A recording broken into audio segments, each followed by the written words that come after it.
Tonight, from NRG Stadium in Houston, Texas, it's Week 6 of the NFL on EA Sports.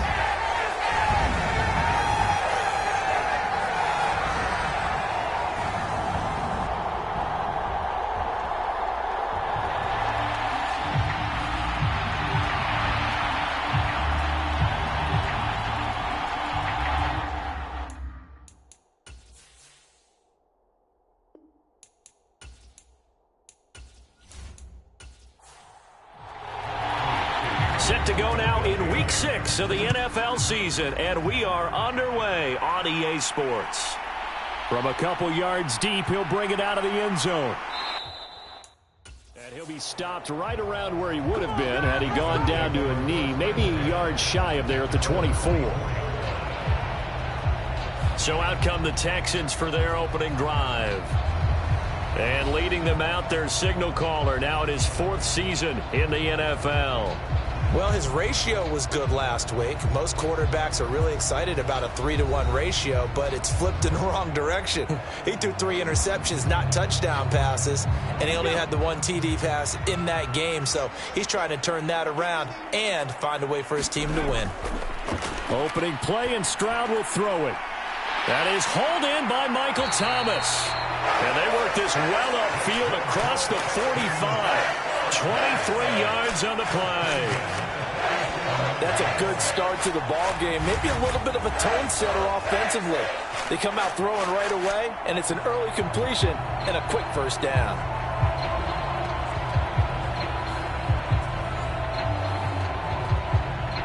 A big hitter to start the drive has him up near midfield here for 1st and 10. They'll run it for the first time with Dameon Pierce. And he is met in his tracks behind the line of scrimmage.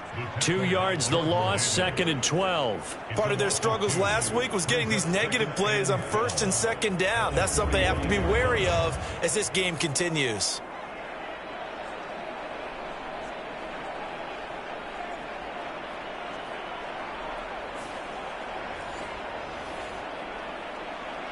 Now they contend with a 2nd and 12 after the loss. Here's Stroud. Oh, that's into double coverage and intercepted. Keely Ringo picks it off. Well, it's no secret he's had trouble this year with interceptions, and this is a bad start for him. First drive, throwing another pick. No matter who's broadcasting his game, that's how the conversation begins. Throwing too many interceptions. Can he take care of the football? If I were his backup, I'd be edging towards the coaches and saying, hey, how about giving me an opportunity?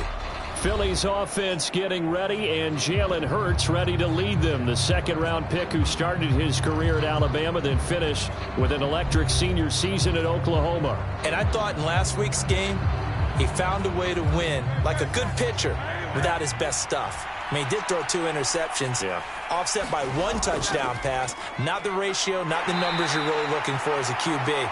But finding a way to win, that's all that really matters. The numbers on the ground for ETN last week. 20 carries, 97 yards, and a touchdown. And as we discovered in talking with the coaching staff prior to the game, going up against a team that struggled against the run has only emboldened them to run the football more. I expect 40 to 50 carries in this game. Hurts throw here into the hands of the receiver, Judy. And they're well past midfield, just a yard or 2 shy of the 40. On 1st and 10, it's ETN. Down to about the 37. This a 2nd and 7 from the 37.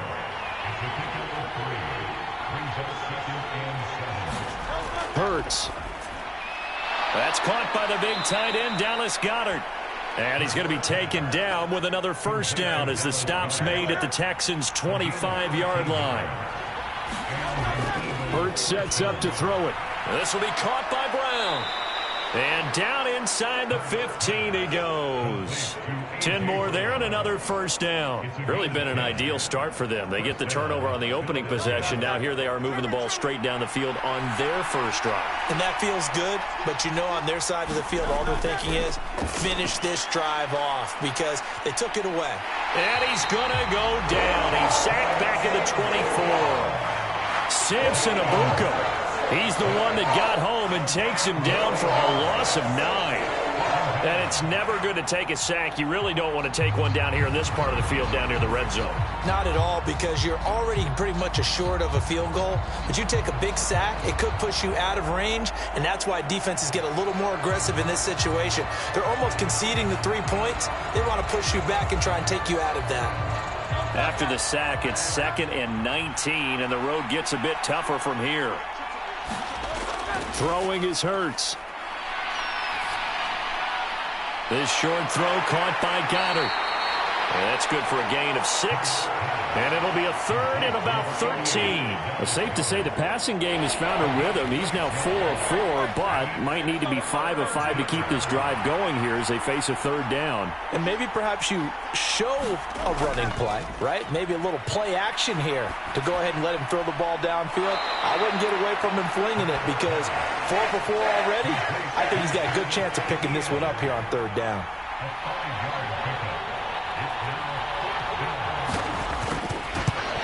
The kick by Elliott is good. And the Eagles, they take a 3-0 lead.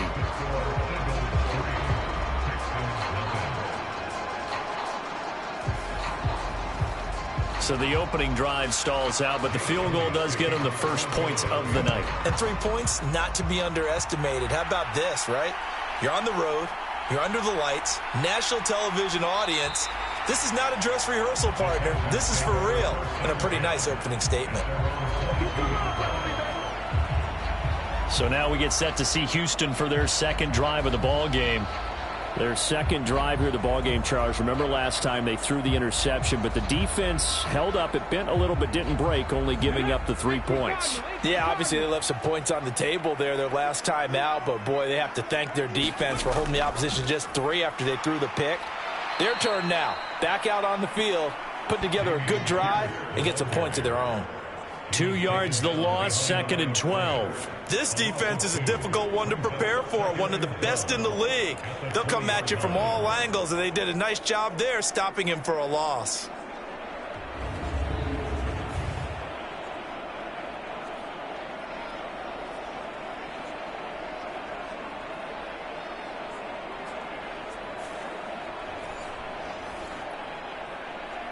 So the opening play of the drive goes backwards. Now they'll come up on 2nd and 12.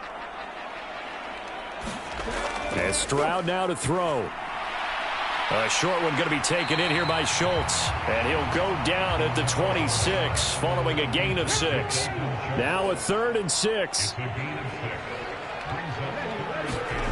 Stroud looking to throw. Able to find the open man. That's complete. And he is going to have a Texans first down as they're able to get the 3rd down conversion. That's a play that will likely be forgotten when you talk about big moments in this game. But plays like this are critical to keep drives going. And if points result, we'll call this play significant.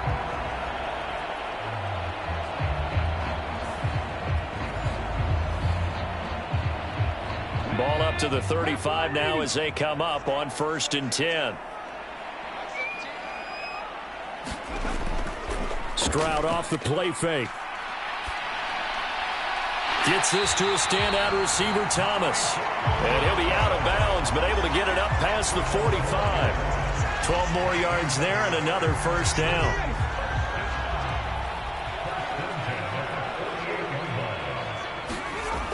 A shotgun snap to Stroud. And that is incomplete. He couldn't hold on through the contact. Brings up 2nd down. You look at this Eagle defense. They were very strong in that victory from a week ago. Have to admit, I was extremely impressed by what I saw. They ended up getting 4 sacks in the game, stayed in the face of the quarterback the entire time, made it difficult for him to step up and find receivers downfield. And that's what they told us this week, that pressure on the QB is key. Stroud on 3rd down now. That is caught. And he has another first down as they'll get the ball down to the Eagles' 29-yard line. Give him 22 there on the third down conversion. And that's how you shake off the interception he threw on the opening drive, come back and throw another strike and gain nice yardage. And I give credit to two people on this one. The man throwing the ball and the person calling the plays. They're not shutting him down early in this game.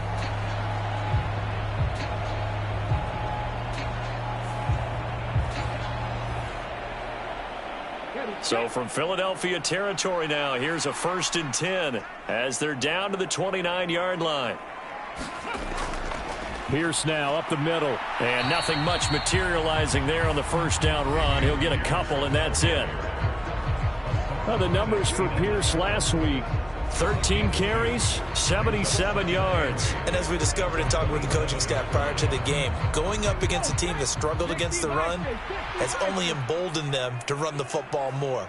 I expect 40 to 50 carries in this game. The second down throw now from Stroud.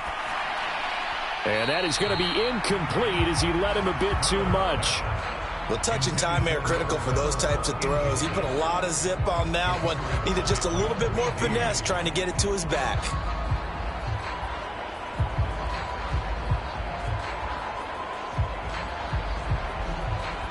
So the failure to connect on second down, that leaves him staring up here at a 3rd and 8. Stroud out of the gun here. Firing quickly here, and that's complete. And they take him down, losing yardage back at the 27. They call it a loss of a yard there. And that'll bring up 4th down. Well, Brandon, we could see that play developing, and they were hoping that he was going to be able to put a move on the first guy and turn it into a big play. But no such luck. The speed on defense continues to get better and better in the NFL. Pretty nice example there of those guys being able to run from their assignments and finish off that play. And his kick is right there. It's good, and that will tie us at 3-3.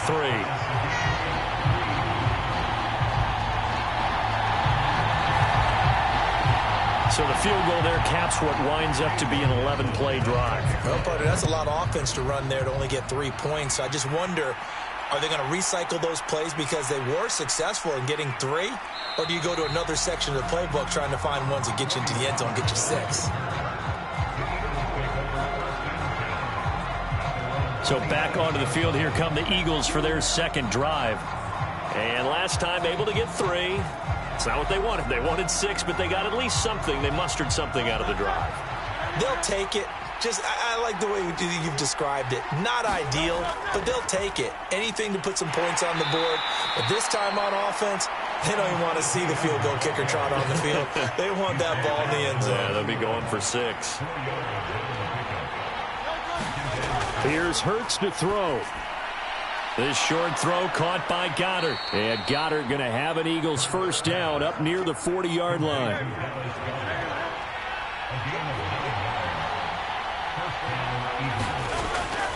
A handoff running left is Etienne.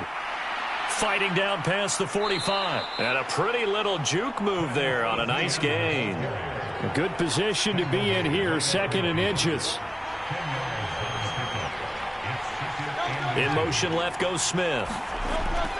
Here's a fake on the jet sweep, and instead a give up the middle. No dice this go around. He's hit behind the line and taken down.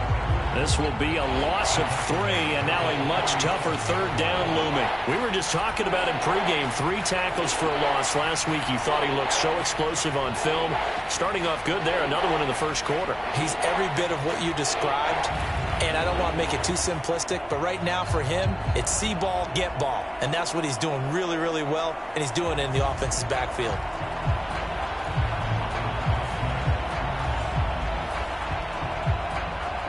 Third and 3.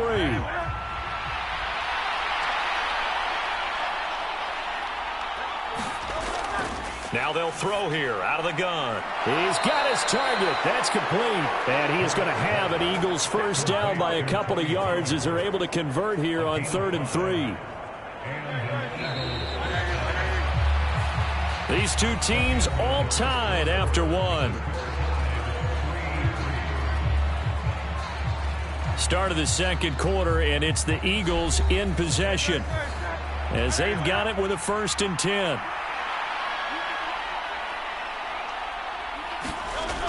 from the shotgun. He'll look to throw. Eluding the pressure right. And Hurts able to show off some of that elusiveness as he slides to the ground there, and in the process picks up the first down. They give him 17 yards that time as that'll move the chains. Certainly not the way they drew it up in the playbook, but that's why they love this guy back there. He sees things breaking down, and he's more than capable of finding an escape route and still getting a decent gain. Line of scrimmage, the 31 now on 1st and 10. Looking to throw. And that's going to be incomplete. Too tough to hold on to that one. It's 2nd down.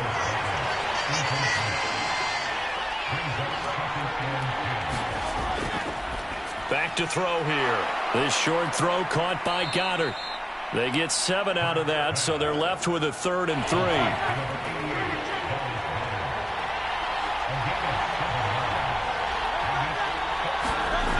Now back to throw. Throw left side complete. That's Brown. And he'll go out of bounds in the red zone just inside the 20.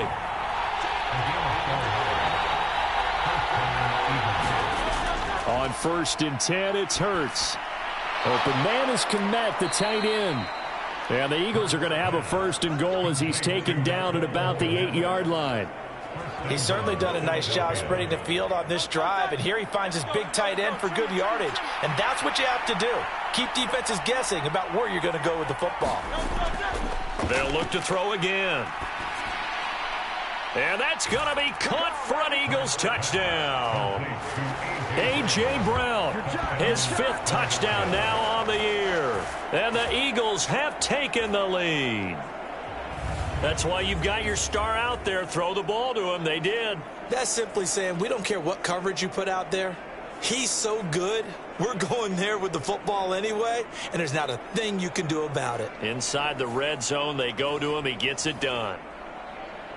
On for the extra point, Jake Elliott.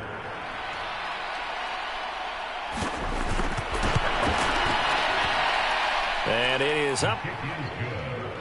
And it's good. That'll make our score 10-3 now.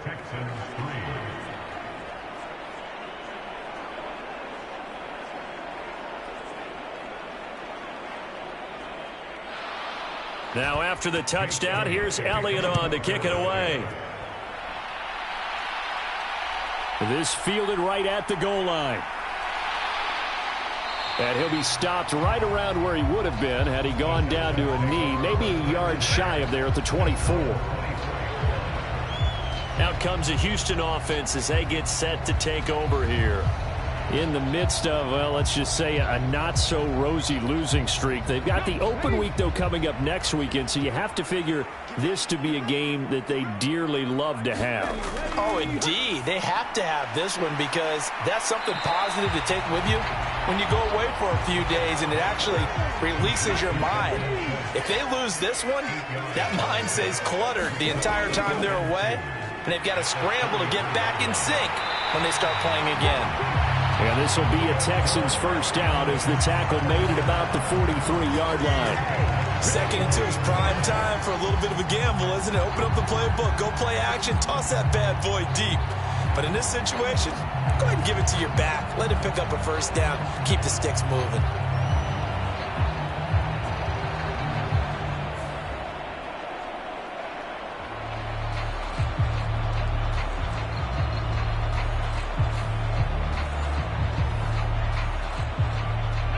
Back-to-back good plays have them on the move on first down.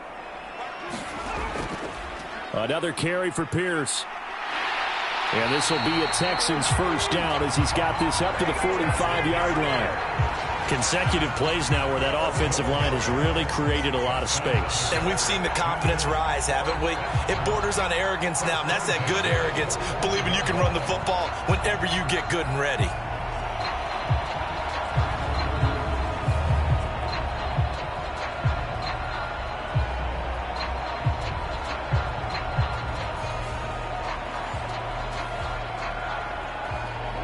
This offense finding its legs now. Here's another 1st and 10. Now Stroud. And this will be incomplete. Physical play on the football there, and it's second down.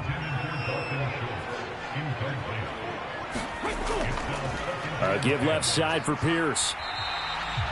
They do get a yard there, but only a yard. Leaves them with 3rd and 9 looming. They'll come to the line here needing 9 yards to pick up the first. Stroud. And that one too wide and incomplete. Tress Way on 4th down is sent out to punt.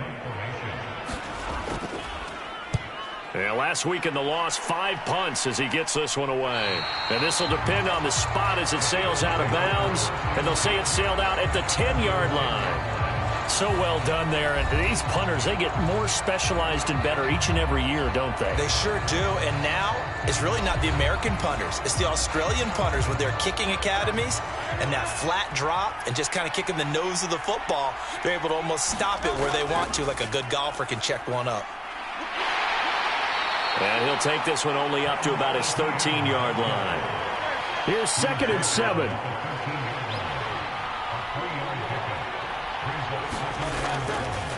Now Hurts on the option right.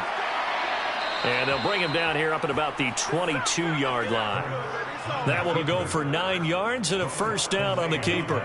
The Eagles had a very solid 4-1 here in the early part of the year. And they've come in on a nice run of recent form. 4 wins out of 5. And last week was a bit of a nail-biter, a 3-point victory, but it's also the kind of game that reveals a team's true character. They fought all the way and came out victorious.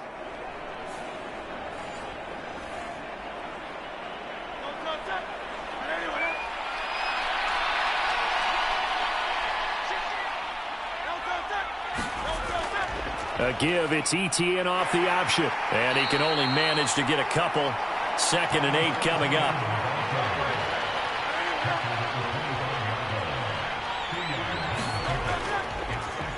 Now a shotgun handoff to Pollard. And he's upended after a gain of 2 out to the 27. Just not a whole lot of room to operate there on that carry. No, not at all. They did a really nice job staying in their proper places and not allowing any lanes to open up. The offense on 3rd down tonight, they've been okay. 2 for 3 thus far. This will be 3rd and 6. Work in the middle of the field, and he's got a man complete. And he is going to have an Eagles first down as they're able to get the 3rd down conversion. Good strong throw and catch right there. And so far in this game, the alleys have been open for them to get completions, and they're taking advantage of it.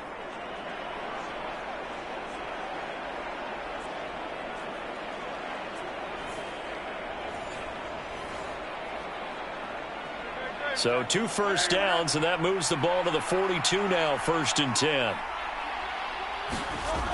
They're going to look to throw. Open man, that's Devontae Smith. And he'll work it across midfield inside the 45. Back-to-back nice gains. That one for 14 yards and another first.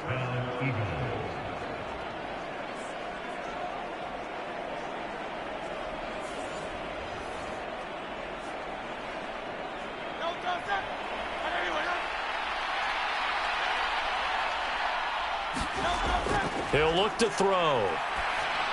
And he'll be hit as he releases it, and that'll fall incomplete. Here's 2nd and 10. Again, he'll drop to throw. Here's a screen now for Pollard. And he'll get it down here to the 43. Out of the huddle now for play number 9 on this drive. This is 3rd down and 8. Back to throw again. Pollard here once again, back-to-back catches. And he is going to have an Eagles first down as they're able to get the 3rd down conversion. As an unbiased observer, I think it would have been interesting to see what they would have done if they hadn't gotten the first down there. But since they did, I guess the point is moot. Yeah, they were right there in that middle ground, field goal range, punt, go for it. But as you said, they picked it up. From the 34 now, here's 1st and 10. A give to ETN running right. Credit him with a 1-yard gain there to make it 2nd and 9.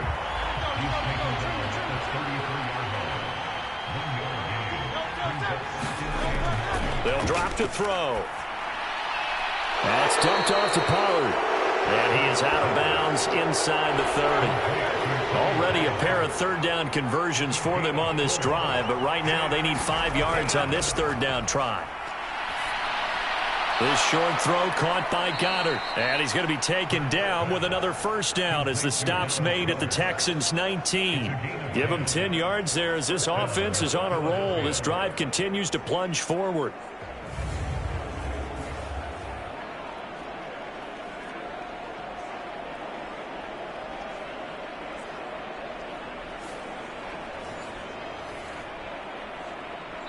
Our score 10-3 with 2 minutes remaining in quarter number 2.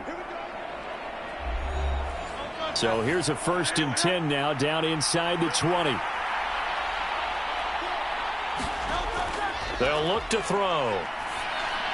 Over the middle to Smith. This will be stopped about 2 yards shy of the marker. 8-yard gain, 2nd and 2. They'll stick with the passing game as he looks to throw. And here he'll get it down to the 7.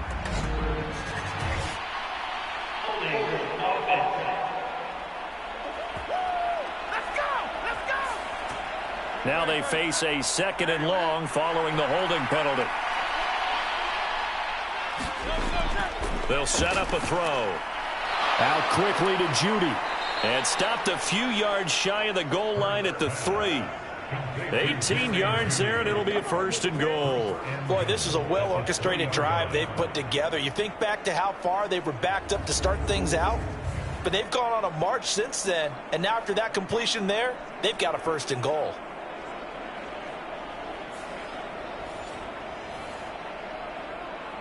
Creeping up on a minute to play in this first half. He'll look to throw.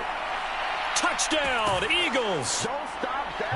Tony Pollard from 3 yards out. And the Eagles will extend their lead in the final minute of the half. And that's certainly an important score right there because they gave themselves a 2-score cushion heading towards halftime. Now you got to force the other team out of their comfort zone, and it changes the way you approach the second half as well. How you want to do things on offense, and your defense feels much better too, having that lead. Elliott on for the extra point.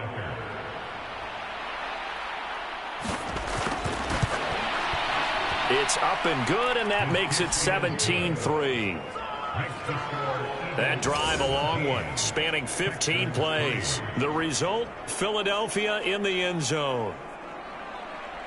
Now after the touchdown, here's Elliott on to kick it away.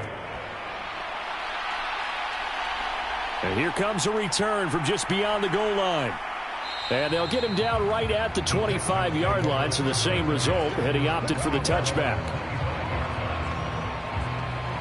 The Texans with the football here late in this first half. And Charles, you're down multiple scores, less than a minute left here. But with that deficit, they've got to try to at least work their way into field goal range to try to muster something out of this drive. And I'm going to go ahead and date myself one more time because I'm going to quote an old Smokey and the Bandit lyric. They've got a long way to go and a short time to get there. But they still have time to get it done. So I'm looking forward to watching them mount this drive and see if they can get some points out of it. Back to throw. Here's Stroud. And a quick throw here. That's complete. Now the Texans will use one of their 2 remaining timeouts as they get the stoppage with just under 50 seconds remaining in half number 1. On first down, here's Stroud. He finds his target. It's Schultz. That's good. The completion there for 7 yards, and it's 2nd down. Stroud getting his offense to the line quickly. Eagle pressure, too much this time. Down he goes. The Texans going to signal for their 3rd and final timeout as the clock will stop with 21 seconds to go here in the first half. So here's a 3rd and 14. Throwing now is Stroud. Now he'll dump it underneath to his running back, complete. The Eagles going to take the first of their timeouts. So as they talk it over, we step aside. Now the former Oklahoma Sooner Tress Way on to punt the football.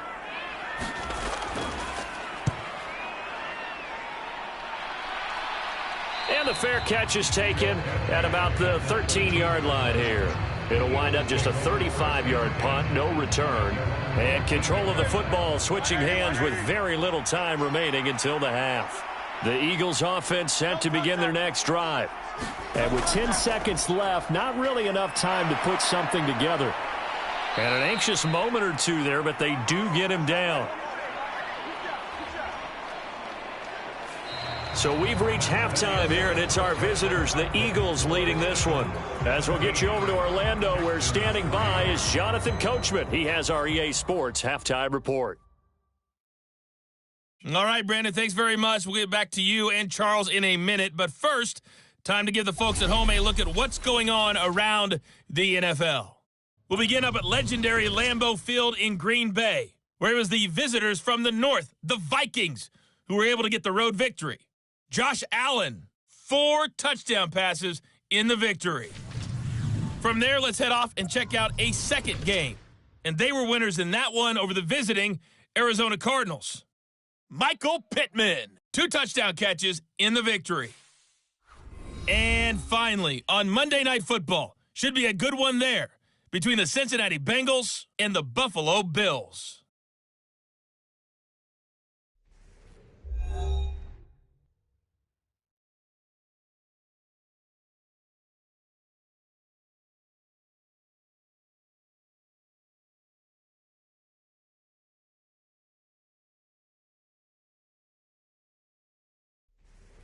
All right, Coach, thanks very much. Fine work as always as we welcome you back for quarter number 3. 17-3 the score as we resume action for the second half on EA Sports. This taken in at the goal line. And he'll take it up past the 25 to the 26-yard line.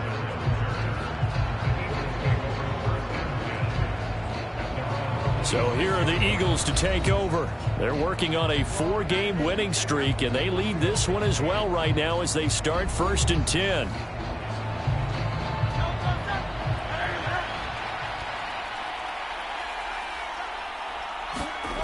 They'll come out throwing here to start the drive. Throwing for Smith on the out route, and it's caught. And he'll be out of bounds across the 30-yard line.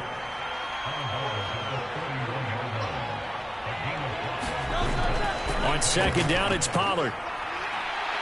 And he'll get it out near the 40 to the 39. 9 yards to pick up there, and it's a first down. And that's a nice pickup of a first down on that second down run. And at that yardage gained, they can run that play on any down.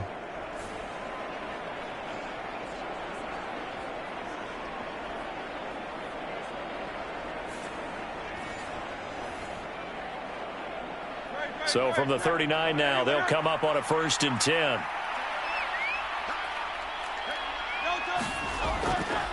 They'll try the left side with Etienne. And good vision there as he's across midfield and down to the 45-yard line.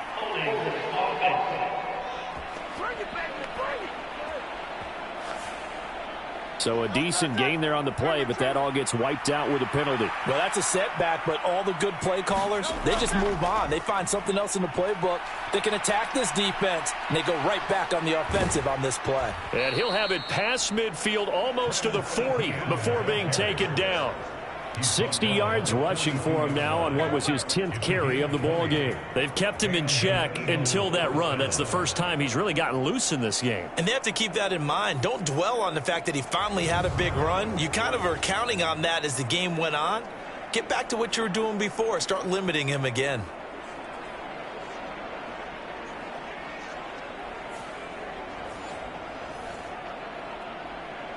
So a 1st and 10 now in Houston territory at the 42-yard line. They'll look to throw here. Throw right side is going to be caught by Judy. And he's out of bounds. Almost gets to the 10. Getting it to him in space pays off big time. That winds up going for 31. Another big play right there, and this is where, as an offense, you can really put the hammer down. You've got a double-digit lead, but those other guys, they've been hanging around. A touchdown here could put this game out of reach, and that's a strong step towards getting it done. So how about this for field position after the big play? Inside the 15 now as they come up on 1st and 10. Hurts. Quick hitter here, it's complete. And he's brought down. That's over 40 yards of movement with those last 2 plays. I think he has to be saying to himself, how did that not wind up a touchdown? Remember, you just need the tip of the ball to cross the plane. It's not going to get there, but they're going to be set up in great shape with 1st and goal.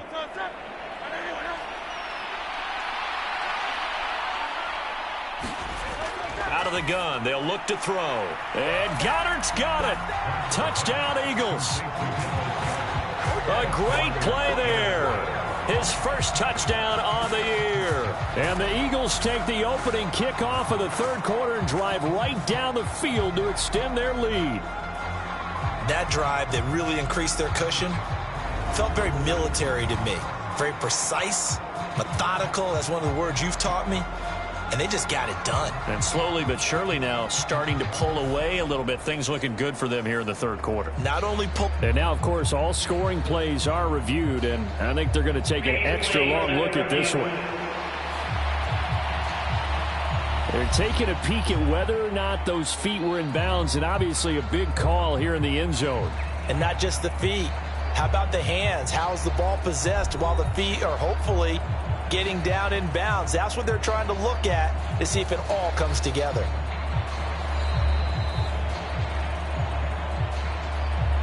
So they called it a touchdown originally, and this will stay a touchdown after the video review, so they had it right. Elliott good on the extra point, and the lead now to 3 touchdowns at 21. A drive that time of 6 plays. And the drive was all finished off on the touchdown catch by Dallas Goedert. Now after the touchdown, here's Elliott on to kick it away. Taking it about the 1. And able to get this across the 20, but not much further as he's dropped at the 23-yard line. Here's the Texans offense now, readying for their first possession of the 2nd half.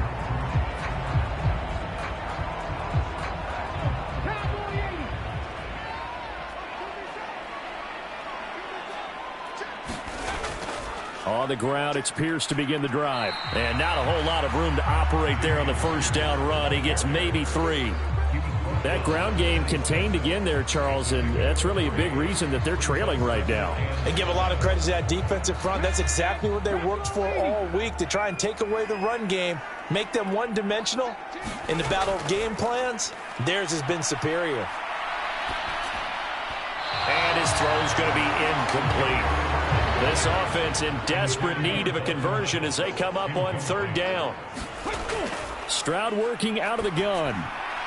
Got a man, and he hits him in stride. And he is going to have a Texans 1st down as they're able to get the 3rd down conversion. Well, they certainly had success throughout this contest getting him the ball in the passing game, and there he picks up another 1st down. Whatever they saw going into this one, they've been able to capitalize on it, and no adjustment has been made to take it away.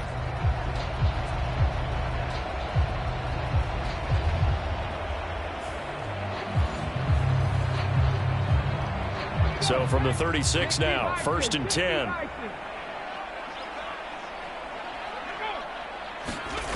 Here's Stroud. And this is caught. I think he got that with one hand. A good pickup there at 22.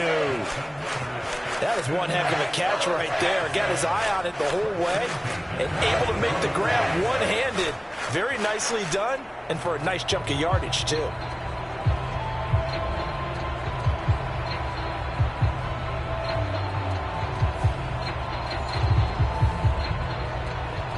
Still in search of their first touchdown of the game, but they're on the move. 1st and 10. A run for Pierce out of the gun. And nothing much materializing there on the first down run. He'll get a couple, and that's it. This is 2nd and 8.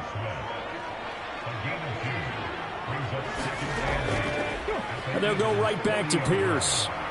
And he stopped immediately there. 2 runs in a row, but only 2 yards to show for it. Stroud to throw it. And it's intercepted. Picked off by A.J. Terrell. And the Eagles are going to take over a couple of yards shy of midfield.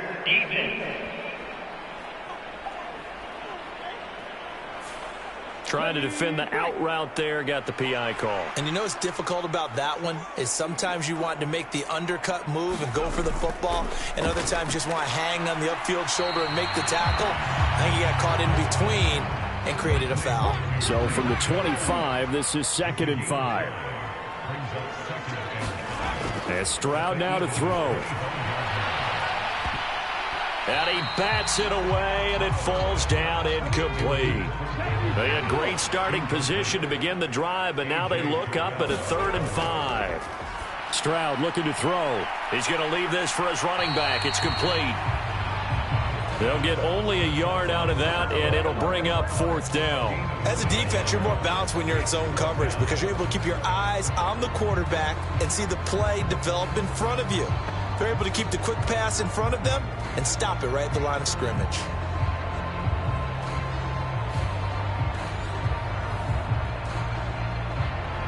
Chase McLaughlin now for the field goal try. He connected on his first, this from 41. And his kick is good. And the deficit drops now from 21 down to 18.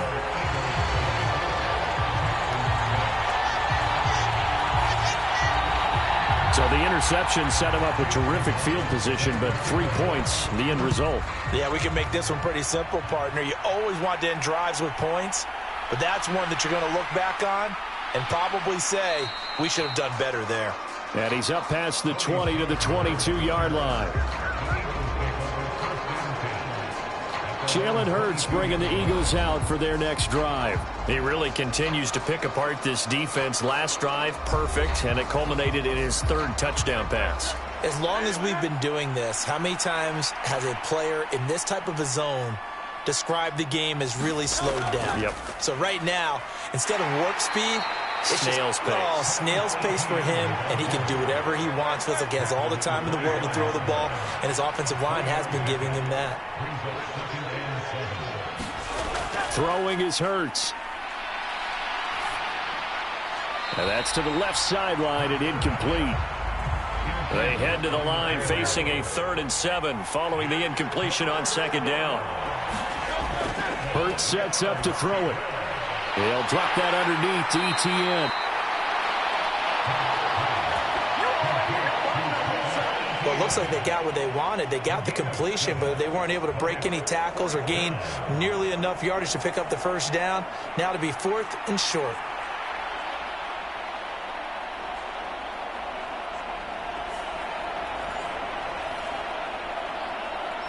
The Eagles send out their punter now. And the way this offense has moved the ball, he hasn't been needed till here in the 3rd.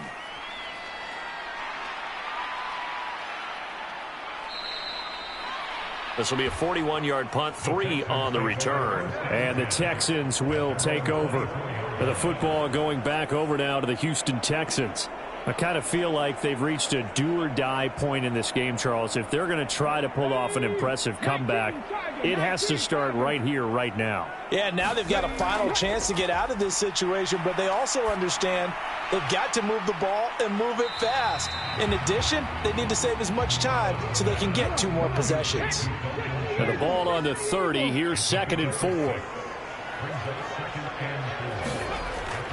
Now a shotgun snap as they'll look to throw. First target, first catch at a first down.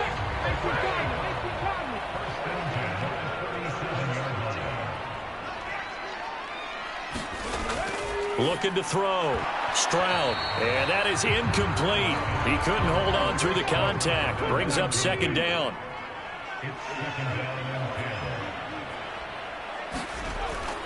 Pierce takes it straight ahead. And hard running's going to get him over the 40 to the 42. This offense in desperate need of a conversion as they come up on third down. Back to throw. Stroud able to find the open man. That's complete. And he is going to have a Texans first down. They needed 5 there on third down. He winds up getting 7. And that one was a lot of fun right there because that was the game within the game. Third and short, blitz was on. What's the key for the quarterback? Get out of your hands in a hurry. And that was a quick little completion. Got the job done for a first down. 2 first downs have him up near midfield now on 1st and 10. Looking to throw. Stroud caught left side. Here's Dell. So the completion good for just 3. And that's going to bring up 2nd down. Back to the ground with Pierce. 4 yards on the pickup there as it'll leave him with a 3rd and about 4 more for a first. Not too many offenses want to turn down long drives, but when you're down what they are, they've got to pay it off with some points. This will be the 8th play of the drive here. 3rd and 4. Operating from the gun. Stroud. That is caught. And he is going to have a Texans first down, I do believe. Yes, he's got it by about a yard there on 3rd and 3. So how would you describe that one, partner? Workmanlike right there, getting that first down, blue-collar type football? Yeah, only needed 3, got 4, just enough. I like workmanlike. I think it's pretty cool myself. Everything doesn't have to be high glamour in this game.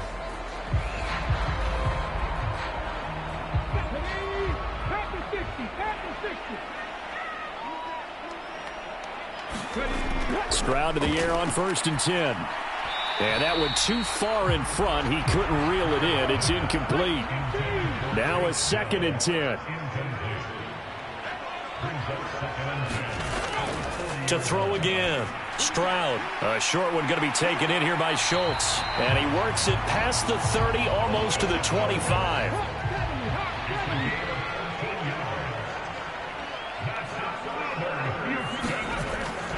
First and 10, it's Pierce. Oh, he shifts past him.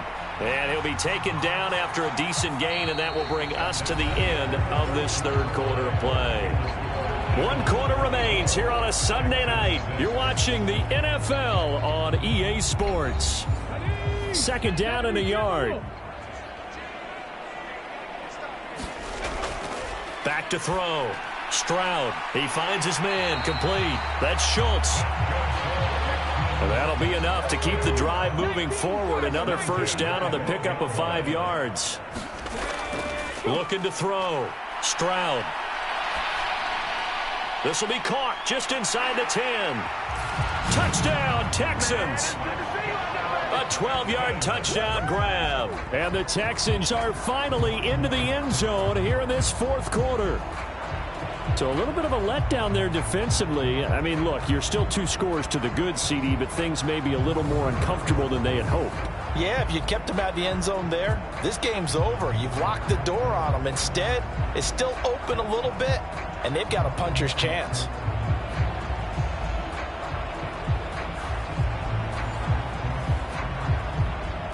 Chase McLaughlin on for the extra point.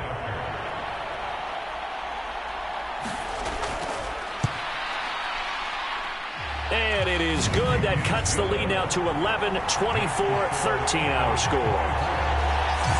So that drive spans 13 plays, and it results in the Texans finding the end zone.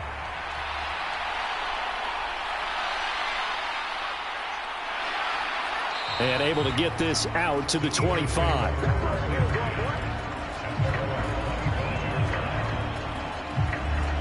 Here's the Philadelphia offensive unit now as they head out to take over possession. Well, there are 2 scores on the plus side. Still time here in this 4th quarter, but maybe you start thinking about playing keep away? Yeah, I think here's the situation. You're not thinking touchdowns anymore. You're just thinking first downs. To keep up with your theme there, playing keep away, first downs, they can't touch the ball. And he's going to take this ahead for right around 3 yards, but no more than that. 2nd down. They run straight ahead here with Pollard. And only able to get 2 here. Stopped at the 30. The Eagles on 3rd down. They've been very good. 5 for 7 thus far. This will be 3rd and 5. Looking left side, and he's got a man. That's Smith. And I don't think he got there. No.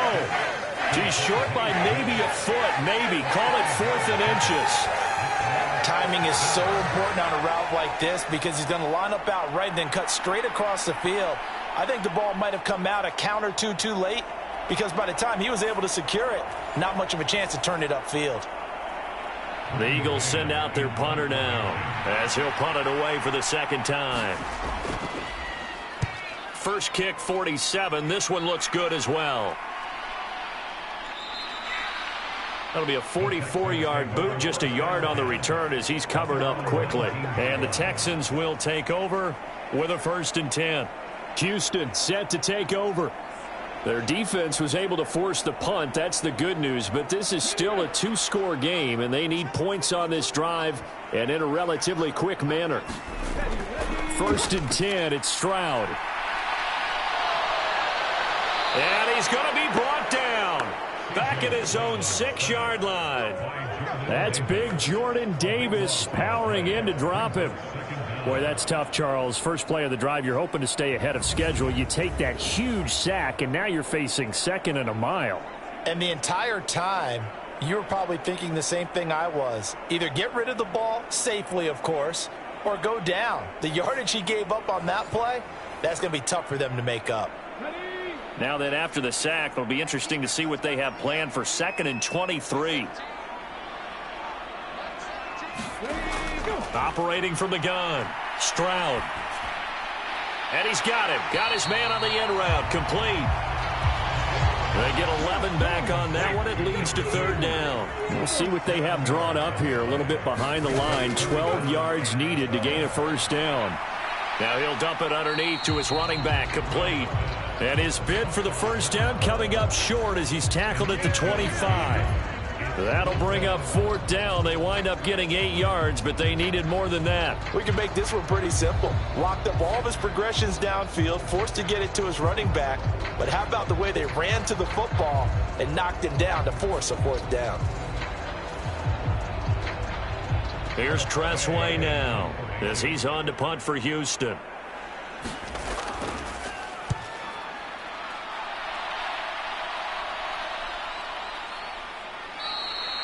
.35 yards that time on the punt. And it will be Eagles football, 1st and 10. Now Philadelphia ready to get going on offense again. They've got a chance now to put this game away following that last defensive stop and punt. Good starting field position for them here as they come up 1st and 10 at their own 37.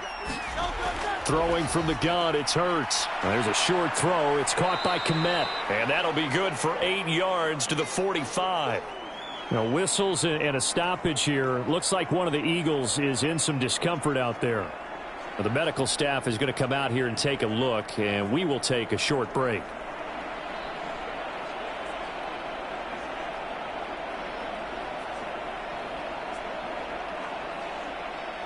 Ball spotted at the 45. Here's 2nd down and 2. A shotgun snap and a give to Etienne. 4 yards the pickup, 1st down.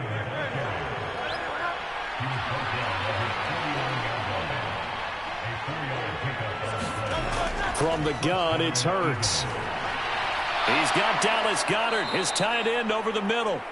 And he takes this one down almost all the way to the 30. An excellent pickup of 20 yards. These guys are running offense like you drive. The pedal is down, stomped down. How about that? Back-to-back completions. They are rolling. So much for being conservative and running that football.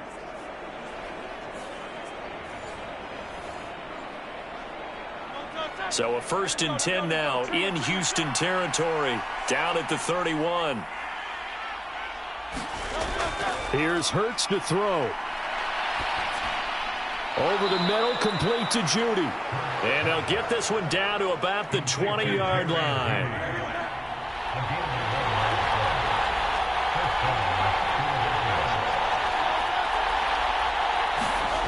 Hurts with a little pop pass on the jet sweep. And nothing doing. He's immediately taken down at the line of scrimmage. A nice play design there with the touch pass. Looked good at the start, but bottom line, the defense was ready. And they did a nice job scouting, didn't they? Not just scouting, but now executing once they saw the play for real after having worked on it all week in practice. They drilled on the play, then they drilled him. And he'll take this inside the 20 and down to the 18. 7th play of the drive, forthcoming on 3rd and 8. Now back to throw. He's got his target. That's complete. And the Eagles are going to have 1st and goal as they try to finish off this drive with 6 points. Well, normally you might say start running the football. You've got the lead here in the 4th quarter, but the way that they've passed it with such success, I don't know, maybe keep throwing it. Yeah, I think you brought up something that goes against conventional wisdom, right? In this stage of the game, you would think you would switch to a running attack, but you're exactly right. They've thrown it so well throughout the game, and trusting this quarterback, I think you continue to do so.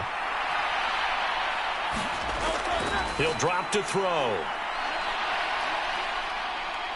Dancing to his left. And he'll take it into the end zone for an Eagles touchdown. Jalen Hurts, an 8-yard touchdown run. And the Eagles are looking to run it to 5-1 on the season as they add to their 4th quarter lead.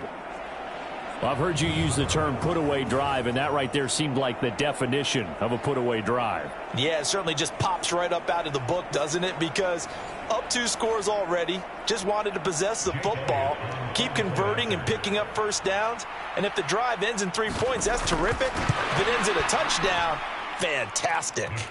Elliott good with a PAT, and the lead is up to 18 now.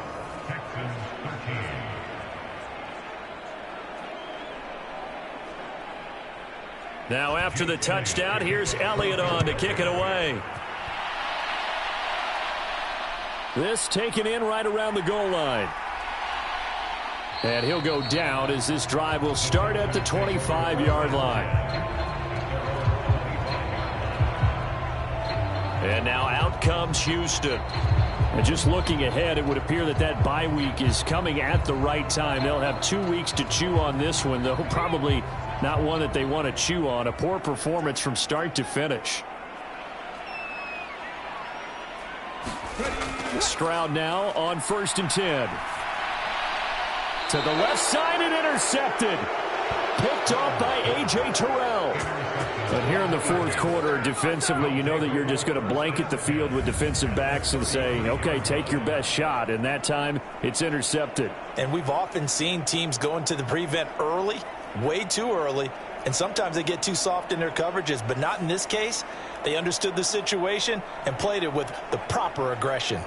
Philadelphia's offense ready to give us another look. And after the interception, they are sitting in an even better spot with the ball and a comfortable 4th quarter lead. Etienne up the middle. And not a whole lot of room to operate there on the 1st down run. He gets maybe 3. Snap will come from the 31 on 2nd and 7. Smith in motion right. Now they show jet sweep, but instead a run up the middle here. And running room scarce here. He's going to be stopped in his tracks at the line of scrimmage.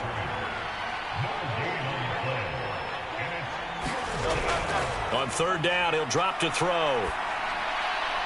He's got Smith here. And he'll be out of bounds, able to get it down to the 25 there. So give him 5 yards there on the pitch and catch. And that's going to bring up a 4th down. So much about offense is what you call hidden yardage. You know, you throw the ball to someone, they catch it, and then they can make a big play. You know, they create a play, run after catch. They did a really nice job there of limiting that and keeping him from a 1st down. Now stopped him in his tracks. And with things looking pretty good on the scoreboard, they're going to keep the offense out there and go for it here on 4th. Back to throw here. And it's incomplete. They cannot convert, and they turn it over. The Eagles unable to convert there on 4th. And this Texans defense stands tall. So we were looking at each other up here in the booth when they went for that saying, oh, wow, talk about trying to add insult to injury. Some teams are just like that. You know, some philosophies, some coaches are like, look, when I got a chance to put some more points on the board, I don't care what the situation, I'm going to do it. And they're also the same coaches as a general rule that if someone does it to them, you won't hear people protest out of them. That's just who they are.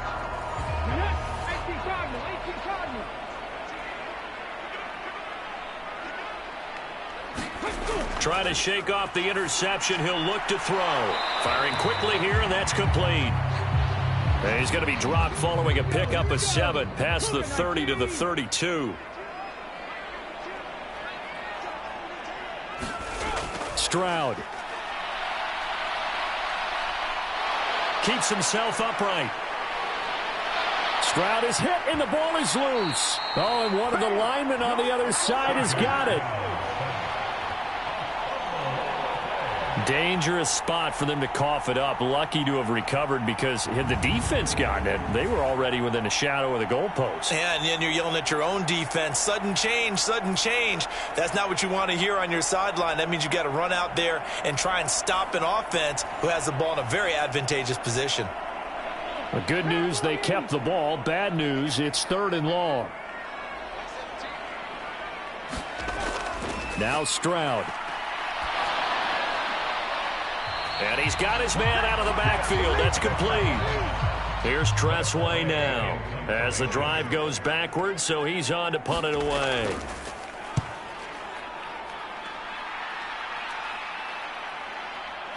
Oh, what a move.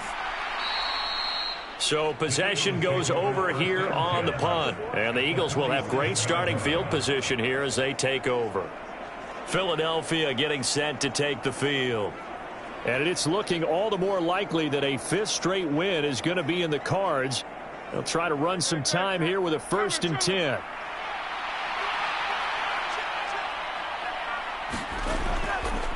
And they'll begin by running the option.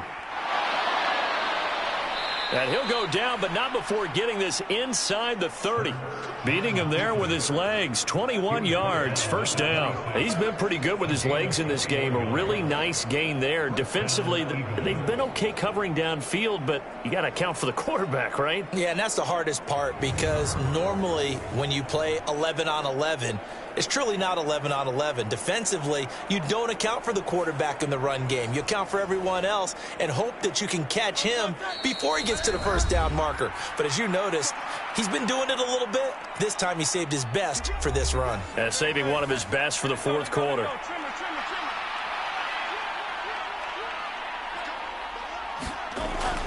On 1st and 10, it's Etienne. And he's going to take this ahead for right around 3 yards, but no more than that. 2nd down.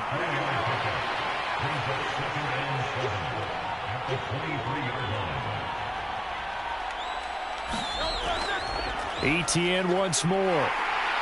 And on this one, he'll get to the 15, right at the 15-yard line. 84 yards now for Etienne, and he's got a 1st down. At carries like that, that's how they're going to continue to salt this thing away here, Charles, in the 4th quarter. Yeah, how about that? A new set of downs. Clock continues to move.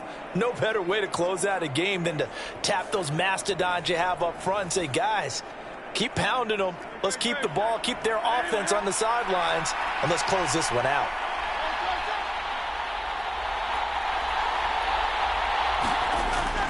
Off the option, here's Etienne. And a nice job to break free of one tackle, but it slowed his momentum somewhat, and he's taken down right after.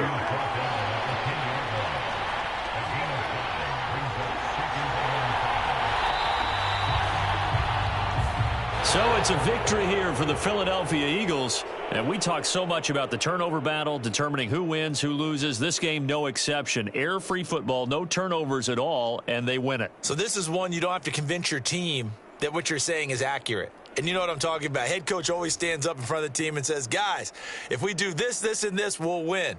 And usually they say if we win the turnover battle, we'll win. Well, here's the proof right there. Win the turnover battle. Go on to victory. Now the guys believe. You move on to the next lesson where you have to convince them. This one is now planted. So for the Eagles, their strong start to the year continues as they're up to 5-1. And they will head back home next week. Meanwhile, for the Texans, the downward spiral continues as they drop to 0-6 now. And now they'll head to the bye week as they'll be back in action in Week 8. And for Charles Davis and our entire crew, I'm Brandon Gaudin. You've been watching the NFL on EA Sports.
Tonight, from Hard Rock Stadium in Miami, Florida, it's Sunday Night Football on EA Sports.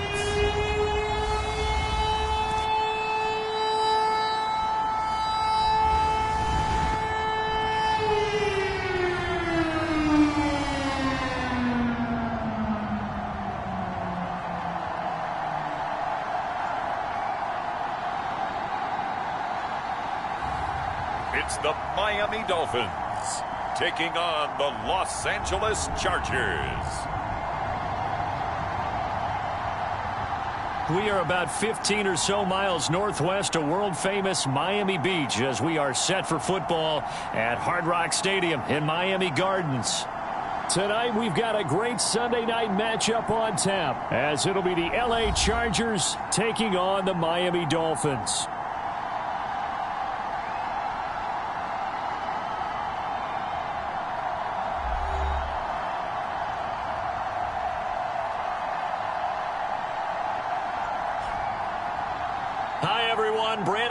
Charles Davis. Charles, you look at the Dolphins as they enter play in this one. They've certainly found their groove of late, winners of 5 in a row. And I think the sky's the limit for this team. They're playing the best football that they've played in a long time. Meanwhile, for our visitors, the Chargers, they've got all W's on the ledger so far, a perfect 6-0. Yeah, still a long way to go in this season, but they're showing everyone early on that they intend to be there in the end.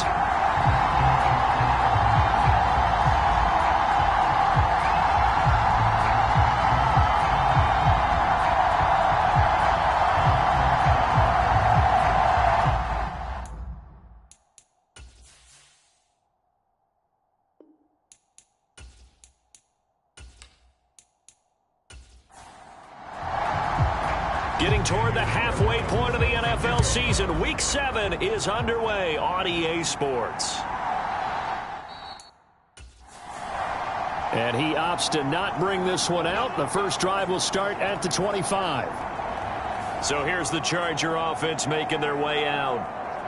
And they are led out there by their mobile quarterback. If you ask coaches at any level to design their ideal leader of a team, I think they're going to check every box with this guy. He's got the poise to handle responsibility. He stays calm under any kind of pressure, and he brings out the best of his teammates each and every week.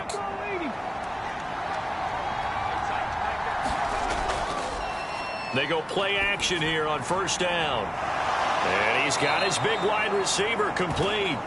And they nearly get this all the way to midfield. Mark him down at the 49. Call that a very strong gain of 24. And time to give some credit to the big fellows, the offensive line here, because you've got to have good protection on crossing routes because you've got to give your receiver time to work all the way across the field. That time able to scan the field, spot his receiver moving left to right, and make a good, accurate throw. Thank you, guys. So one play, and they're already just shy of midfield. And he's across midfield and into Miami territory. These are his numbers from last week's contest. 25 carries, 69 yards, and a touchdown. It's been a strong season for him thus far, sitting currently 7th in the NFL in rushing. He gives our offense really good flexibility because if he's gashing a defense, they can ride him to an early lead. But the defense sells out to stop him, that opens up their passing game. 7 yards there and a first down. And he's already got 2 catches on the opening drive. They know he's going to be a handful. And sometimes you game plan for that offensively. You want to make sure that guy touches the ball, and sometimes it just happens naturally. And then you change your game plan. When he has the hot hand, you keep going back to him because he's running routes with confidence as the game goes on. So from the 37, here's second down and 8. Looking to throw. A quick throw knocked away and incomplete. So third down, they need to get to the 28 for a first. He'll look to throw. Throw left side complete. That's Porter. And a good job defensively. They stopped him short of the first at the 32. He did his best to just get 4 out of that, but not enough. And now fourth down. And they're getting him involved early. You feel like they saw something on tape or they just have a sense with him because he's had a good week of practice or something in that area that they want him involved. Just as you said, they want him to touch it either in the running game or the passing game, but they must like the matchups they're getting. Now Kaimi Fairbairn for the field goal try. There'll be a 49-yard attempt from the left hash. Fairbairn able to put this one through, and the Chargers grab themselves a 3-0 lead.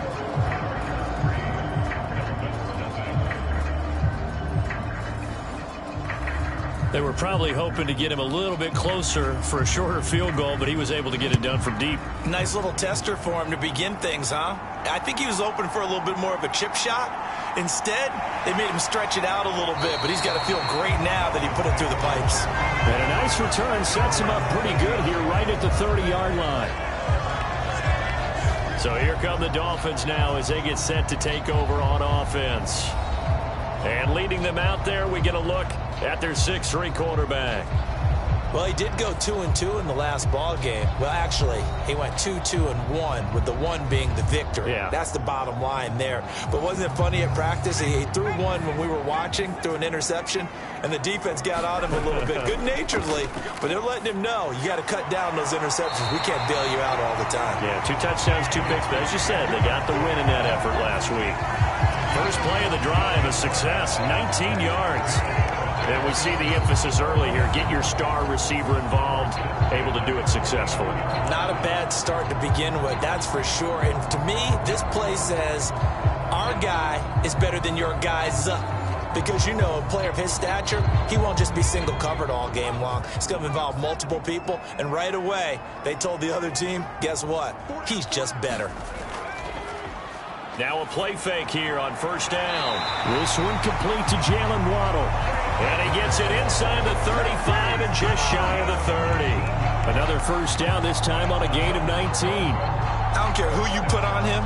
He's going to be a handful of one-on-one throws. Yeah, right now, you're right. They're in man-to-man. Maybe needs some safety help. I would say that'd be a good idea. Double team him somehow. I'm going to have to make someone else beat me rather than let him shred my defense. So from Charger territory now, here's a 1st and 10 at the 32-yard line. Back to throw. Costello. Another catch there for Waddle. And he's going to get this down near the 20-yard line.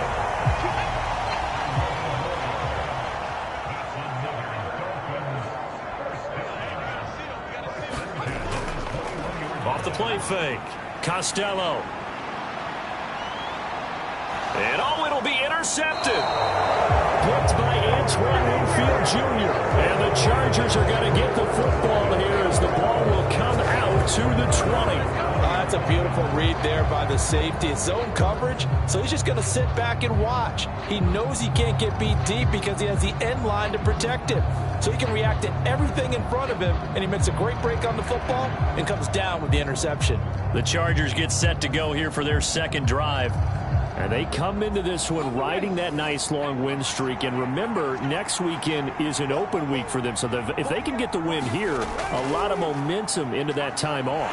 It certainly is. And if you're wondering if anybody's saying, boy, this is coming at a bad time, we want to keep playing, the answer can be yes. Because when teams are on a hot streak, they want to keep going. But what the veterans are telling the young guys in the locker room, an open week is always good, guys. Take it and let's go with it. From the 26, they'll line up on 2nd and 4.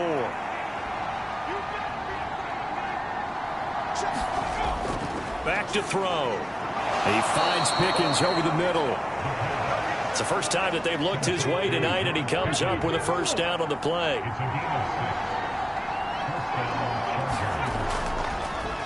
Up the middle they go. It's Porter. 5 yards is the tally on first down. That brings up 2nd and 5. Counting down toward the midway point in quarter one. On 2nd down now, it's Porter. And that's going to be good for a Chargers first down as the tackle made at about the 43-yard line. A quick burst there, and he nicely bit off a pretty decent gain. A couple of first downs has the football positioned at the 43 as they come up 1st and 10. They'll keep it on the ground. Porter.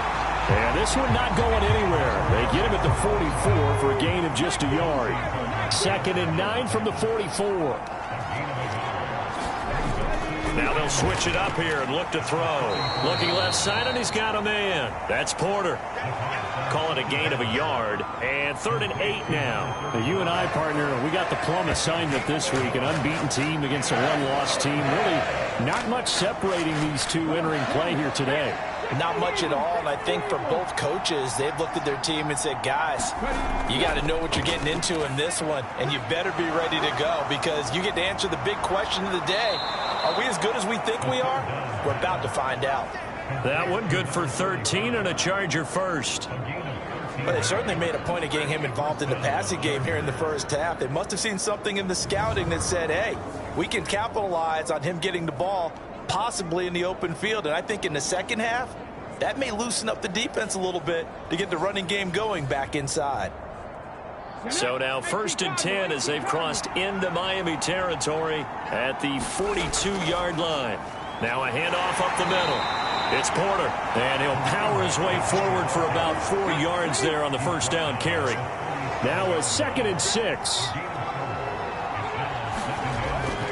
From the shotgun, he'll look to throw. This is Fant on the short completion. That good for 6 as they keep this drive right on rolling. From the 32 now, here's 1st and 10.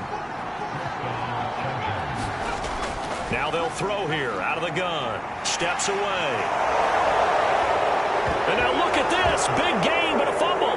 And this is picked up by the Dolphins.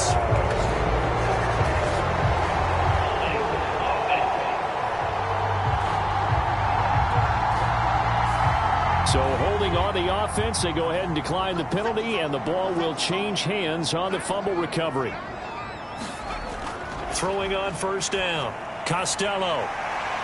It's a short one here, complete to his tight end. And he's brought down, but not before they get it across the 20-yard line. Give him 10 yards there, and about by the nose of the football, he's going to have a 1st down.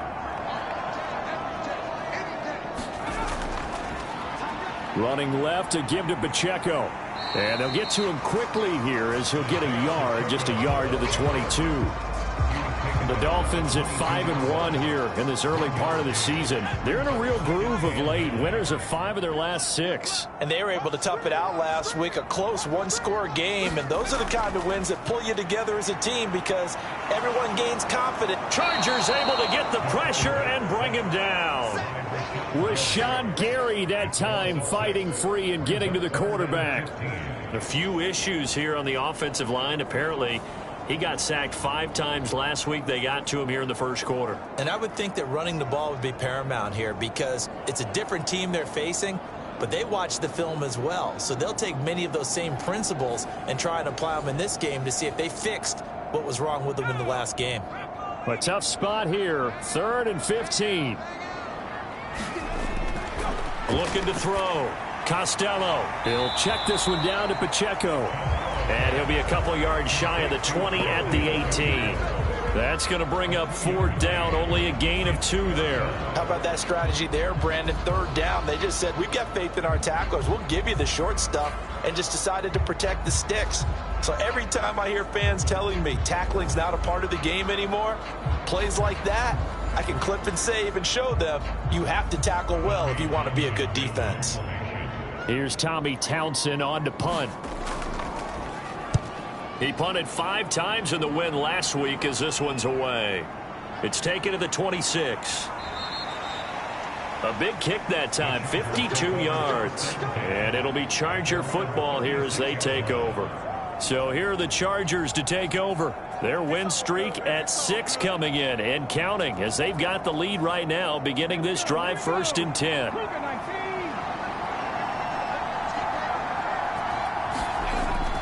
They'll try and start this drive in the air. That's caught by his tight end, Gerald Everett. And they'll get him down after a pickup of 8, 2nd and 2.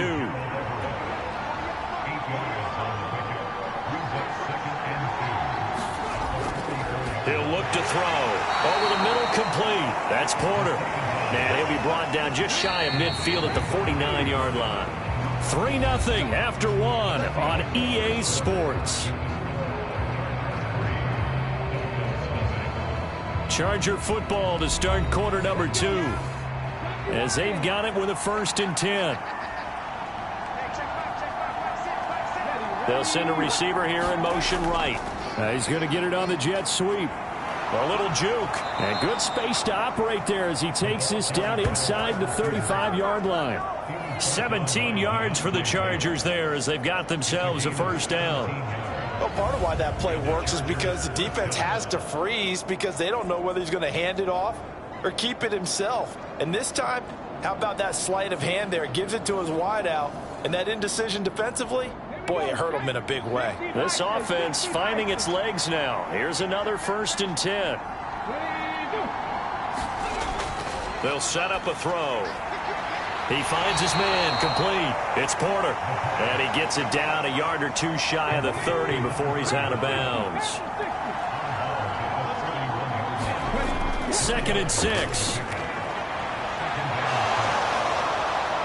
And he's got another 1st down as he's brought down at the Dolphins' 18. That one good for 13 and a Charger 1st. Fast, slow, it doesn't matter. If you give a quarterback enough room to escape, he can hit you for a big gain. You've got to give him a little more focus moving forward.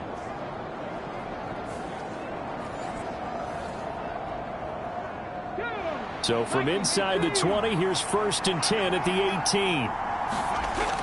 They'll set up to throw.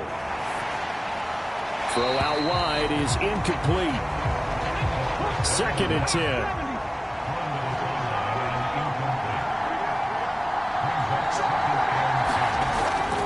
They'll drop to throw. Throwing the out route, and he connects with Fant. They do get a couple, but they'll be left staring at a 3rd and 8 coming up. Got to give credit where it's due. Really nice defense on that play. The pitch and catch was successful, but not any run after it. 8th play of the drive forthcoming, and they need 8 yards on 3rd down. They'll look to throw here. Got his man complete over the middle. That's Porter. And the Chargers are going to have 1st and goal as they try to finish off this drive with 6 points. And defensively, they were in zone coverage there. Do you have to be a little careful you're losing playing against a good quarterback like he is to not play too much zone? Yeah, you have to be careful about how much time you're giving up. I think it's a good point you just brought up. So maybe if you still want to play zone, you go to a zone blitz scheme. And you can drop anyone out of your defensive front, defensive end, defensive tackle. It doesn't matter. You just exchange someone to bring more pressure towards the quarterback and still try and cover downfield. Touchdown, Chargers. Noah Fant, his 4th touchdown on the year. And they are able to add on to their advantage. Well, that's just how they drew it up, CD. His first read was there, got it to him quickly, and into the end zone. Absolutely excellent execution by all involved. And the coordinator, got to give him credit, found the perfect play call. Quarterback let it fly as soon as the target came free. And his guy made a nice catch. Just how you draw it up in practice and then execute it in the game. Fairbairn good with the extra point. And the lead grows to 10-0. So that drive consumes 9 plays all told. And it's Noah Fant who caps things off with the touchdown. After the touchdown, Cook now to kick this one away.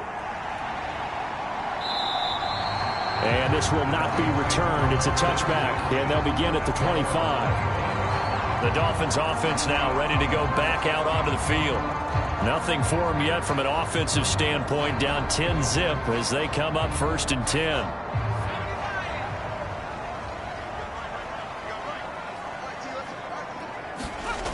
Throwing to start the drive. Costello. And that's going to be incomplete. Too tough to hold on to that one. It's 2nd down.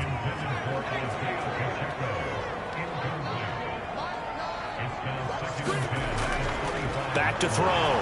Costello to the right side and complete to Metcalf. And they're able to get this one across the 35. So from the 36 now, 1st and 10. In motion left here, one of their tight ends. On 1st and 10, here's Pacheco. Looking for a seam, but finding none. He'll get back to the line of scrimmage, and that's it. So after the run for no gain, here's 2nd and 10. Here's Pacheco once again. And he's across the 40, 3 extra yards to the 43. They get 7 out of that, so they're left with a 3rd and 3. Well, that's why the guy with the headsets is down there. All right, they know what they're doing because they got stuffed on a running play on 1st down. And I think myself and probably the fans were saying throw the football in this situation. But he knew what he was doing, called another run, and now they've got 3rd and short. From the gun on 3rd down. Costello. Open man is Metcalf. He's got it. And he's brought to the ground with another 1st down at the Chargers' 45-yard line. 12 yards on 3rd down as the drive rolls on. Yeah, these are the types of plays they're going to need to hit on if they're going to get back into this game. It hasn't been the greatest of first halves, but this is a nice throw here on 3rd down, and they keep the drive going.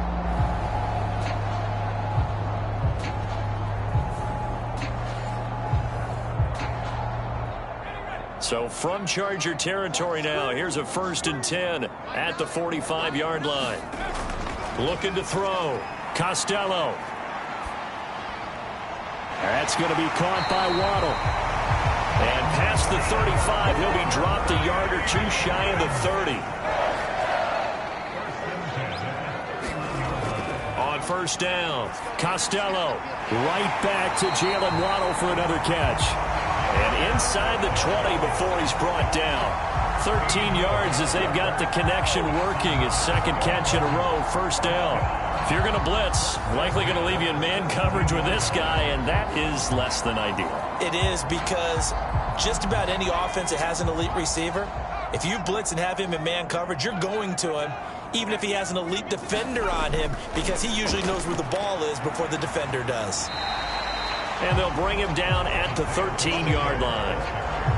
Rashawn Gary, the man to bring him down. That's a strong pickup right there on 1st down. And as this drive goes on, we're seeing an offensive line and running game imposing its will. Pacheco gets it again on 2nd down. And now a fumble. The ball's out. And picked up by the Chargers. And a big turnover there as his guys will get the football back. So holding on the offense, they go ahead and decline the penalty, and the ball will change hands on the fumble recovery. Now a give right side. Porter. And a short gain here across the 10 to the 12. 2nd down and 8. They'll keep it on the ground. It's Porter. And he'll get this one up to about his 14. The Chargers on 3rd down. They've been okay, 2 for 3 thus far. This will be 3rd and 6. They're going to look to throw. And he almost gets this to the 30, taken down about a yard shy. The escapability in evidence there as that one good for 15 and a 1st. Well, he and his offense were staring down what was likely a 3 and out. Zero fear from his side, though. Never doubted for a second they pick up the 1st. He's ready to pull the trigger on a keeper the moment it revealed itself.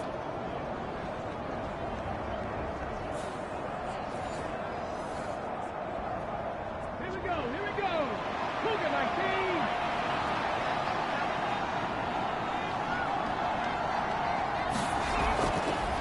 On 1st down, Porter.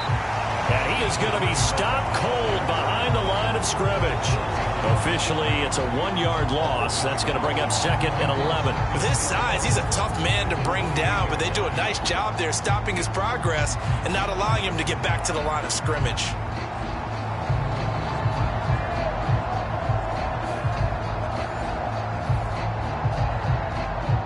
So after the loss of a yard, they'll look to push forward here on 2nd down and 11.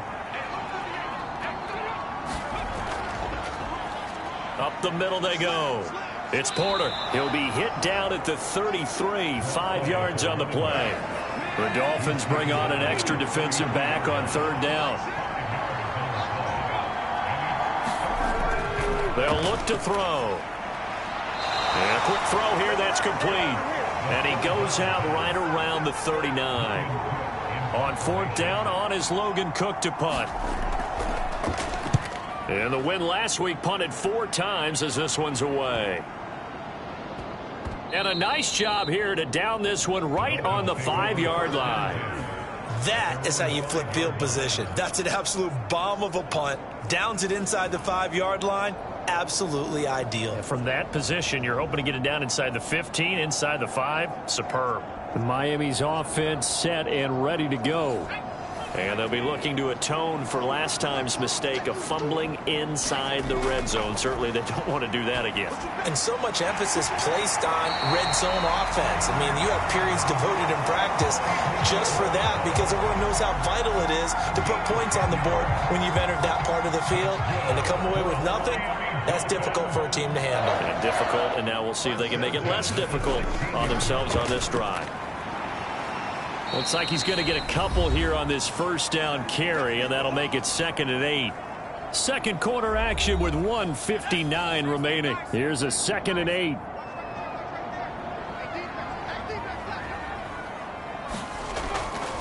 Back to throw. Costello. It's complete to Brown, right side. They'll get to the line here, but remember, it's also 3rd down. Looking to throw. Costello working the middle of the field, and he's got a man complete. And he is going to have the Dolphins first down by about a yard as they're able to convert on 3rd and 2. And this will be incomplete.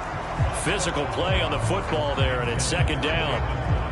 And I think they'd be well served to take that type of a physical approach against him the rest of the game. He's had his way so far, but on that last one, that worked quite well for the defense. So now 2nd and 10 after the incompletion on first down. They run it with Pacheco from the gun. The Chargers going to signal for the first of their timeouts as they'll head to the sideline and talk over what to do next. On 3rd down, it's Pacheco. And a good job on the tackle there as they get him down shy of the first on the 35-yard strike.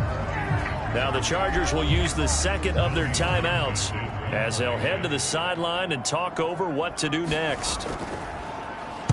On is the punter Townsend as he gets this one away.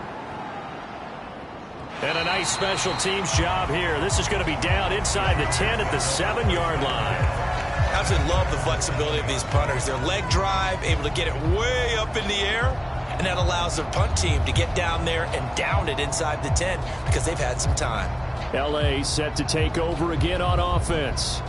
Now the question, what do you do here? Time not really an issue. You got over a minute, but you figure from this spot you'd need a good 50, 60 yards to even consider a field goal try. Yeah, so there's optimism there, but there's also a little bit of restraint, right? You got to make sure you don't take a sack here. Don't end up in the end zone. Ball gets stripped. You could give up 2 points in that occasion, or maybe even 6 if you can't get on it and recover it yourself. So make sure you protect the guy throwing the football if indeed that's the plan of attack.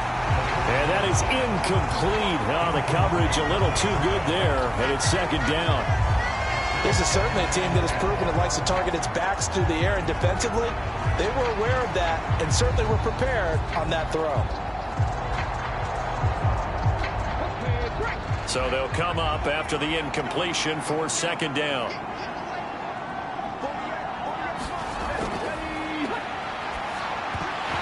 And that is incomplete. A lot of force bearing down on him there. He could not hang on. It's 3rd down.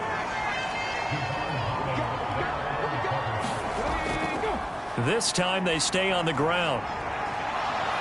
And he's going to get this one across the 30-yard line. Give him 15 yards on that one and a Charger first down.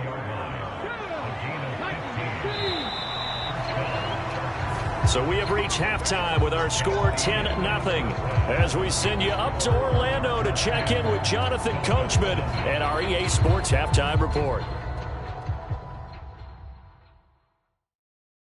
Okay, Brandon, thanks very much. Welcome in, everyone, to our EA Sports Halftime Report. Let's get you caught up on what's going on around the NFL. We'll start up at TIAA Bank Stadium in Jacksonville, where it was the visiting Steelers who were able to walk away with the road victory. Najee Harris, a touchdown run in the victory. From there, we're off to check out another game, and they fall in that one to the visiting Indianapolis Colts. Tua Tagovailoa, a strong performance there, over 300 yards passing with 3 touchdowns in the victory. And lastly, we'll all be tuned in on Monday night for what should be a great one between the Green Bay Packers and the New York Jets.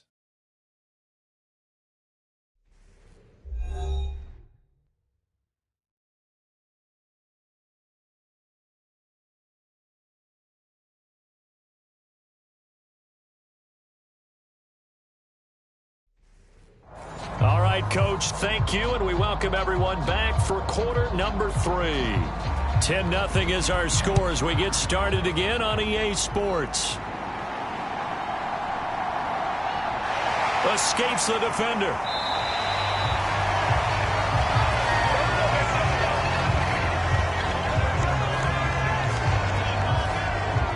Out comes the Dolphins now. They'll go on offense first here in this third quarter. This offense, Charles, had a strong first half throwing the football, at least in terms of yardage, but that hasn't translated so far on the scoreboard as they begin the third quarter here, trailing and looking for a little momentum. Yeah, you're right about that because, let's face it, in the first half, most of their focus was in the passing game. And to their credit, resulted in a healthy amount of yardage. So I would think that at halftime, they're going to anticipate that defense loosening up a little bit to try and cover the passing lanes. They've got to get the running game going, and there should be some gaps to run through now.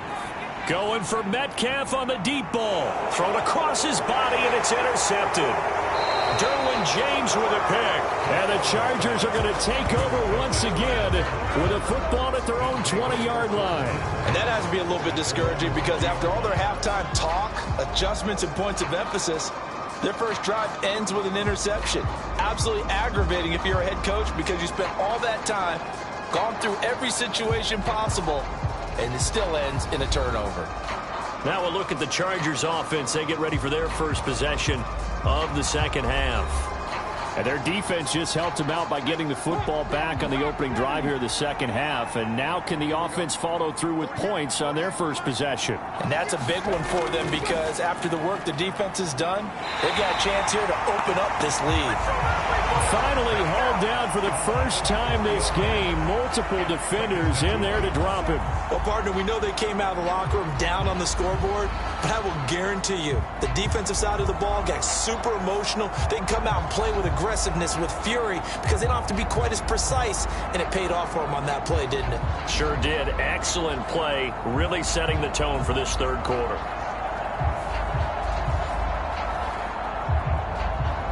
Second and 14 as they've got work to do here after the sack. Out of the gun, they'll look to throw. All that gets him is just a yard, and now it's third down.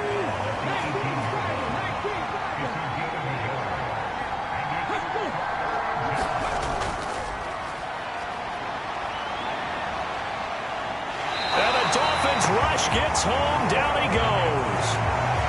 It'll be a sack and a loss of 3, but more importantly, it brings up fourth down. We've seen him escape similar situations earlier in the game and get away for pretty good yardage. At that time, they get him down. Yeah, they've had enough evidence that he can get away and run for good yardage, haven't they? That time it felt like, okay, enough of this. Let's play it the right way and get him on the ground before he does any damage. Here's Logan Cook now, standing just about on his own goal line.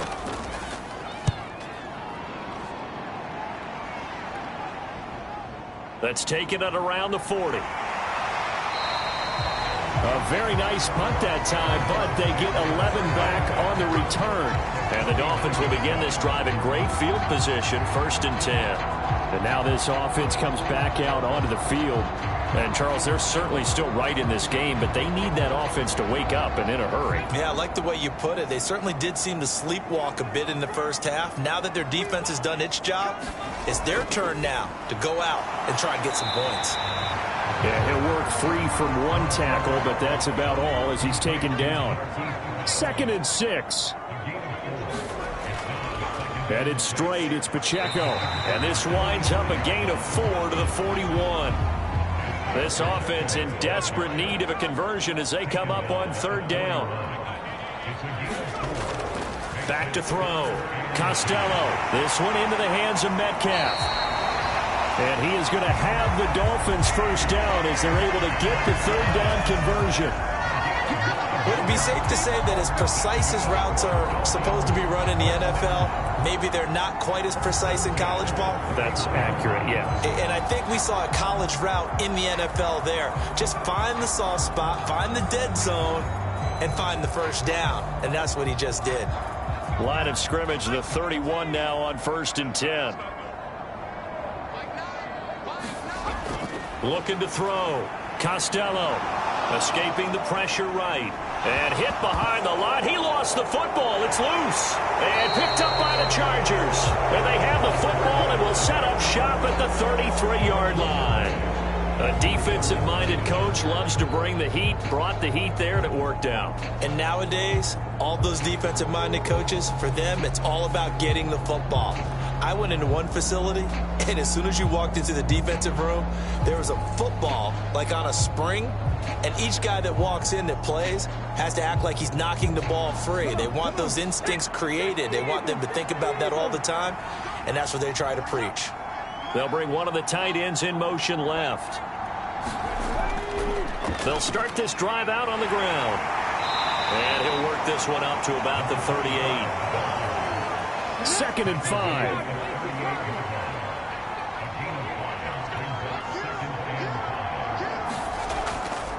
On play action, they'll throw. Into a double team, and it's intercepted. And they'll start out with great field position at the 47-yard line in enemy territory. So that, Charles, maybe the play that this defense has been looking for. They've hung in there, and if they lose this game, it won't be from a lack of effort on their part. The key question is, can the offense finally do something? Because we're into the 3rd quarter, and a 0 is still glowing on the scoreboard. The Dolphins offense now working their way back onto the field. Now, they've sort of lost their way, partner. How do they recalibrate and get this proverbial train back on track? Well, this is where leadership really comes into play.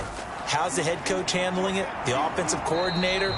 Sometimes they just make a joke. All right, guys, you had your fun? All right. Throw it out the window. Yeah, let's get back on track here. And sometimes that'll work just fine. I guess it's time now to lean on that leadership.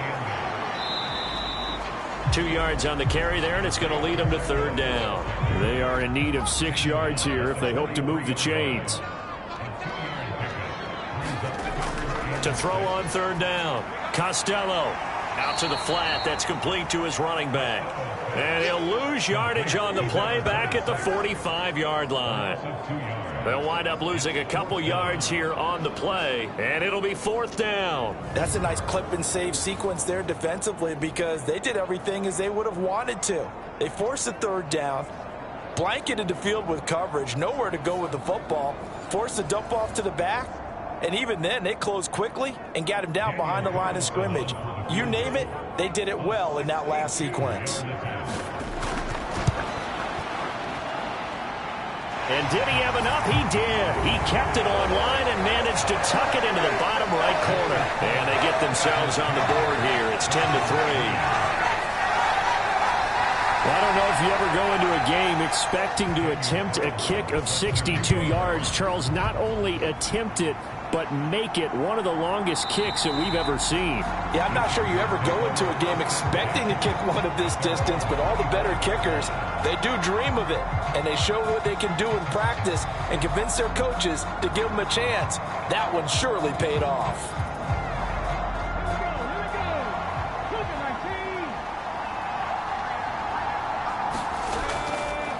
They'll start on the ground here on 1st down. It's a pickup of 4, and it'll bring up 2nd down.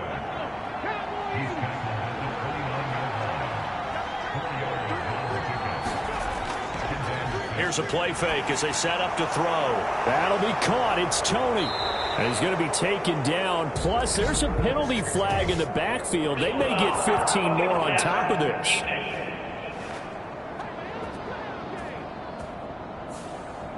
So now a fresh set of downs, 1st and 10 after roughing the passer. Now a handoff up the middle. Porter. And he'll power ahead, but only for about 3 yards. 2nd down coming up. You know that old expression, it's not my night? It hasn't been his so far. I don't know if the legs are a little bit heavy. Sometimes having to hang out all day and play doesn't exactly play to your advantage, but it's been a tough go for him. And every time he looks up, somebody's there defensively. That was the same case on that play. Short completion, just 4 yards. And now it's 3rd and 3.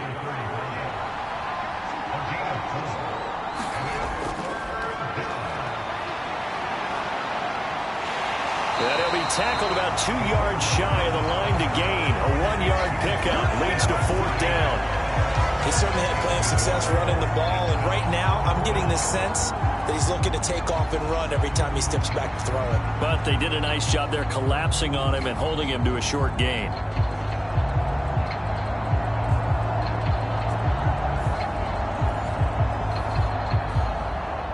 They'll pass up a field goal attempt. It would have been a 45-yarder. Now they'll go for it on 4th. They'll try and run for it. And he will have the first before he's brought down right on the chalk of the 20. Give them credit. They knew what they wanted to dial up on 4th. They executed it for 9 yards, and the offense stays out there.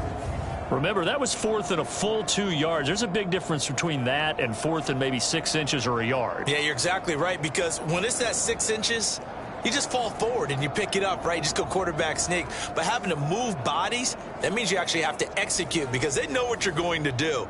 How are you going to make the right play call and get everyone into the right spot and win at the line of scrimmage? That's what they did there. They'll send a receiver in motion left. He'll get it here on the jet sweep. Just a yard on the pickup there, and it'll bring up a 2nd and 9. Let's just make this one succinct. Nice job there. All 11 guys on defense diagnosing the jet sweep and putting it down. On 2nd down, it's Porter. And now they're inside the 10 as he's brought down at the 9. 82 yards rushing for him so far as his terrific season continues here. Looks to me like maybe there's a little attrition setting in with this drive, because when you see that type of a run, I get the feeling the defense getting a little bit tired. And that's the last thing they need, especially when they look up at the scoreboard.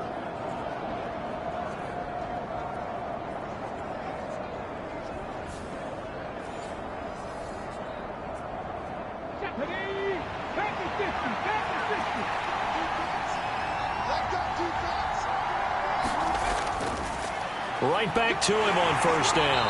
And from the 9, they get this to the 5-yard line. And the ball smack dab on the 5-yard line. Here's 2nd and goal. Off the play fake, he'll look to throw. And the stop will come inside the 5 at the 4. Big play coming here. It's 3rd and goal.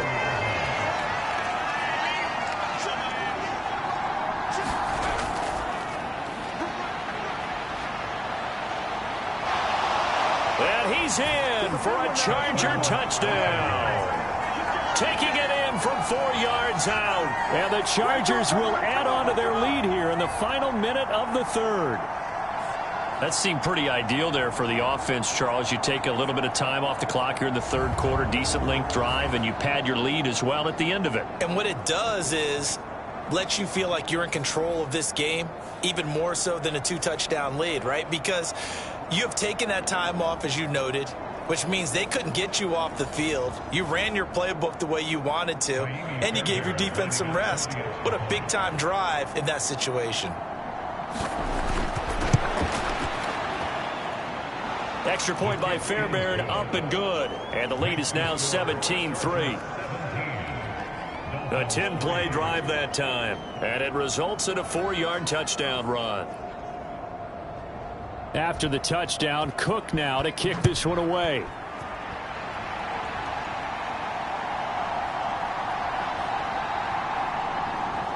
And he brings us out past the 20 to the 24.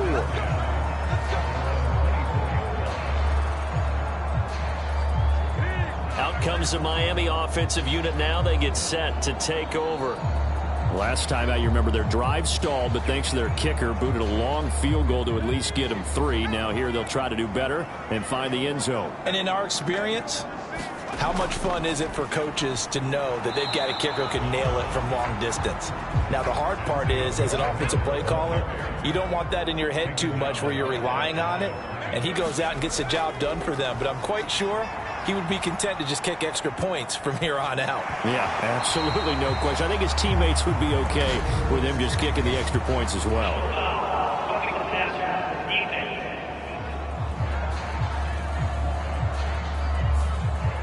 So now a fresh set of downs, 1st and 10 after roughing the passer. Pacheco gets it up the gut, and he'll be brought down just shy of the 45. 1 quarter remains here on a Sunday night. This is the National Football League on EA Sports. Back now in Miami. It's Dolphin football, but they trail here as we get set for the 4th. Looking to throw on 2nd down. Costello. Left side here taken in by Metcalf.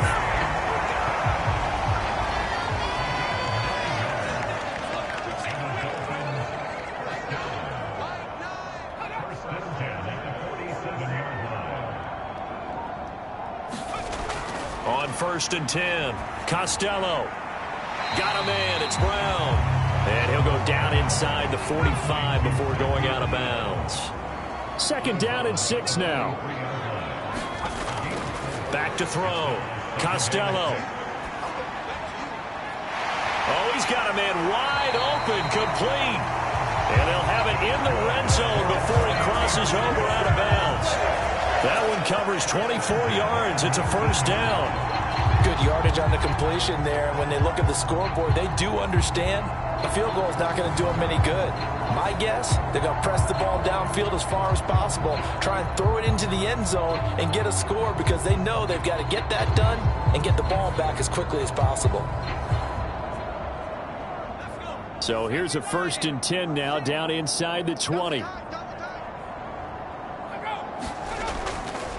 handoff now for Pacheco. And he'll get him inside the 15 down to the 14-yard line. Ball at the 14 for 2nd and 5. Again, it's Pacheco. And he'll get about 3 just outside the 10, stopped at the 11. They're trying to keep the drive going. This will be play number 8. It's 3rd and 2. Operating from the gun, Costello. And he'll be taken down, but he does have 1st down yardage. An effective 7-yard 3rd down conversion. And a 2-score game, obviously, every play, every 3rd down, like we saw there, magnified. Big pickup. It was a huge pickup. What they really want, though, is to not even get to 3rd down. They've got to maximize time and conserve as much as possible.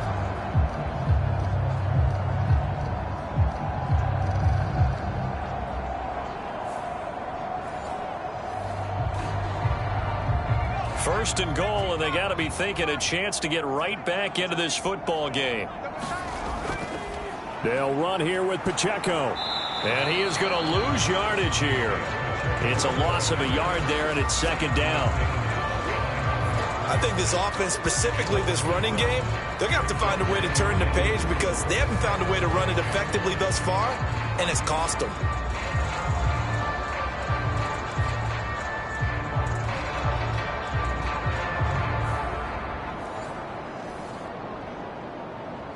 Back at the 5-yard line now, 2nd and goal. Operating from the gun, Costello. And he just chucked that one out of bounds, out of everyone's reach. Maybe a wise call not to take a sack in this part of the field. It brings up 3rd down. They've been denied touchdowns in the red zone twice already. Here comes 3rd and goal.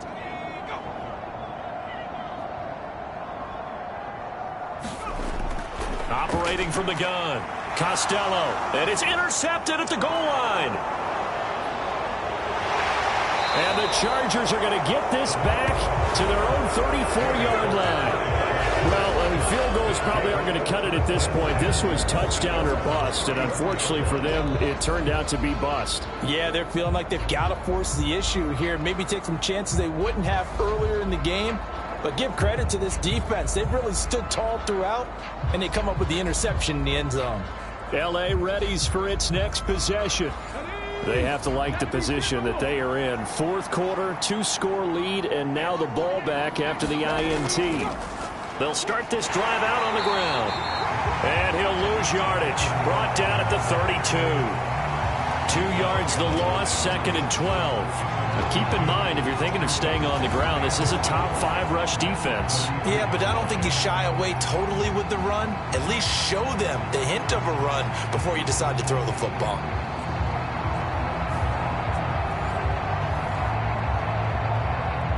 First play of the drive goes the wrong way. Here's 2nd and 12.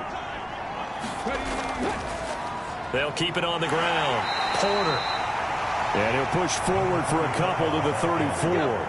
The Chargers on 3rd down. 5 out of 9 thus far. This is 3rd and 10. And intercepted. Maybe the turning point they need. Picked off by Pat Surtain. And he'll get this back to the 32-yard line. 2-score game here in the 4th, and that pick, it kind of keeps the door ajar, doesn't it? It does, and you wonder about their strategy because with a 2-score lead, you would think maybe you're just sitting on it trying to drain some clock. It's almost like they felt like, hey, we've got a good cushion. We can keep pressing it. It ended up costing them. So now here come the Dolphins. The interception was a great starting point, but now they need points pretty quickly, down 2 scores. From the 32 now, here's 1st and 10. On the handoff, it's Pacheco. And he gets stopped up at the 31 after a gain of maybe a yard. From the 31, here's a 2nd and 9. Looking to throw. Costello. This will be caught by Brown. He'll be dropped at the 25 after a gain of 6. One thing I think that's safe to say defensively, the tackling's been really good. And because of that, it's been very, very hard for them to move the ball because you're not getting the benefits of run after catch. They tackle them almost on the spot. That means you have to run extra plays, harder to move it. Back to throw. Costello. Able to find the open man. That's complete. And he gets it inside the 10 to the 9. They're able to convert on 3rd down, and that sets up a 1st and goal. With the score where it is, this was probably going to be 4-down territory if they didn't convert there. But what a nice job of working his way open, making sure he secured the catch, and setting up 1st and goal. 1st and goal, and they got to be thinking a chance to get right back into this football game. This is Pacheco, and he is met at the line of scrimmage, and he goes down right there. Another shot from the 9 on 2nd and goal. Once more, it's Pacheco. They'll get this halfway home from the 8 to the 4 on a gain of 4. Now, they'd really like to make the short field pay off. We'll see if they can, but this is 3rd and goal. Looking to throw. Costello to the goal line, but it's incomplete. The field goal doesn't help. They're going to go for the 6 here on 4th and goal. As expected, they're going for it to keep the drive alive. He's got it. Touchdown, Dolphins. DK Metcalf from 4 yards out. And the Dolphins have made it a 1-score game again here in the 4th. 4th and goal, and they found a way to throw it in the end zone for a touchdown. And these defenses, they just like 3 downs, get off the field. But here they had to go 4, couldn't get it done. A lot of the time, you're looking up and saying, okay, if I hold them for 3, at worst, I give up a field goal attempt. When they go for it, sometimes it really affects the defense because maybe they're not mentally prepared to go that 4th down. Extra point by Carlson, up and good. And now things get a bit more interesting here in this 4th quarter.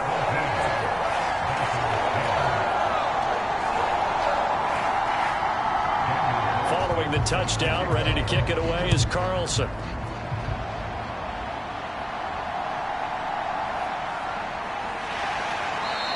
He takes this near the 25, just a little pass there, call it the 26. The Chargers getting set to go.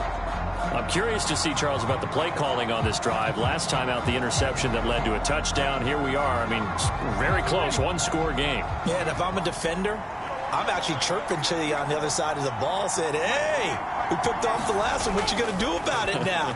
So when you do throw the football, high percentage, but throw it with confidence. Because if there's any hesitancy at all, it could end up in enemy's hands again. He'll try again with the arm here on second down. He's got his big tight end, Fant. And they're going to have this across midfield and inside the 45. Good yardage after the catch. Is that play good for 30 and a first? And as you saw right there, this is a guy with pretty good speed for a tight end. Nice job there, catching the short throw and turning it upfield. He can also be a weapon downfield as well.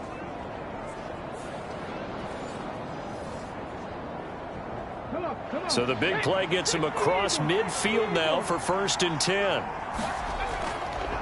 Up the middle they go. It's Porter, and he'll power his way forward for about 4 yards there on the first down carry. I'm guessing you'd say this is kind of the key here. Grind out some yardage, work on that clock, see if you can continue to tick it down. Definitely, you want to bleed things out at this point, right? Continue to possess the football, gain some yardage, and put the onus on the defense. Do they have to use timeouts? What are they going to do to stop you? You're taking charge. And he's got another first down as he's brought down at the Dolphins' 30.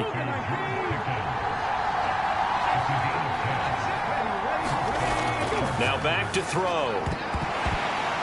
And that one drops down, incomplete. Good coverage there, forced the ball free, and it's second down. When you run in the slant, timing is everything, and against that man coverage, there was no space available, and incompletion as a result. And 2nd and 10, he'll look to throw again. And he comes back with one complete. And he'll be out of bounds as he gets this down to about the 21 or 22. This is 3rd and 2, maybe the biggest play in this football game. Now a handoff up the middle. Porter, and he is going to have the Chargers first down as they're able to convert, albeit not by much, on 3rd and a yard. How about this offensive line? They're really starting to establish themselves, take over this game. And before the series began, I know exactly what was said in the defensive huddle. Guys, we got to get no less than a 3 and out. Let's get off the field. Instead, they can't find any traction towards doing that. Right now, they're just getting muscled all over the field and getting pushed down it. They're not totally home free yet, but it's looking good as they come up 1st and 10. They'll keep it on the ground. It's Porter. And able to break one tackle, but then quickly brought down. But a nice little gain. 99 yards on the ground for him now as he has gotten better, really, as the night's gone on. So it's Charger football as we welcome you back from the 2-minute warning. They've got a 2nd down now as they search for a way to get this one to the finish line.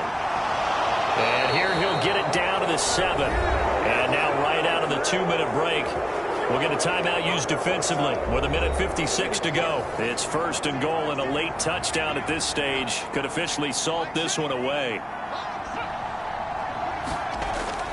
Going for the knockout punch. They'll try and run. And he's going to ball his way down to about the 1-yard line. The Dolphins going to take their 2nd timeout.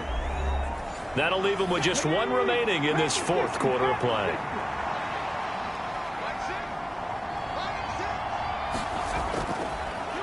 They'll try to run this one in. And he is into the end zone. Touchdown, Los Angeles. A great effort there. His 8th rushing touchdown on the year. And the Chargers add on to their lead, and it's looking like that win streak is going to extend another week. Well, he'd been the workhorse on this drive, and it would have been unfair to bring someone else in to finish the job. So they go back to him again, and he delivers with a touchdown run.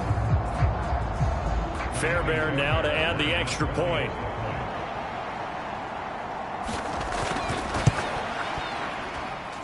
And the lead is up to 14. So that one a long 11-play drive. And it ends with a 1-yard touchdown run. After the touchdown, Cook now to kick this one away. And he'll just sit on this one as their drive will start at the 25. So the Dolphins now down by 2 touchdowns. A little under a minute 50 remaining. Their offense has struggled all night, and now they need to find 2 scores late to try to pull this thing out.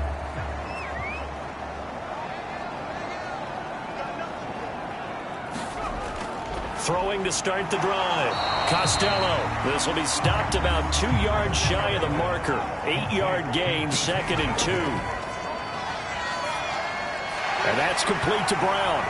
And able to get this one across the 45 before he's brought down. 1 timeout at their disposal, but more pressing is the need for 2 scores, obviously. And the Chargers rush is going to get there. Down he goes. They'll come up now. This is 2nd and long. A quick throw, but incomplete. This definitely 4-down territory at this point, but a critical 3rd down here. Back to throw. Costello. And this pass broken up. Excellent coverage there on 3rd down, as that was not an easy one to hold on to.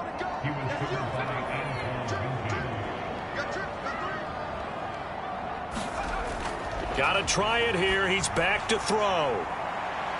And that's caught inside the 30. And he'll get this to the 30-yard line before crossing over out of bounds.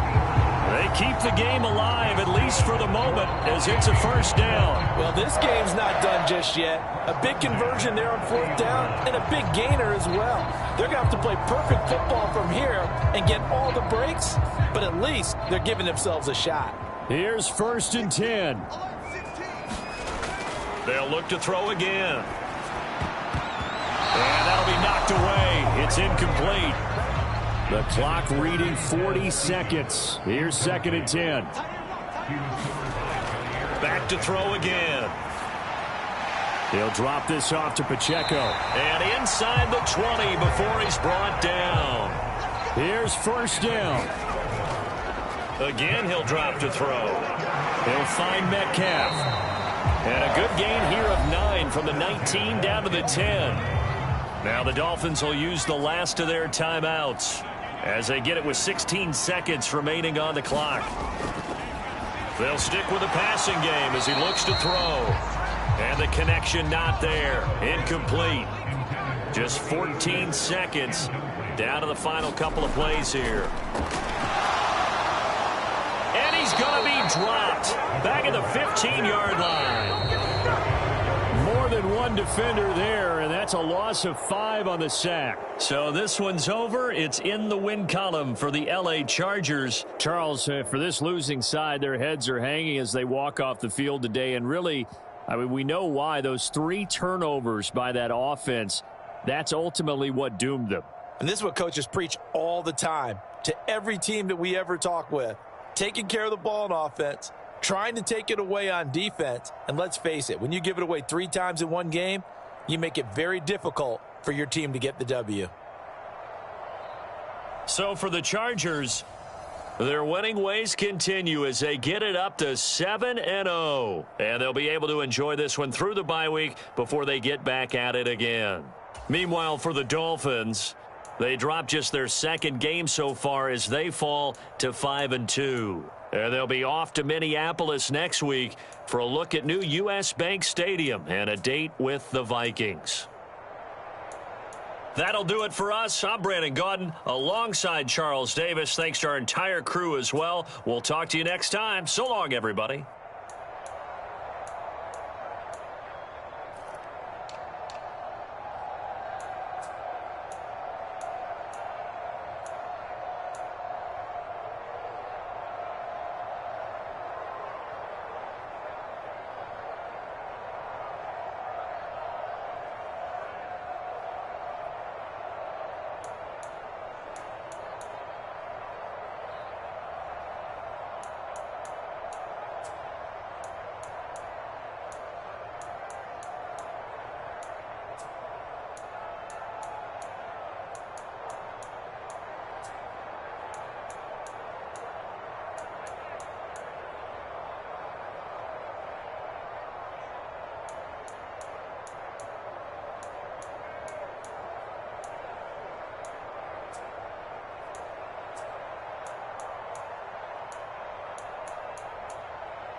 Today, from Allegiant Stadium in Las Vegas, Nevada,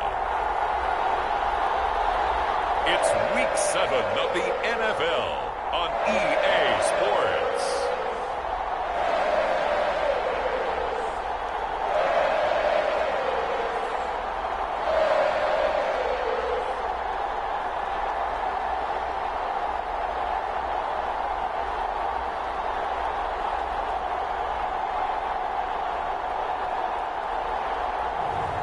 It's the Las Vegas Raiders taking on the San Francisco.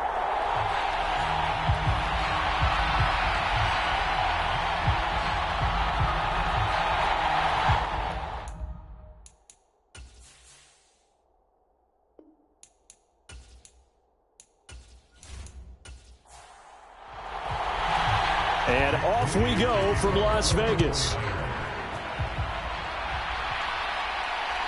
From a yard or two deep, here comes a return. And he'll be stopped right around where he would have been had he gone down to a knee, maybe a yard shy of there at the 24. So here comes the Raider offense now onto the field. They'll be led out by the #1 overall pick back in 2020 from LSU. It's Joe Burrow. There's a lot of good to watch in the game last week, wasn't there? I mean, he did throw 2 touchdown passes. That was impressive. And he's so close, isn't he? The 3 interceptions killed him and his team. That was costly. But if he just cleans that up a little bit, there's a reason for optimism with this team and this passer. 5 yards on the game's first play, second down. Well, this defense for the Niners very strong in that victory a week ago. It was a little bit enlightening talking with the defense coordinator about their performance last week because the feeling was that it was a good, solid performance. They did what they needed to do to get the job done and get the win, but definitely a few lapses that they're looking to correct. They'll give him 4 yards there, and now that sets up 3rd and 2. Trying to run for it with Jacobs.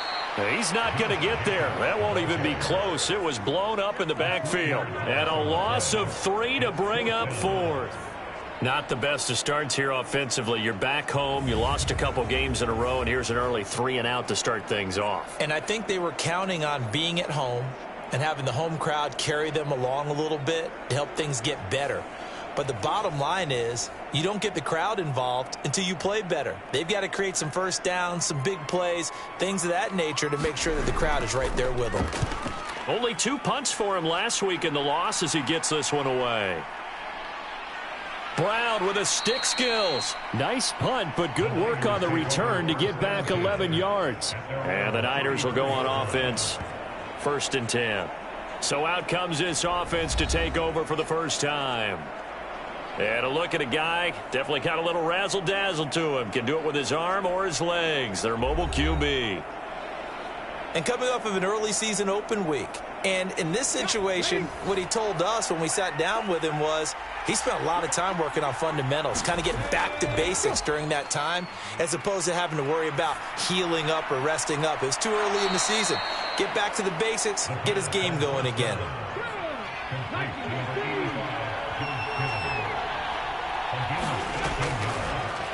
First carry of the game for Christian McCaffrey. A nice run there, 9 yards, and it'll be 2nd down. The Niners in a very solid 4-1 here in the early part of the year. And they come in with fresh legs. They got the extra time off thanks to an early season open week. And usually your hope is that your open week comes a little bit later in the year. But when you get a chance to get your fresh legs back, you have to take that time and run with it, and that's what they're trying to get done here. And McCaffrey going to pick up a Niners first down as a tackle made at the 42.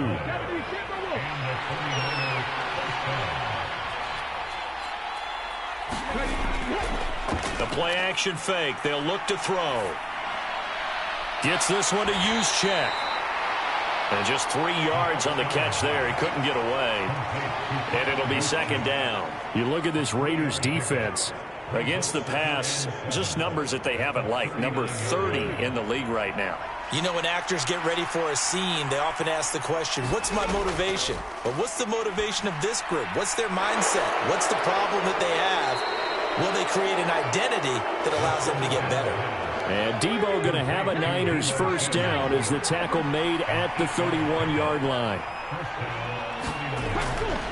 On first down, this is McCaffrey. And they're going to stop him right at the line of scrimmage. Just no cutback lane to be found whatsoever.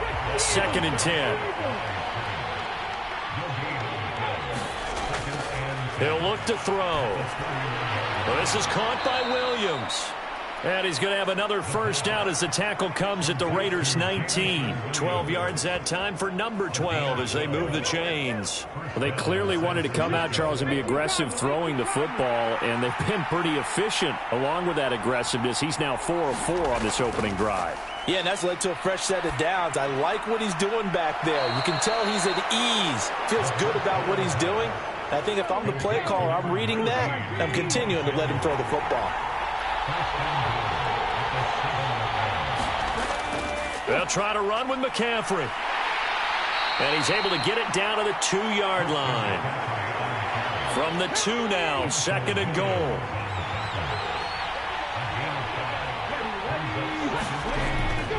Looking to throw. And that throw behind his man. He missed him, incomplete. A big play forthcoming. Here's 3rd and goal. McCaffrey is in. Touchdown 49ers. So both sides of the football contributing here early. Their defense forces the punt, and then the offense takes it down the field and punches it in on the short touchdown run. And, Brandon, that's good complementary football, and that's what they're going to need if they want to get out of here victorious.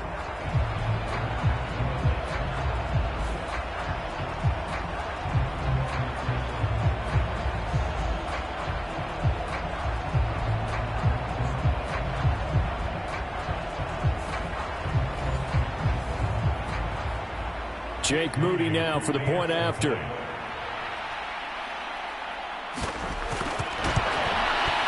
the 49ers grab a 7-0 lead.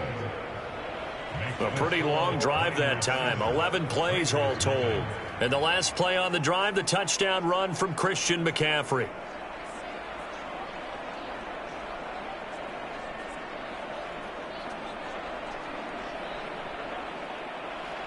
So here's Moody back out there now to send this one away. No run back here, down to a knee, and this drive will start at the 25. Second drive of the game coming up for this Las Vegas offense. And they are back down to the 500 mark after 2 straight losses. And, Charles, this is a team that, to be frank, their play has really dropped off the last couple of weeks. And, Brandon, I think there's a sense around the building that they can't let this losing streak get any worse than it is. Because if they were to lose here and fall below 500, then you're playing catch-up the rest of the way. They've got to take a stand and make it stop right now.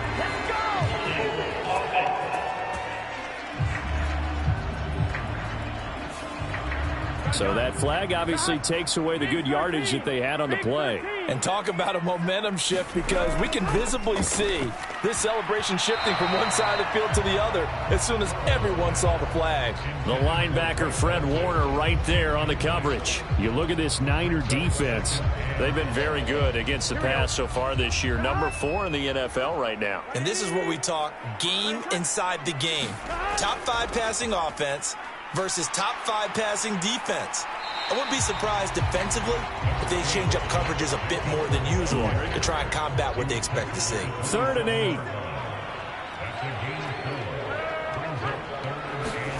Now it's Burrow. He's got his target. That's complete. And he is going to have the Raiders first down as they're able to get the 3rd down conversion. So he turned to a trusted, familiar face in that 3rd down situation. It paid off.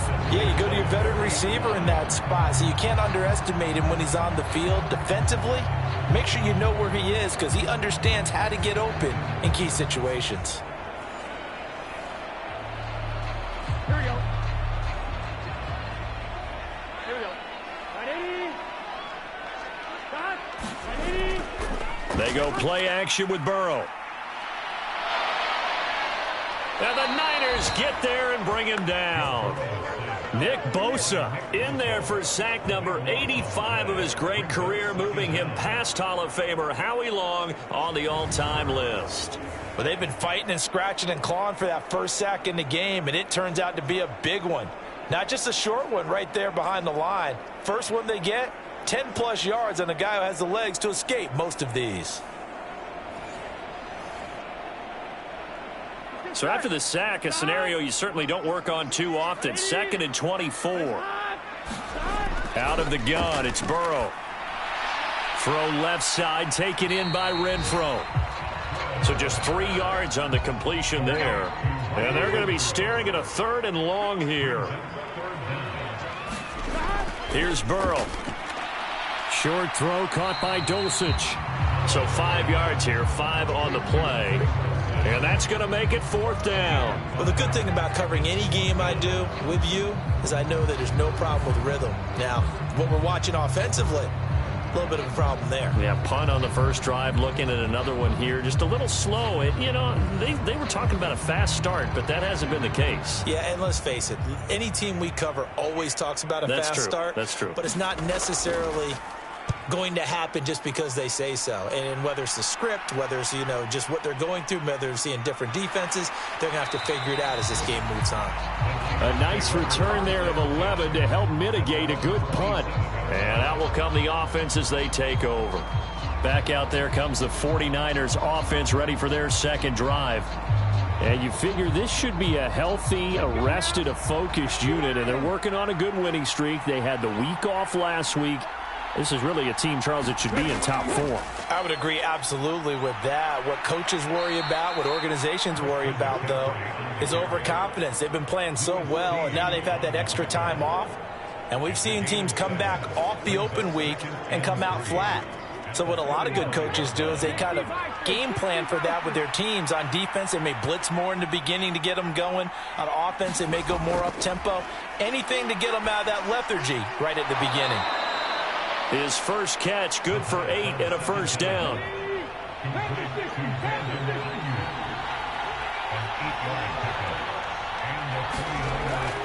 Back to throw here. This one into the hands of Kittle, the tight end. And the result here, a pickup of 8. Leaves him with 2 to go on 2nd down. Back to throw. Again to the big tight end, George Kittle. Back-to-back receptions for him, and it's another first down.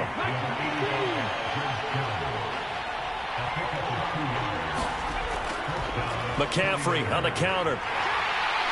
And he's going to take this ahead for right around 3 yards, but no more than that. 2nd down. 2nd and 7.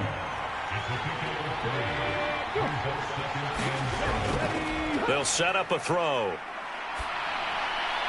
That ball caught. Brandon Ayuk.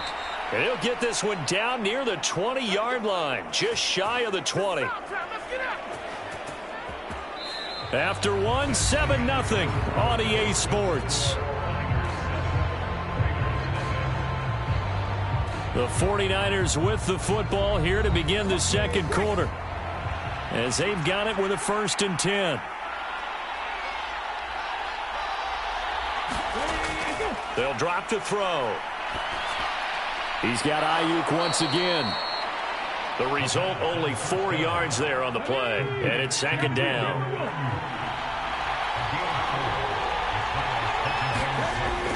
Back to the ground attack here. It's McCaffrey. And brought down, but not before they get it inside the 10 to the 7. It's a good gain of 11, sets him up 1st and goal.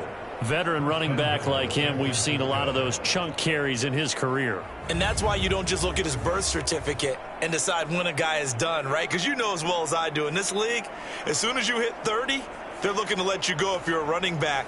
Sometimes there's a little tread left on the tires.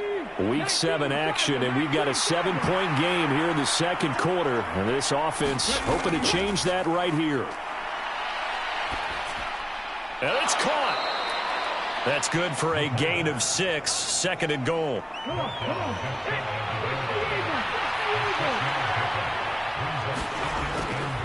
On the ground, McCaffrey. And across the goal line, into the end zone. Touchdown, 49ers. Christian McCaffrey with his 6th rushing touchdown on the year. And the Niners go up by 2 touchdowns. So his strong first half continues as he finds the end zone here for the 2nd time. And definitely good blocking at the point of attack, and you just have to love watching the way he can create space down near the goal line, and he's able to take it into the end zone. Now Moody for the PAT.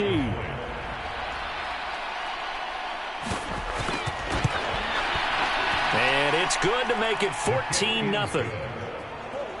So that one a pretty time-consuming 10-play drive. And the last play on the drive, the touchdown run from Christian McCaffrey.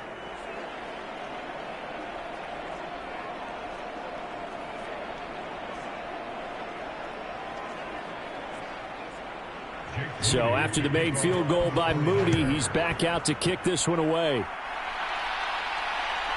From a couple yards deep, he'll bring it out of the end zone. And ultimately cannot get this out to the 25-yard line as he's dropped at the 23. The Vegas offense ready for their next possession. And they're in a bind early here, down 14-0. Are you worried at this stage or still too early?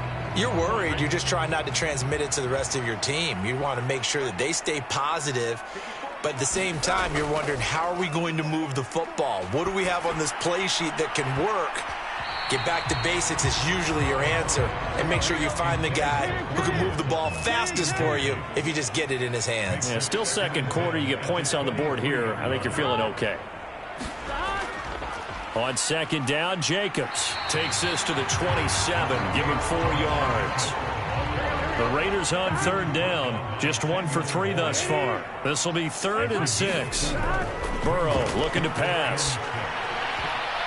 And that's going to be incomplete. The contact there enough to jar that ball free, and it brings up 4th down. He's been a busy man here in this first half as he gets it away. They call that a punt of 38 yards officially. And they will take over 1st and 10. Christian McCaffrey and his 49er teammates back onto the field. Good returns on the last drive. He hit the end zone for the 2nd time. Good returns in this first half, really. Yeah, good returns for his team. Really good returns for the guy. And you know where I'm going. Darn right. Those fantasy guys who have him on their team, they're rejoicing right now, and they have a high expectation that what they've seen already will continue. You talk about fantasy a lot, but you don't. Why don't you just play? You don't. I'm not good enough to play the fantasy game. I enjoy watching you. You're an analyst. Do it. You're an expert. I mean, you were a champ last year. Keep it up. 5th place. Okay. Well, that's a champ in my book. A lot of tight ends just use their size and their strength, try to occupy some space and kind of body people away and catch the football. But not this guy. He's a refined route runner. Makes me wonder if he took some dance classes in his background with his footwork. Flag comes in. This might be a free play. The same target, same result. It's Kittle. And he'll be taken down, but not before he gets into enemy territory. So offside's the call, and they understandably decline it. And this is why we're seeing more and more teams hiring that one coach to the staff that's in charge of all these things. This one's minor. It's pretty easy to figure out. But all the game management stuff, trying to help out the head coach in his decision-making process. Throw over the middle. He finds Williams. Give him a gain of 5 on the completion, and that will bring up 2nd down.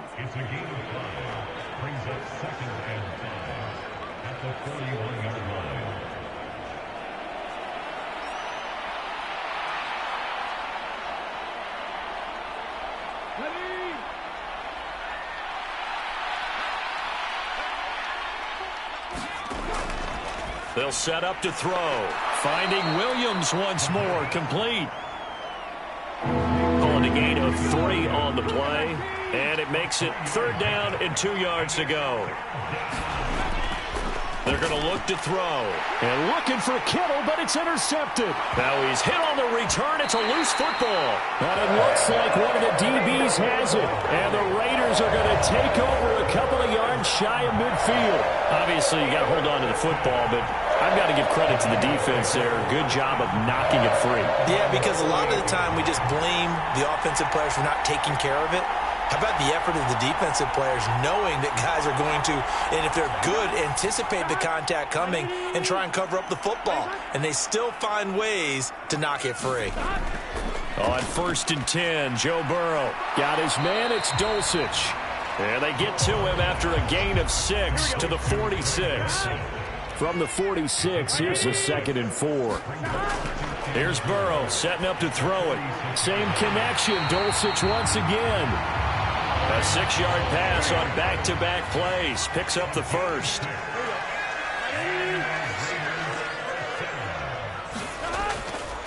Now a give to Jacobs running right. And he still has yet to get on track in this first half as they're going to stop him behind the line. He'll lose a yard there, and it's 2nd and 11. I like the strategy. Extra tight ends, extra beef. They want to run the football, but that means they probably want to run it inside. If you get strung out on the perimeter, you're in peril. Yeah, we saw the result, negative yardage.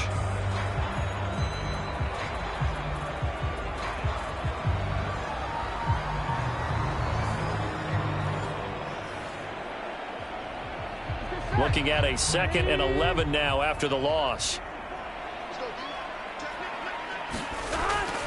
Once again, it's Jacobs. And the running lane's non-existent in this first half as they'll stop him behind the line. It's a loss of 4. Now 3rd down. Partner, you mind if I take off this headset and put on a coaching headset?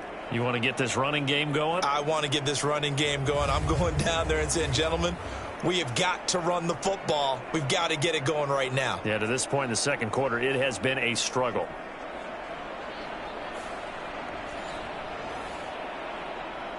Here we go. 3rd and 15 here after the 1st and 2nd down plays went in the wrong direction. They're passing here. Joe Burrow. All right, rifles one, and that's going to be intercepted. Picked up by Denzel Ward. Down the sideline he goes. And into the end zone. A pick 6 for the 49er D as they score the touchdown. Well, mistake there by the offense, Charles. They tried to pick on a Pro Bowl corner in coverage there, and not the smartest decision. He reminded him that he was a Pro Bowl corner with not only the pick, but the pick 6. And those guys who have that designation, sometimes they get a little bit bored in games because people try to avoid them. They absolutely love it when they get challenged, and it's a chance to remind everyone exactly why they were tabbed as one of the best in the league the prior season. Extra point try now for Moody.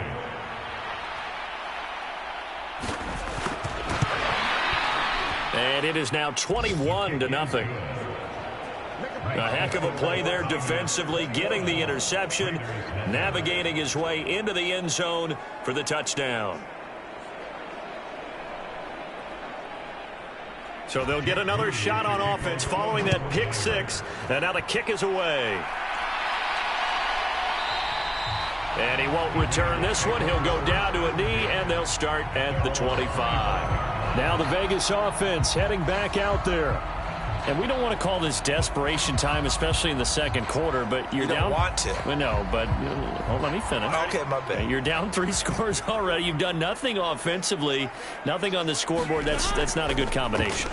I think you just called it desperation time. I think you did. But let's face it, you mentioned this to me in a break earlier in the game. The energy level hasn't been there right from the start. We've noticed that. They've got to find a way to get on their toes and start punching instead of retreating, to use a boxing analogy.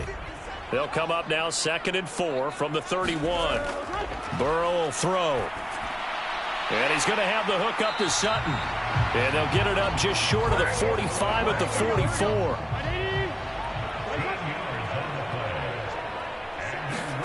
First down. Here's Burrow. Short throw caught by Dulcich. This is 2nd and 8. Now Burrow. Short throw caught by Dulcich. 5th catch of the afternoon, and that gives him a first down.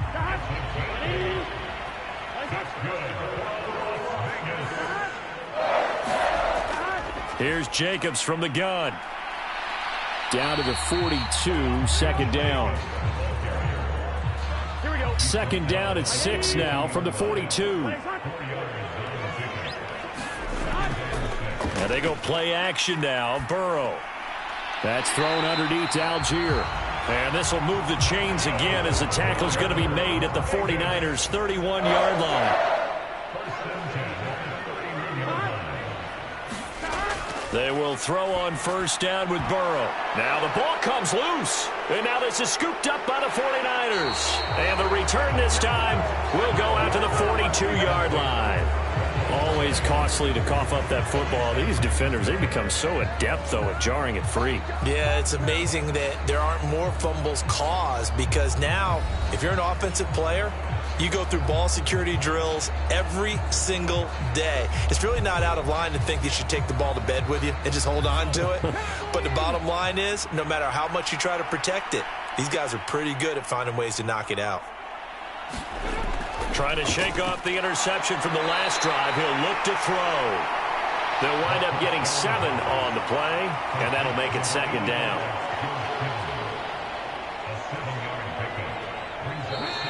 2 minutes remaining in this first half of football. Second down and 3.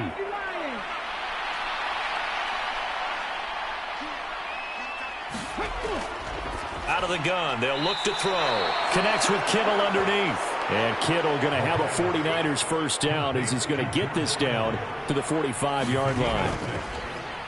Here's a play fake as they set up to throw. And a big loss here as he's taken down. Tyree Wilson using that athletic ability to make the play. I think this defense, Charles, realizing the deficit they're facing, they're going to have to step up and make more plays like we just saw there. Yeah, those are the type of plays that can focus a defense because, as we know, they've had their trouble so far in this one. But they just proved to themselves that they can get to him, and I expect them to continue to bring that type of pressure in order to try and turn around their fortunes. After the sack, they're staring at a challenge basically from the other side of town. It's second and a country mile. Got a man, that's Ayuk.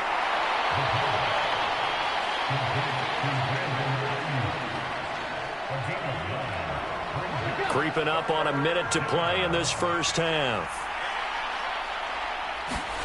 Now on 3rd and long, they'll look to throw. It's Williams on the catch. And he'll get this only to about the 38 as they stop him a few yards shy of the line to gain. It'll be a gain of 12, but it will also lead to 4th down. There's another example what defensive coaches constantly preach, not allowing any run after the catch. They gave up a few more yards than they wanted to, but they were able to get him down quickly and force a 4th down.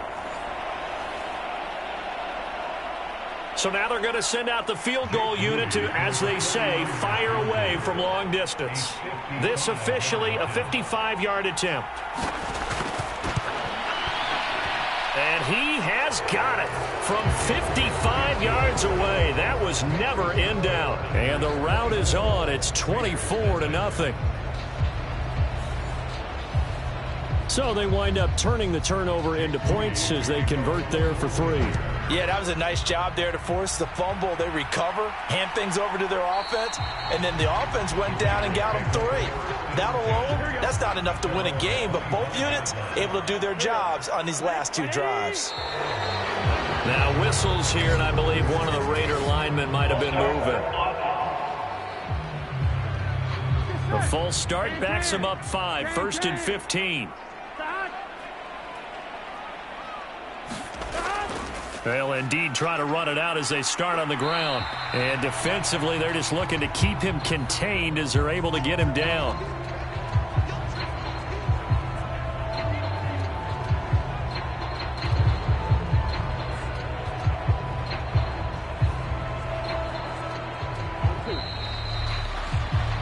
So we have reached halftime here with the visiting 49ers on top.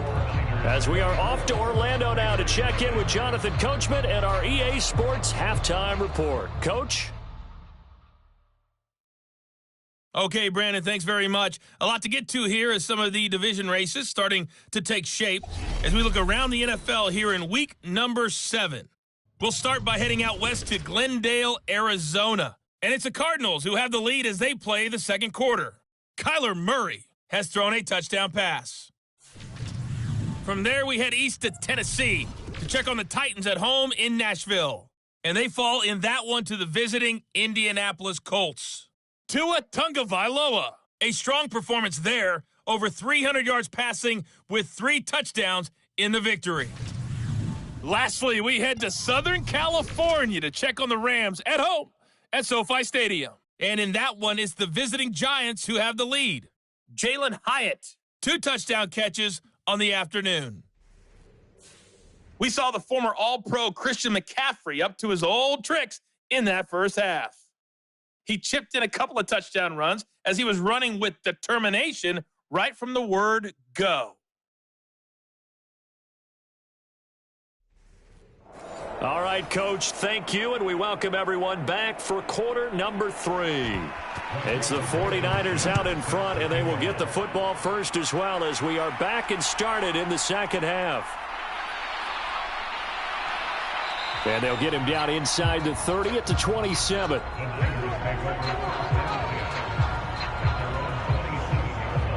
The 49er offense set to go to begin quarter number 3.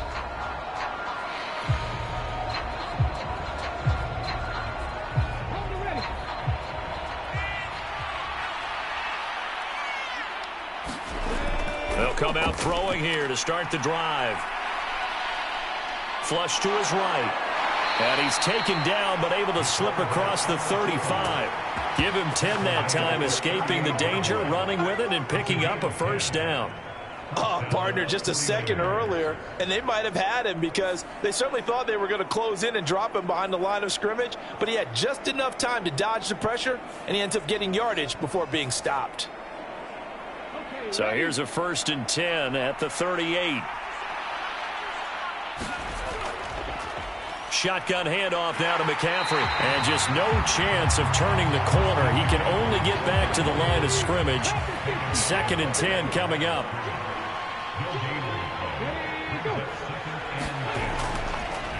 They stay on the ground. McCaffrey again. And they will only muster a yard here to the 38.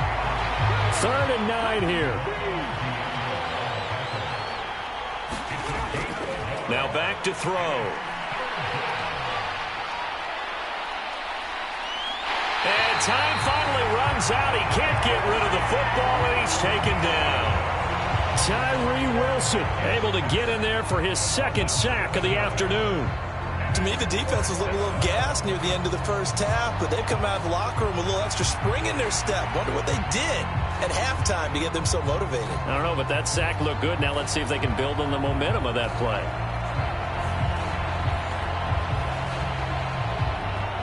Here comes the 49ers punter now. And the way this offense has moved the ball, he hasn't been needed till here in the 3rd.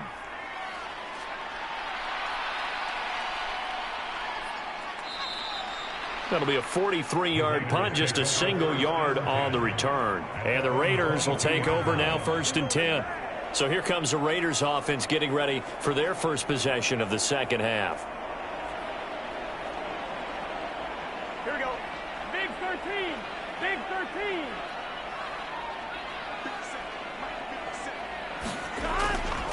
They'll begin on the ground with Jacobs. And he's able to break out of 1 tackle, but then quickly brought down.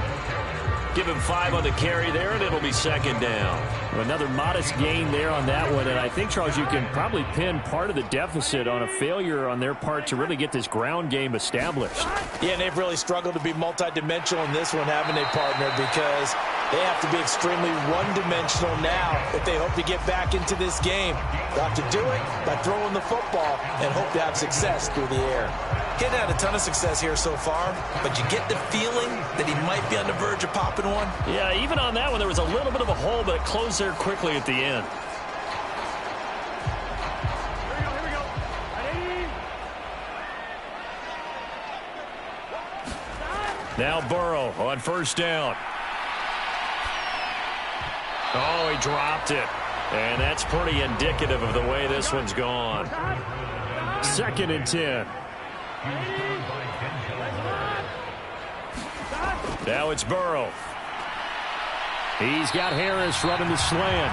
And down he goes at the 45 after a pickup of 9. This offense in desperate need of a conversion as they come up on 3rd down. They'll look to throw. Work in the middle of the field, and he's got a man complete. And they will touch him down, but not before he gets the first. That one goes for 8 yards. Well, part of their struggles in the first half was their inability to convert consistently on third down. But how about this well-designed play? Gave himself plenty of options and able to get the hook up and keep the drive going. Still in search of their first touchdown of the game, but they're on the move. 1st and 10. Burrow on play action. Over the middle, complete. That's Jacobs. So the completion good for 7 there, and it's 2nd down. This quick pass complete to Sutton. It'll be a pickup of 4, good enough to earn him yet another first down.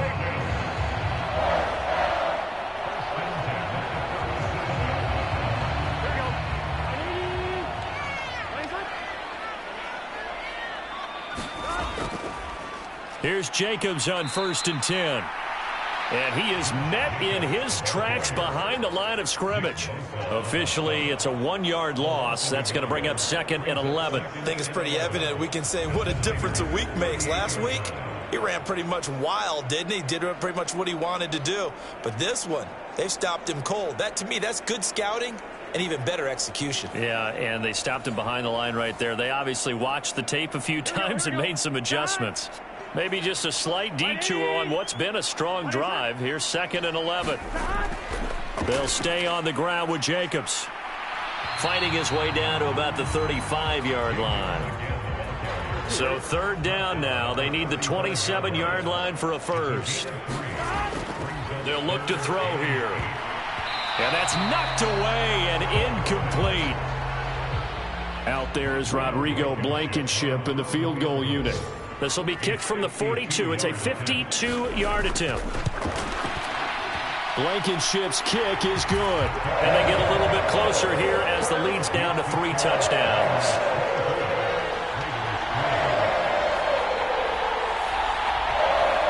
These kickers now, it used to be that a 50-plus yarder was cause for celebration. Now seemingly automatic. Yeah, isn't it funny when we prepare for a game, when you look at the backgrounds of these kickers, it's interesting, isn't it, to find out they were all-state quarterbacks, receivers, defensive backs, all-state wrestlers, right? Baseball players. We're finding athletes all along, and now they're just specialists putting it through the posts. Yeah, the 49ers getting set to trot out there. No points last time out. They were forced to punt, if you remember, but no time to dwell on that. They've still got the lead here and a chance to add to that here. 1st and 10 as this new drive starts. They start on the ground with McCaffrey. And they'll get him down after a pickup of 8. 2nd and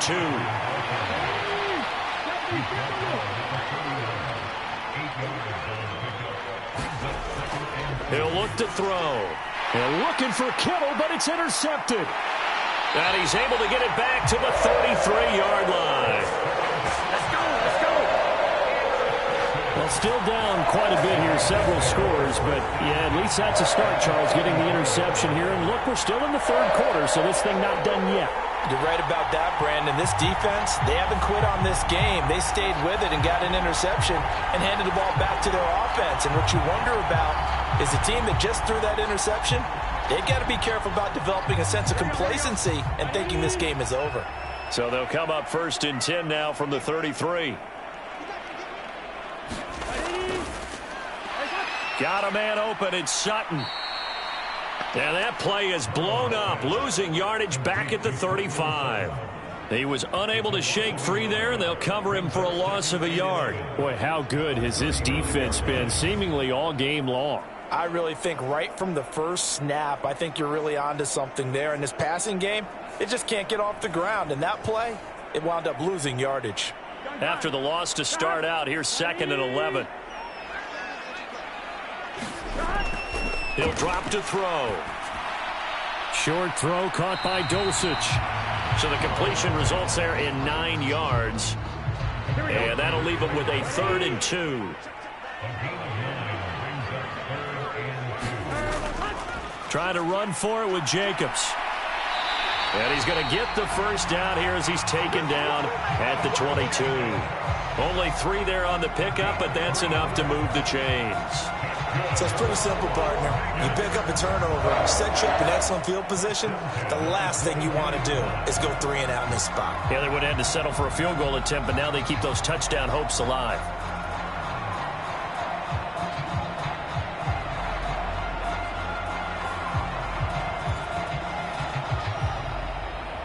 Here we go. Here we go. 180. Nice up. Shot. They'll go jet sweep here with Sutton. And he's taken down after a gain of 3 as they move it from the 22 to the 19. Defensively, they had that one pretty well figured out. Yeah, and one of the things about this play, it can be even more effective when you run a lot of motion, and there's plenty of times you don't hand it off. Now it's Burrow. He's going to be sacked back at the 23-yard line. Call it a loss of 5, a big sack to bring up 3rd down.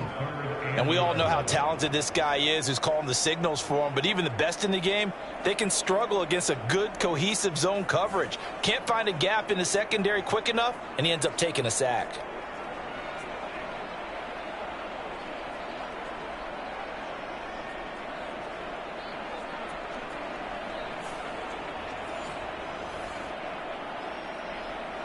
This offense in desperate need of a conversion as they come up on 3rd down. Looking to throw. Oh, had his hands on it, couldn't bring it in. Pretty symptomatic of how this game's been going.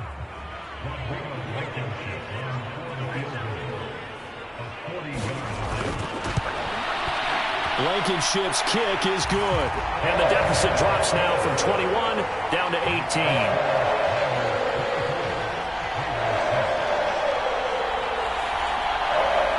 So they got the turnover, started with great field position, but in the end, the defense able to hold firm, and they only get 3 out of it.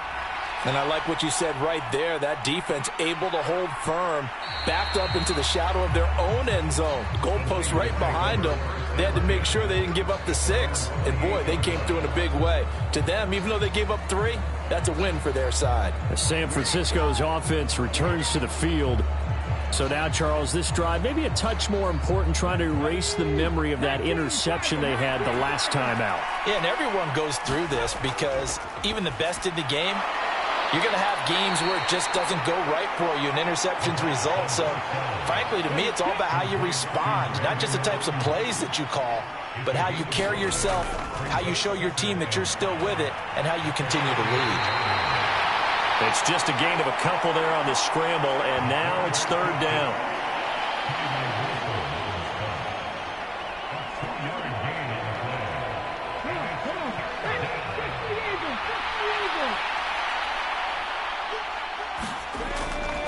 Off the play fake, he'll look to throw. He's got his running back out of the backfield. And he is going to have a 49ers first down as they convert on 3rd and 3 with a nice gain of 7 yards. Caught that look from you there, partner. I think we're on the same page on that one. Just his first catch. I think we both thought he'd be a little more active in the passing game. Let's see if that's the start of them trying to get the ball to him a little bit more here in the second half. Under a minute to go in this 3rd quarter as they come up 1st and 10. He'll look to throw.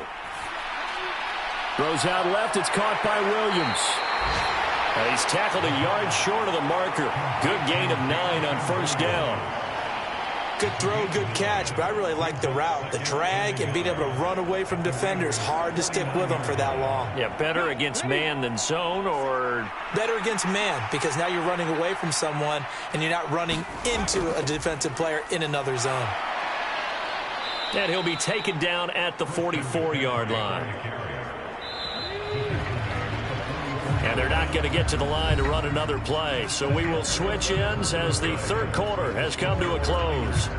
We'll return with more after this break.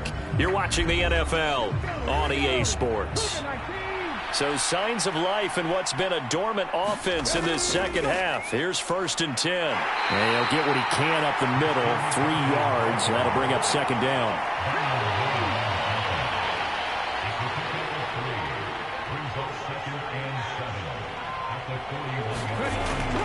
Again, they run. Again, it's McCaffrey. Oh, that one well designed as he'll take this down to the 30-yard line. 67 yards rushing for him now with a couple of touchdown runs to boot. As I take a look at the clock, I realize that this drive has eaten up a good portion of the fourth quarter already. Got to tell you, partner, when you're trying to salt away a game, this is exactly what it's supposed to look like.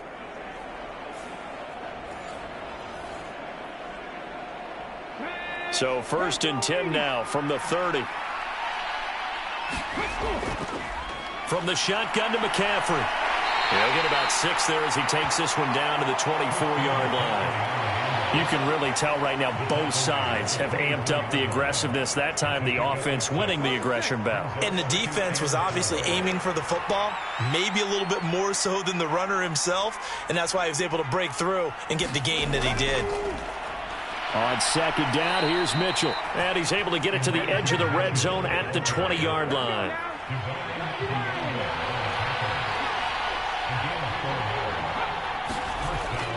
Now they'll switch it up here and look to throw. And they'll work this down to the 15 for a pickup of 4. Well, that's now 4 completions in a row. A good bounce back following the interception last drive.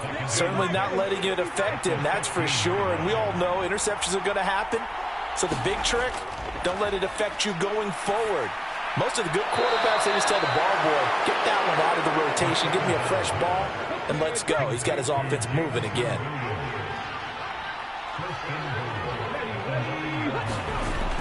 Back to throw here.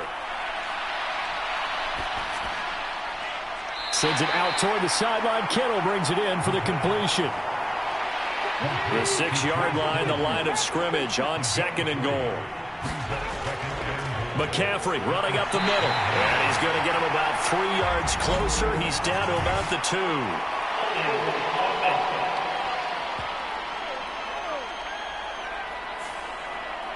A crucial penalty there as the hold backs him up for another 2nd and goal. They'll stick with the passing game as he looks to throw. It fights him off. Flushed out right. And across the chalk into the end zone. It's a 49er touchdown. It's their quarterback with his 16th touchdown of the year. And the 49ers are looking to run it to 5-1 on the season as they add to their fourth quarter lead. That's a really good decision right there outside of the pocket. You've got to know the right time to shift from passer to runner. He was looking and looking, nothing there. You can almost feel the brainwaves firing as he calculates, I think I can win a race to the pylon. And he turns out to be right. Touchdown. Now Moody for the PAT.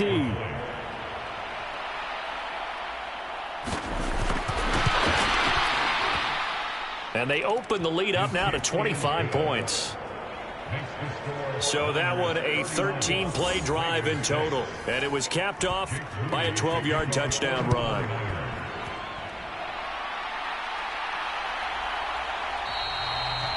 And they'll put up the stop sign there as his guys will get it at the 25. Las Vegas's offense back out there ready to go.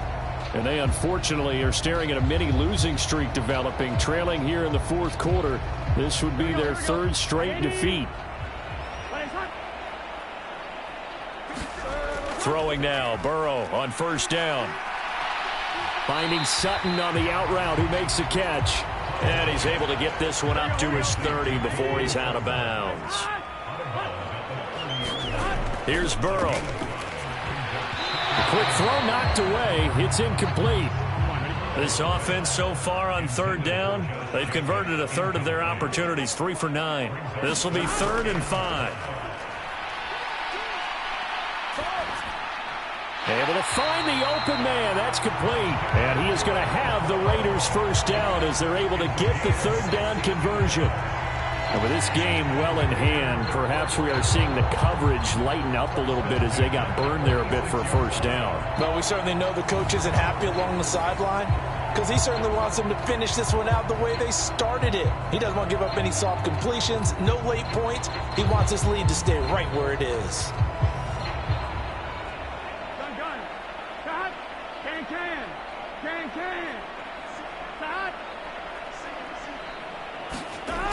Burrow looking to pass. Back to Renfro again, complete. And he is tackled inside the 40, not quite to the 35. He's been a one-man wrecking crew these last couple of plays. This time 18 more and a first down. Well, this game was decided a while ago, and that completion there is going to artificially inflate his passing numbers. So right now, the only one really applauding probably his agent as he thinks about angling for a new contract. Eluding the pressure right. And Burrow going to slide to the ground as he does pick up the first down. Another good gain. That's now 35 yards combined on those last two plays. I like how he hung in there and went through his progressions, but eventually his internal clock went off and told him it was time to make a run for it. And he ends up sliding down with a solid gain.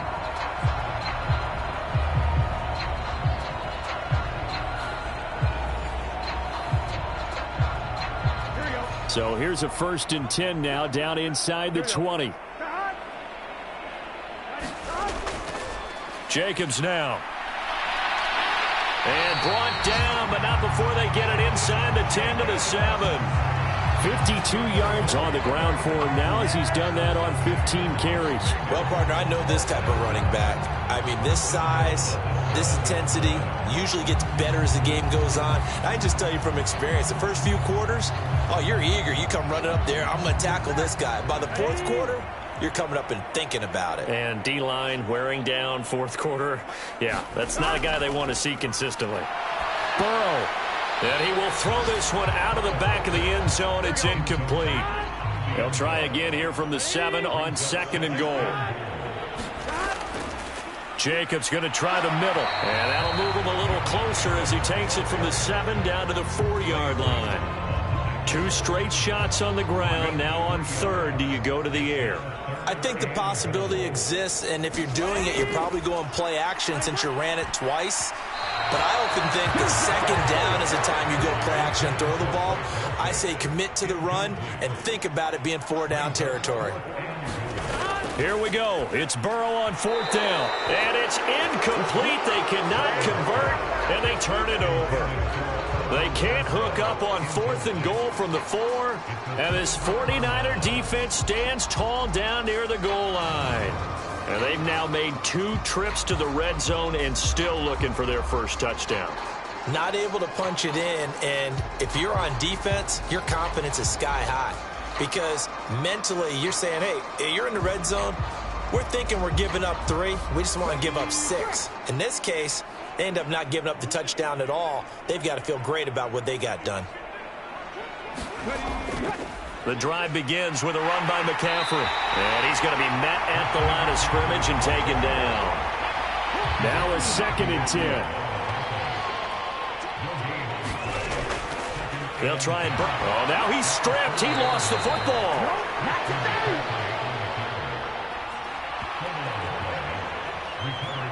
Wow, that ball gets knocked free, but a teammate comes along and scoops it up. It's almost like baseball.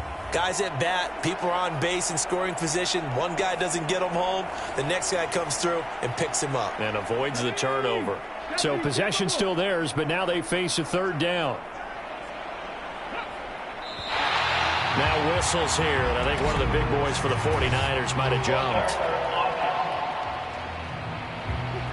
And this offense back to needing 10 yards after the false start. 3rd and 10. From deep in their own territory, they look to throw. Connects with Kittle underneath. And they'll get him down up past the 15-yard line. That'll go for a gain of 13, helping big time to get away from that end zone. 1st down. There's a beautiful throw there, and he's been sensational the entire game, moving it around, spreading it, hitting the right guys. And look, under normal situations, partner, I would expect him to come out of the game now. They've got it in hand. But you and I have been around this league a long time, and every time we ask head coaches about it, hey, why don't you take your quarterback out when the game's in hand? They just kind of give us that look like that's what he's paid to do. So it's a very unusual situation. I'd want him out. They tend to leave him in. 2 yards the loss, 2nd and 12. This offense has had a lot to like in this game. I don't know that last play, though, is going to make the highlight reel. It's not going to make the highlight reel, but it will be the focus of the film session that the team has to sit through. I've sat through those before. Never any fun. You're always excited about your good plays, and they actually fast forward through those. All right, that was good. All right, great. They get to the bad ones and really illuminate them. Not cool. And down he'll go at the 25. And we are inside of 2 minutes left in this lopsided affair. So it's 49er football here as we get you reset. They've got a third down now as they look for one more first down to help salt this one away. They'll try and pick it up with McCaffrey. And he's going to have a Niners first down as he gets this up past the 30. No doubt those are the types of carries they're looking for here, Charles. The lead in the fourth quarter. This is when coaches that have a reliable running game, they breathe a little easier on the sideline. Yeah, they love the idea that they can take the air out of the football at this point of the game.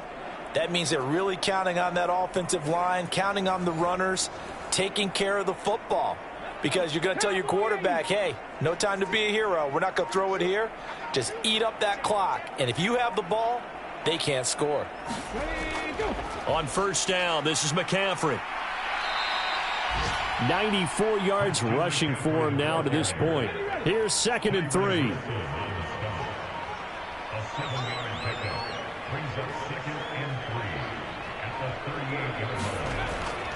Up the gut, McCaffrey. And McCaffrey going to pick up a Niners first down as he gets this up past the 40.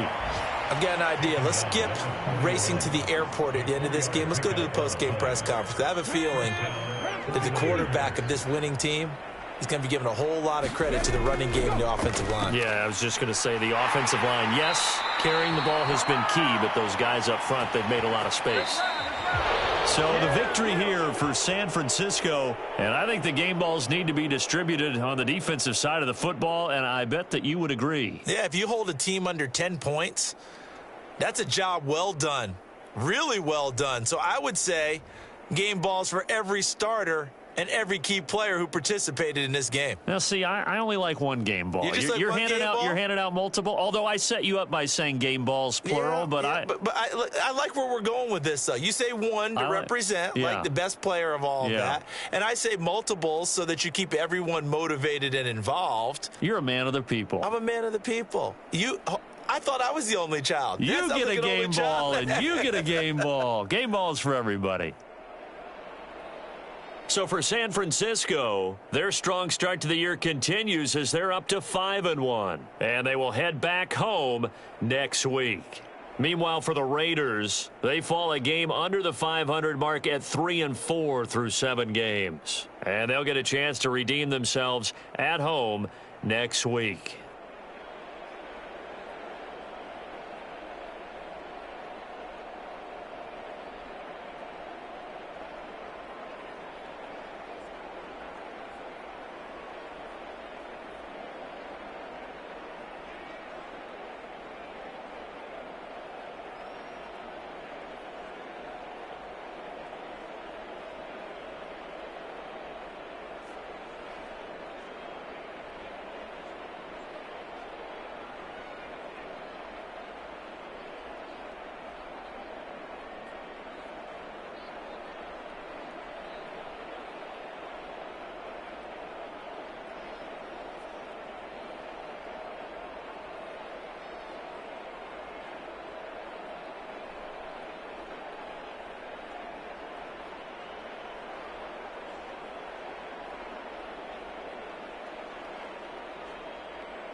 Today, from M&T Bank Stadium in Baltimore, Maryland,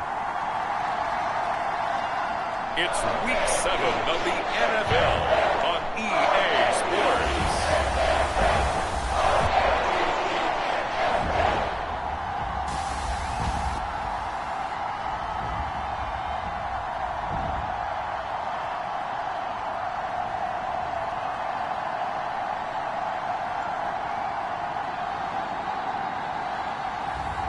It's the Baltimore Ravens taking on the Cleveland Browns. EA Sports coverage of the National Football League brings us to historic Baltimore, Maryland and M&T Bank Stadium. Today we've got a matchup here in pivotal Week 7 as it'll be the Cleveland Browns taking on the Baltimore Ravens.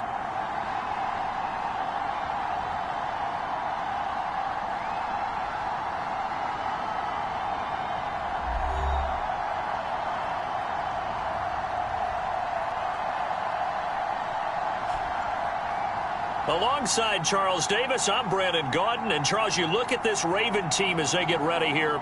They come in feeling good after back-to-back victories. Meanwhile, for the Browns here, they were losers their last time out. They're going to try to get back in the win column, but obviously they're going to have to do that in a hostile environment. And sometimes it actually works to your advantage. Now you've got a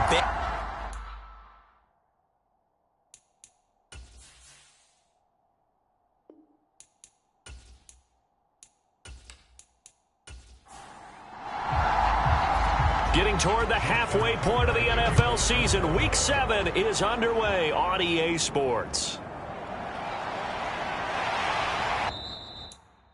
And able to get this across the 20, but not much further as he's dropped it to 23-yard line. So here come the Browns for their first drive on offense. Leading the charge will be their quarterback, always fun to watch, Deshaun Watson. I think his task in this game is really simple. Eliminate the turnovers. He threw 2 interceptions last week. I can't believe I led with that because he had 3 touchdown passes. Right. So there's a lot of good that he did, but he's got to take care of the ball better. The ball has to go to guys wearing the jerseys that they're wearing this week, not the opposition. And this incomplete. An excellent play downfield on the football. Might have had a shot to pick it off even, but it's second down. Throwing again is Watson. And there is Amari Cooper, his first catch. And he'll be out of bounds across the 30-yard line. Now just play number 3 here on the opening drive, and it's an early 3rd and 1.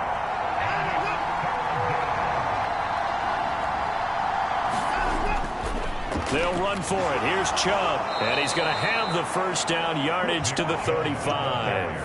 A 3rd down gain of 3 yards, and that'll be enough.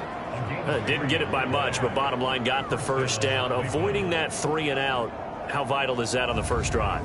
To me, it's like the first round of a boxing match. You know, it may not mean much right then and there, but you'd rather not lose it, right? So you want to go ahead and get it, kind of establish something early, and hope it can carry through.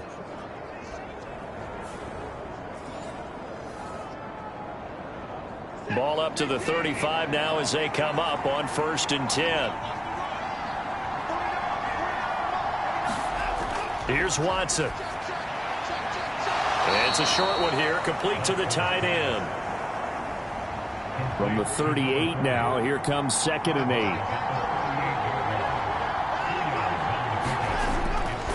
Chubb on the counter. And this winds up a pickup of 2, maybe 2.5 to about the 39. Here's 3rd and 6. Here's Watson. He had him. He was open, but he couldn't get it to him. It's incomplete. 4th down, so Jake Camarda is out there.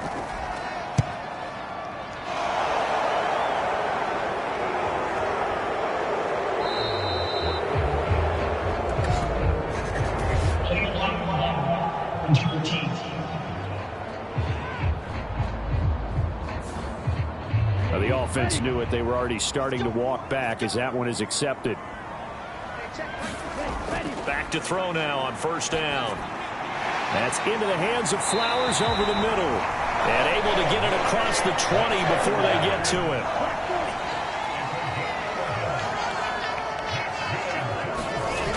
On first down, he'll drop to throw. That ball caught. It's Mark Andrews, the tight end. And he'll get this up to the 34-yard line. That one good for 13 and a Raven first down.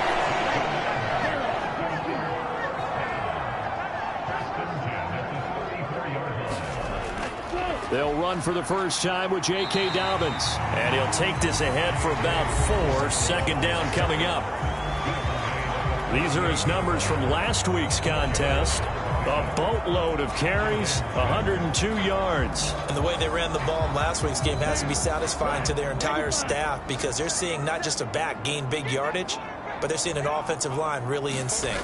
Now Dobbins again on second down. And that play is blown up, losing yardage back at the 35.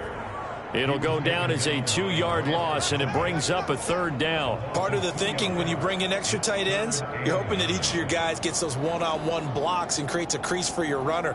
You know what the converse is, though? You've got to win those one-on-one blocks, and when you don't, that's the result you end up with.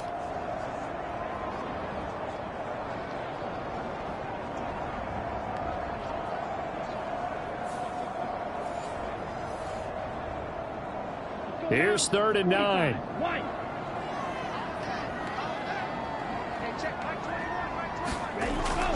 They're going to look to throw. And that will be incomplete.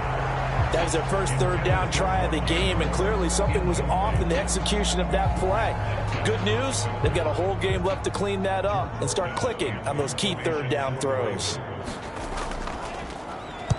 So they're forced to punt on 4th as this one's away. That'll be a 44-yard boot, just a yard on the return as he's covered up quickly. And the Browns will take over 1st and 10. Second drive coming up here for Cleveland as they return to the field on offense. The crowd may be losing just a little bit of the edge after back-to-back punts. They want some big plays. They want to see some offense. They want to see somebody break away, whether it's through the air or on the ground. Now it'll be interesting to see where the patience is on both sides. Each head coach, can you hang in there and not try and force something that could put your team in some jeopardy? Well, this defense for the Ravens, they were excellent a week ago in the win over Pittsburgh. And as in any game, takeaways are always a big key. They're always discussed on defense. There's an emphasis there. And they came away with 3 interceptions in that game. And past the 40 before he's out of bounds. Second catch for him today, and it'll wind up a first down. That's a pretty throw right there. That ball's in the air a long time, but it's right on the money on the right sideline. A really good route. Moving the defenders towards the middle of the field before breaking to the sideline. What a completion there. Big-time arm strength. Very nice route.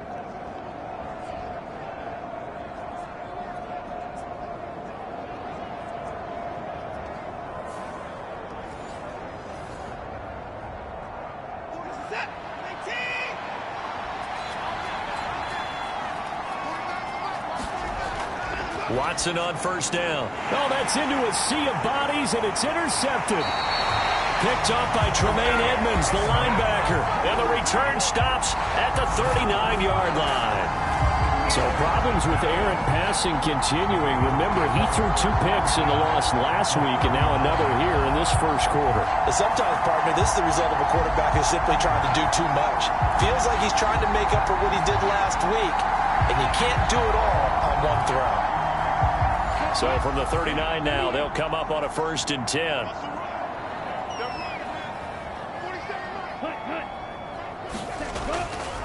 They'll run up the gut with Dobbins. He'll get a nice chunk there on the first down run, and it's 2nd and 4. Clock rolling as we hit the midway point of this first quarter. Now Dobbins again on 2nd down. And tackled down after a gain of 3. Leaves him with 1 yard to go on 3rd down.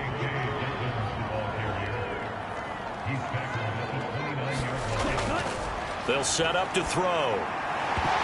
And this pass broken up. And the contact well timed there. And now 4th down. It's easy to see when we review this that the ball needs to come out quicker, because if you don't throw it right on the break, you bring a crowd of people into the equation. And that's why it got knocked away there. Well, they'll say no to the 46-yard field goal try. They're going to go for it. They're going for it with Dobbins. And he's able to get the first here as he's taken down at the 25.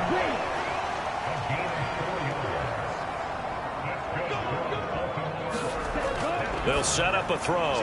He'll get this to Flowers, left side. And they do get him down, but not before he's able to slip it inside the 5-yard line. A well-executed 22-yard gain. Well, this is a defense that's definitely on their heels now because they gave up the running play for good yardage one play ago. Now the pass here sets this offense up 1st and goal. They're going to have to dig in strong now because they've been in retreat so far in this drive. This offense on the march. Back to throw. Now a battle for the football. It's caught. It's a touchdown. Zay Flowers. His 5th touchdown now on the year. And the Ravens use the early turnover to get on the board first here in this one. On those slants, everything happens so quickly. What makes it work? The timing between the passer and the receiver. In this case, a slant route. Ordinarily, it's probably about 3 steps before you go on the slant. In this amount of time, I think it was a 2-step deal. Boom, put his foot in the ground and got inside for the pass. Got inside for the pass, got inside for the catch and the score.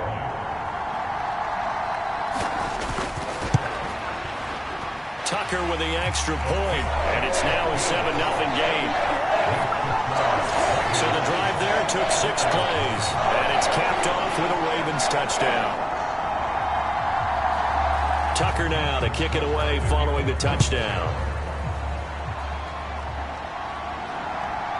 And here comes a return from just beyond the goal line.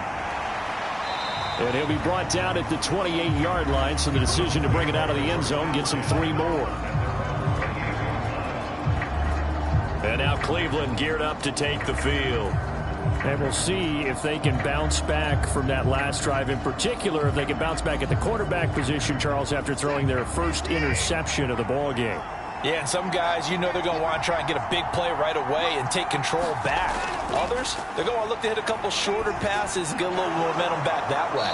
But for the defense, that goal's not changing a bit. They want another pick. You're exactly right about that. In fact, you've got to watch them a little bit because in coverage, they may cut down their gaps a little bit, maybe their splits a little bit in order to try and get to the ball even faster. And he's going to be stopped up quickly here. Just a yard up to the 39. Second down, here's Chubb again. Only gets 3 yards there on the heels of the 1-yard pickup. Sets up 3rd and 6.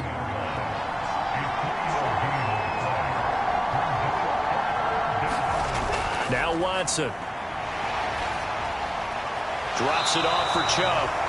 It'll be a loss of 2, maybe 3 on the play. And that'll bring up 4th down. To me, this is a case of if you're not getting the ball, you've got to do your job and block for the guy who is, because there really wasn't much there. And, boy, the defense took advantage with that loss. And the defense, they were just locked in there on 3rd. They had more guys than they could block. Here's Jake Camarda now.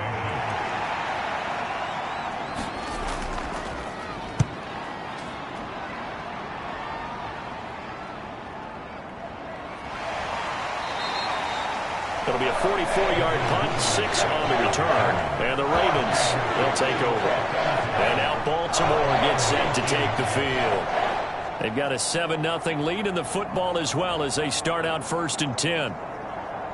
Here we go. 32, yellow. Ready. The play action fake. They'll look to throw. Oh, now he's stripped. He lost the football. There he goes left side. And he's into the end zone. It's a fumble return from Browns TD. So the defense forces the fumble. They get the score. And a guy on defense becoming offensive there, Charles. And you know they love that. Any guy on defense loves to pick up the ball and have it in his hands and try and score himself. In this case, that's exactly what happened. He'll be singing in the shower postgame.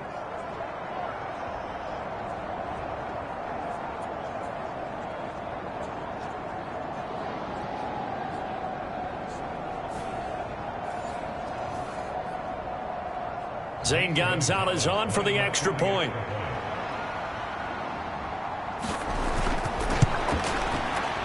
It's up and good. So these teams match touchdowns here in the first quarter, and we're tied 7-7.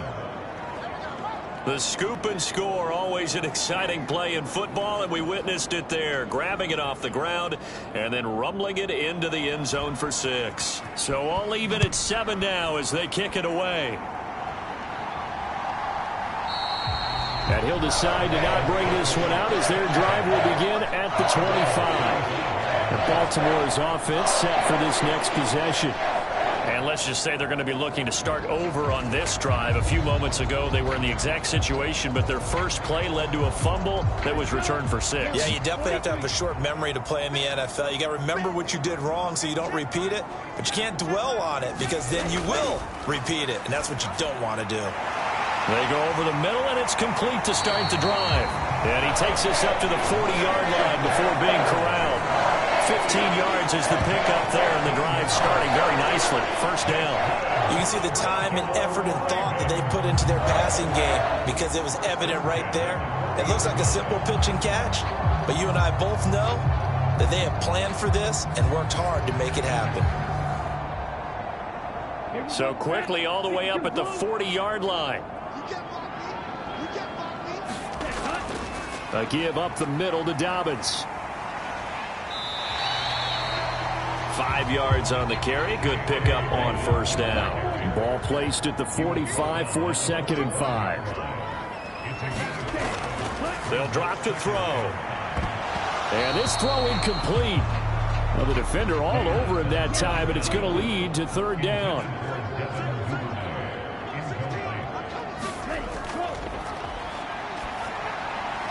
He's got his target. That's complete. And they're going to have another first down as he's going to be tackled at the Browns' 44-yard line. A strong pickup of 11 keeps their drive alive.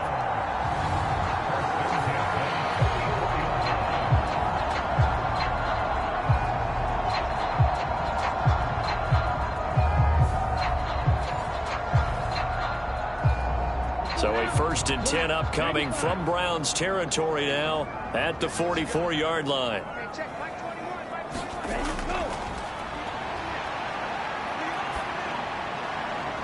The throw over the middle taken in. That's good. The completion there for 7 yards. And that's going to bring up 2nd down. Again, he'll drop to throw. A short throw caught by Andrews. And he'll only get a yard to bring up 3rd and 1. These two teams all tied after 1. Second quarter now from Baltimore. It's the Ravens in possession. This will be play number 7 on the drive. 3rd and a yard. They'll try to run for it with Dobbins.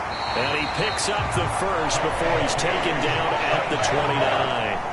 Give him 6 yards, and they do convert on 3rd. Well, partner, what do you think? Might have been 4-down territory if they didn't pick it up, but... Yeah, it's a moot point now. I was curious, so if they didn't get it there, would they have gone for it? I guess we'll never know. Yeah, we didn't have to make that call, but I have a feeling both of us would have said, go for it.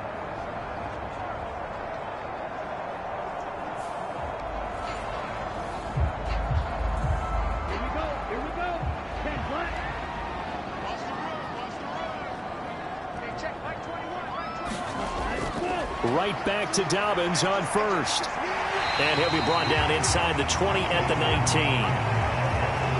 19. In need of only about the length of the football here on 2nd down. Another run here with Dobbins. And he'll take it down here just shy of the 15 at the 16-yard line. Now, during that run, an injury here. We got one of those big blockers in some discomfort. The medical staff will attend to him, and we will step aside.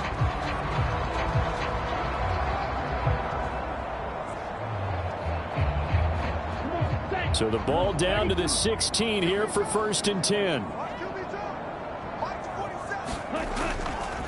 Here's a give to Dobbins running right. Gets past one man, and he's brought down. It's a really nice 15-yard pickup, and now it's first and goal. A good run there off right tackle in an old-school NFL football. The right side of the offensive line, often known as the nasty side. The left side, usually the technical side. Kind of reminds me of the old Atlanta Falcons 2009, 2010. That's how they constructed their offensive line. Here we go.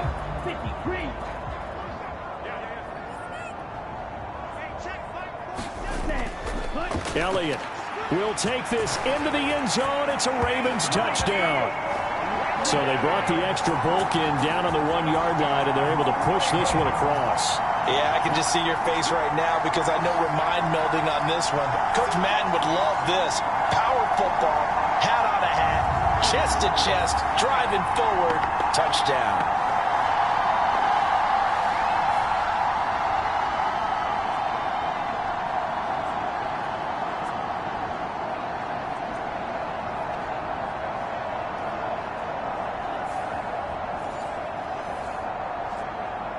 Tucker now for the extra point.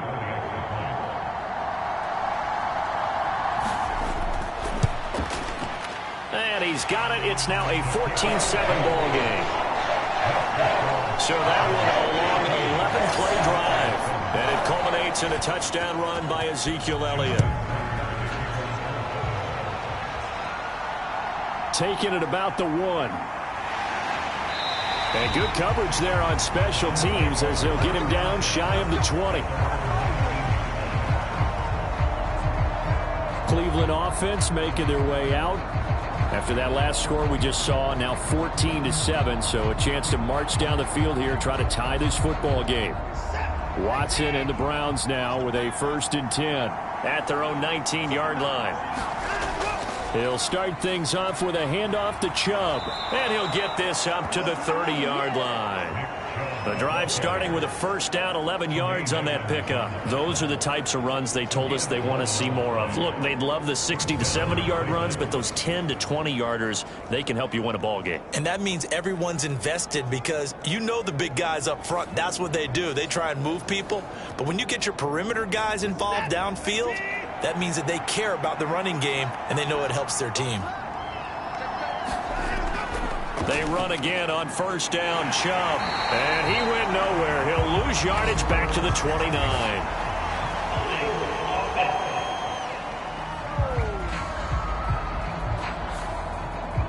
They're backed up here with a 1st and 20 now after the holding penalty. Back to throw, Watson. Short throw caught by the tight end, Oliver. And he's going to get 7 out of this before being taken down at the 27.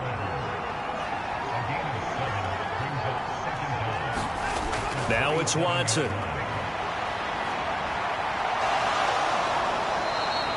He'll end up getting 5 out of that, but now they're looking at 3rd down.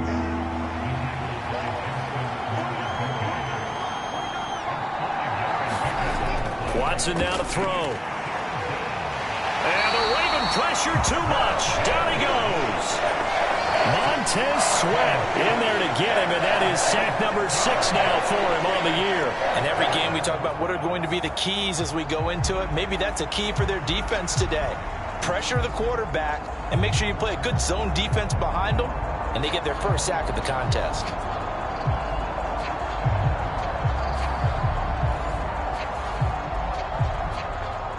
Jake Camarda sent on now to punt this away.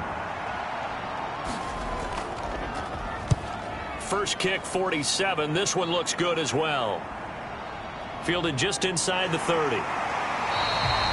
That'll be a 43-yard punt, but a net of just 33 following a 10-yard return. And it will be 1st and 10 as they take over. Ezekiel Elliott gets ready to go again here on offense as he shuffles onto the field. He only has a single solo carry, 1, numero uno. 2nd quarter, they need to get him the ball more, don't they? I'm not the greatest statistician in the world. Yeah, you are. But a back like that with only 1 carry kind of takes me back to college in the classroom. Not enough evidence to declare what you should do the rest of the game. Give him the ball some more and find out. Will they incorporate him? We'll find out. Back to throw now on 2nd and 10. And he will slide to a stop. He does have the first down. A solid gain of 15 yards, and the sticks move.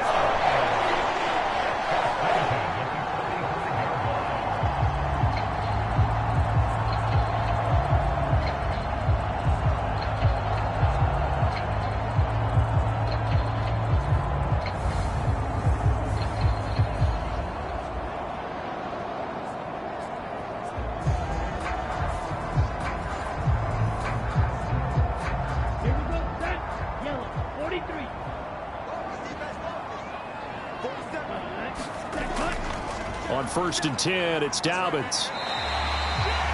5 yards is the tally on first down. That brings up 2nd and 5.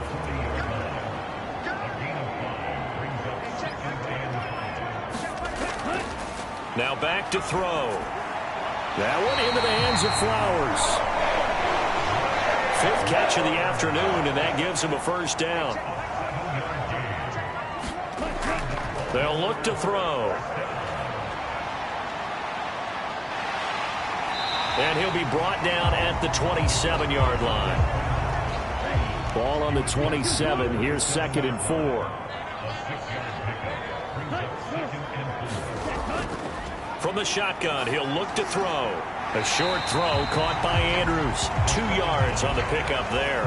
And now it's 3rd and 3. And there's a completion to the tight end. And look at the size of these players nowadays. At that spot, 6'4", 6'5", and up. A lot of guys used to be basketball players. Somehow came back to football. And that's really good for the game of football. You're getting better athleticism, great hand-eye coordination, guys who know how to control their bodies when they run their routes. And that's going to be incomplete. The coverage too good there. The contact popped the ball free, and it's 4th down. On 4th down, they'll try and run for it. And taking it to the 15-yard line before he's brought down. A gutsy call. Turns out to be a good one, though. First down on a pickup of 11. That was 4th and what we would call long in that situation, wasn't it? That wasn't 4th and inches, was it? No, I mean, you get in those situations 4th and 3, 4th and 4. That's a lot to, what would you say, a lot of pizza left in that box. It certainly is. Not everyone dove in on that one. In today's NFL, this is a passing down. All right, this is not a running down. That takes a lot of guts to call that play and even better execution. They'll go again with Dobbins. And now they're inside the 10 as he's brought down at the 9. This is a 2nd and 4, ball at the 9. A give up the middle to Gibson. 7 yards on the pickup there, and now they've got it 1st and goal.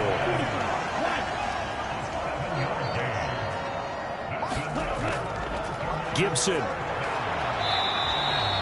No gain there, and it's going to set up 2nd and goal. So stuffed from the 2, now what? You know me pretty well. What do you think I want here? Play action? Definitely. Let him get outside and create. And if he has to run it, he has a little bit more space. And they'll try to pound it in with Ricard. And he is into the end zone for a Baltimore touchdown. Patrick Ricard, his first touchdown on the year. And the Ravens have taken a 2-touchdown lead now. And when the smaller guy can't power it across the goal line, Charles, sometimes you need to go with a fullback. They did. It worked. What's that thing about force and mass? How's that? Oh, yeah. Force equals mass times acceleration. Oh, that's big-time stuff. That's from the same guy the apple dropped on his head, right? Tucker now to add the point after.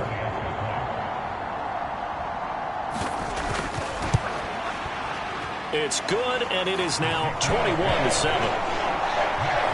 That one in the books as a 12-play drive. And it's culminated by a 2-yard touchdown run.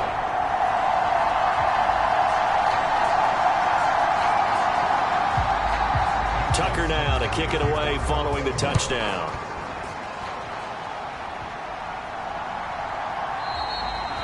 And he won't return this one. He'll go down to a knee, and they'll start at the 25. Heading out as the Cleveland offense now as they get set to take over here. These guys definitely hoping for a better showing than their last appearance. They couldn't really even move the football much beyond the shadows of their own goalpost, Charles. We'll see if they can get a better, more sustained drive going here. Yeah, and every team that we ever talk to says the exact same thing. When you start a drive from that deep in your own territory, the goal is a minimum of at least 2 first downs, because even if you have to punt then, you change the field position, right? You flip the field a little bit. They didn't get that done. This time they want to string together a nice drive and help themselves out. Ball up to the 35 now as they come up on 1st and 10. Watson being chased out left. And able to break one tackle, but then quickly brought down. But a nice little gain. The improv on the scramble there gets him 6, and it'll be 2nd down. And we've hit the 2-minute mark in this first half of action. From the 41, here's a 2nd down and 4.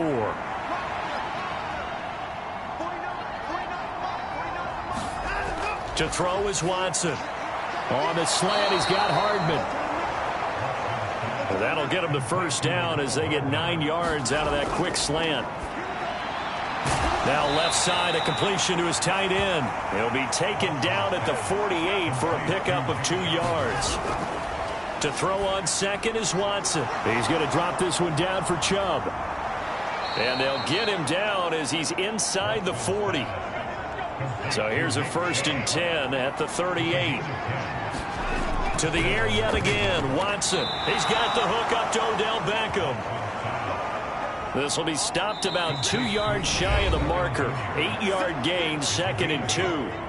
Now the Browns will use the first of their 3 timeouts as they get the stoppage with a little over 50 seconds to go in the first half. Here's Watson now on 2nd down.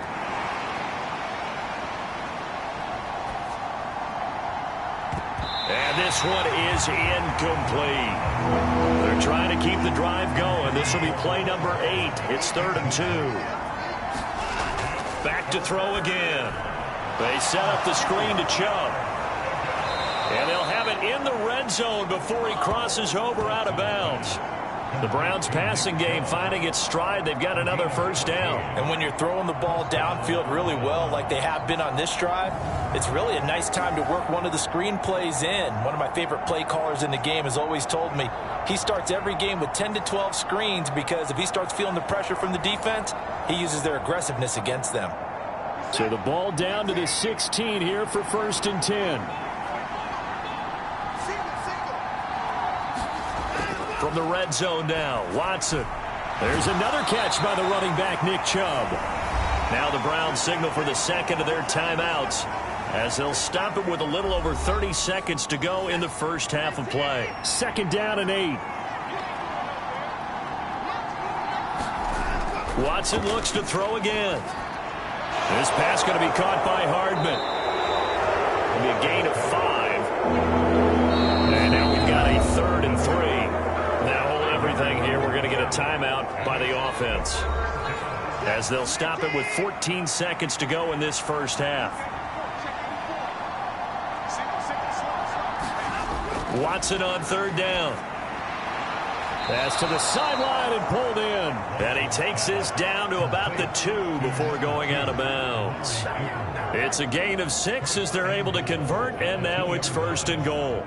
Now that's absolutely frustrating for a defender. Had a chance to get him on the ground before he got to the sideline, but what great vision and understanding where he is on the field as he headed for the marker and picked up the 1st down. This is 1st and goal and a golden chance to get a score back here before halftime. They'll look to throw again. To the end zone, but it's incomplete. The lone man in the backfield here is Chubb on 2nd and goal. Again, it's Watson. And he wisely will throw that one away. I'm really liking what I'm seeing from this defense because their coverage has been playing at a shutdown level so far. Even backed up late, they're forcing incompletions and fighting to keep them out of the end zone as the first half winds down. Gonzalez's kick is good, and that will get the disadvantage now back down to 11.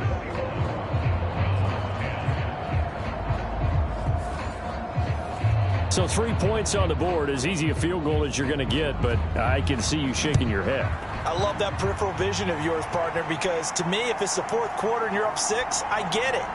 But now, even if you run and don't get in, you're still setting them up to go a long field, 98, 99-yard drive. How do you look at your defense and not give them that opportunity? So we're at halftime here in the Inner Harbor with the hometown Ravens on top. As we'll send you down the coast now to Orlando, that's where we find Jonathan Coachman, ready with our EA Sports Halftime Report. Coach. Okay, Brandon, thanks very much. A lot to get to here as some of the division races starting to take shape as we look around the NFL here in week number 7. We'll start up at TIAA Bank Stadium in Jacksonville. And it's the Steelers who are out in front. Kenny Pickett has thrown a touchdown pass.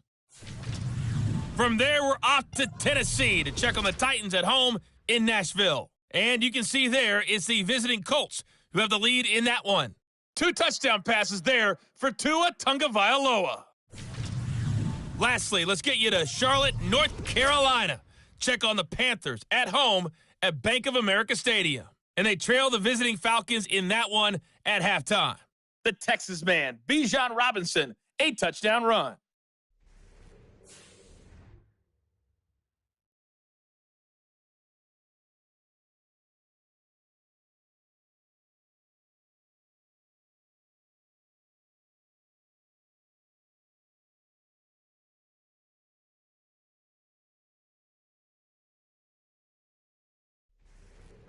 All right, Coach, thank you, and we welcome everyone back for quarter number 3.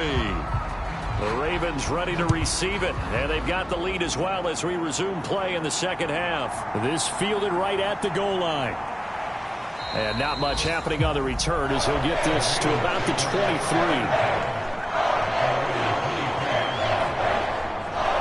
So here are the Ravens to take over on offense. They've won 2 straight, and they lead this one as well as they come up on 1st and 10.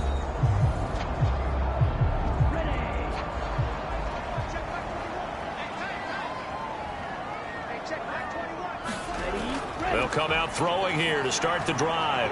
Throw caught by Flowers. And down he goes, but he takes it up to the 40.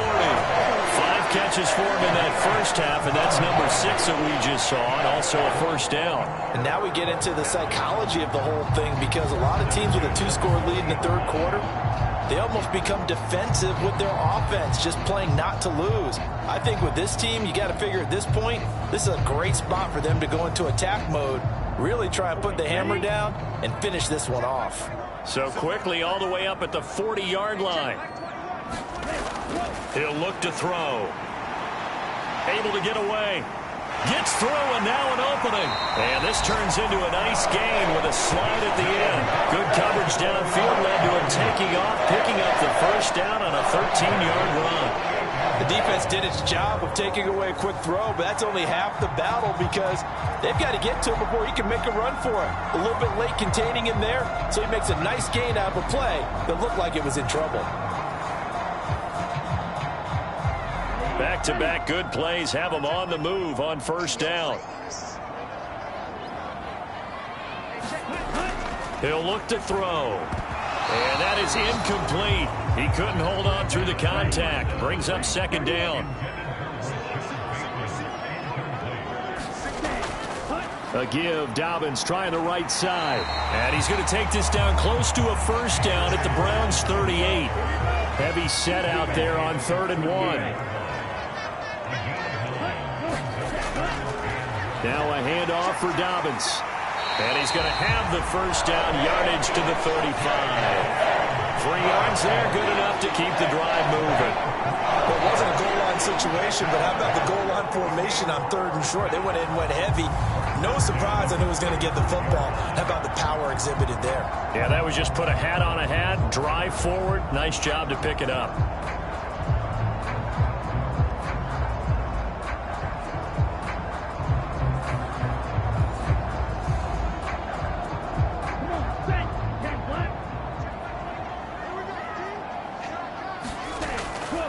A shotgun snap and a give to Dobbins. 94 yards for him on the ground now as he has been terrific here this afternoon. From the 29, here's second down. Now they'll switch it up here and look to throw. And he will slide to a stop. He does have the first down. 16 yards on that one and a Raven first. He's been making himself a weapon as a runner, and the results, they've been welcomed by his offense. My question is about the defense we're watching right now, partner. Even after he got him with a scramble earlier this drive, they still aren't devoting enough attention to him. I would expect that after that carry, they'll do a much better job going forward, spying on him on passing downs. Here's a give to Dobbins. And he's going to get a solid gain of 9 before being brought down. Second and right at a yard. A lot to praise on this drive, obviously. I know you're seeing what I'm seeing. Those guys up front, they're getting it done. Doesn't matter what play is called. They are handling their business at the line of scrimmage and dominating right now on this drive. And he's going to get this back to the 3-yard line and no further. Here's third and a few inches. They'll look to throw here. There's Flowers. He's got it. Touchdown, Ravens. A great play there. With his second TD of the game, his 6th on the year.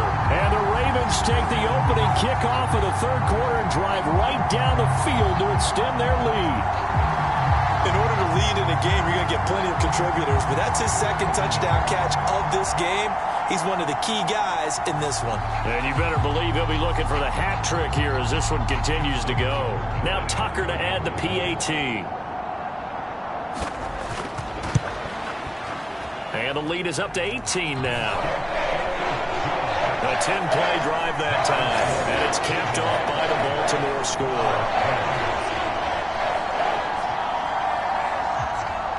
Tucker now to kick it away following the touchdown. From a yard or two deep, here comes a return. And ultimately cannot get this out to the 25-yard line as he's dropped at the 23. Here's the Browns now. They get set for their first possession of the third quarter.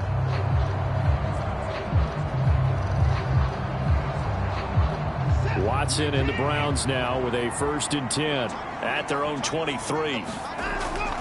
Here's Nick Chubb as they try to fire up this run game. And nothing much materializing there on the first down run. He'll get a couple, and that's it.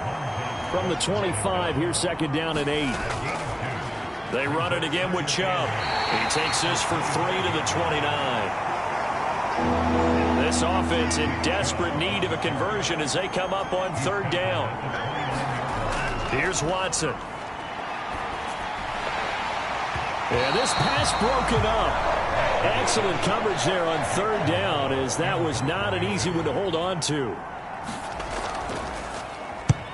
And on 4th down, on is the punt team sending this one away. Good coverage there holds him to just a 2-yard return following a punt of 44. Zay Flowers and the Raven offense back onto the field. He's been his typical solid and reliable self, hasn't he, Charles? When you have that go-to receiver that you can count on in the situation where you absolutely have to have him, there's nothing better for anybody who's throwing the football. But the best part is the payoff. 2 touchdowns already. That's the bottom line when you throw the ball to a guy. Absolutely. Not over 100 yards right now, but he does have 2 touchdown catches. And they'll come up 2nd and 7. He'll drop to throw. And looking for Andrews, but this is intercepted. Picked off by Josie Jewell. And they're going to be set up in the red zone at the 15. Well, that's a drive killer right there. Not a really confident throw either. This one was kind of up for grabs, and it's going to come down the hands of the wrong team. The Browns offense trotting back onto the field. Following the interception, they're set up nicely here, already inside the red zone, knocking on the door, if you will. 1st and 10. Line of scrimmage, the 15. It's 1st and 10. After the interception, here's Watson. And this will be incomplete. Physical play on the football there, and it's 2nd down.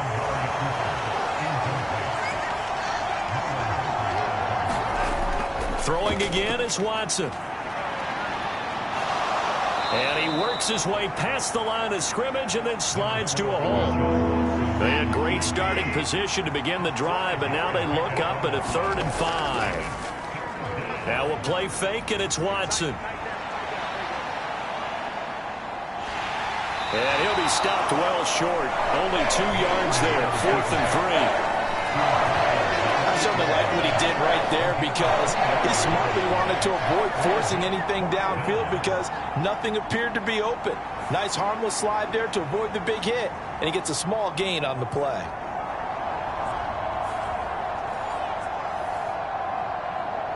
I guess they figure they got to start taking some chances. Here's a big one in this 3rd quarter as he'll go for it on 4th down. They will indeed snap it to Watson. Oh, he tries to force it in, and it's intercepted. Picked off by Rock Ya-Sin.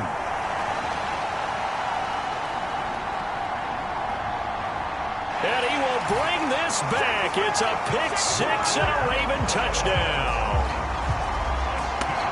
And Charles, for this offense, those interception woes they kind of had in the first half have now followed them into the second half. And for this defense, they take advantage, turn that into a pick 6. And that defense is in a spot now where they're thinking about ways to close this game out. And as confidently as they've been playing, I expect them to do exactly that.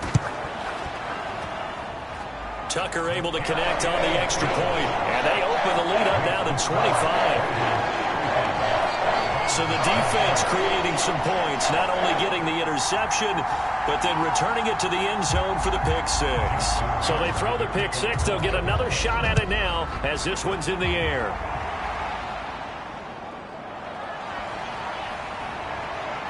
And he'll be tackled just shy of the 25.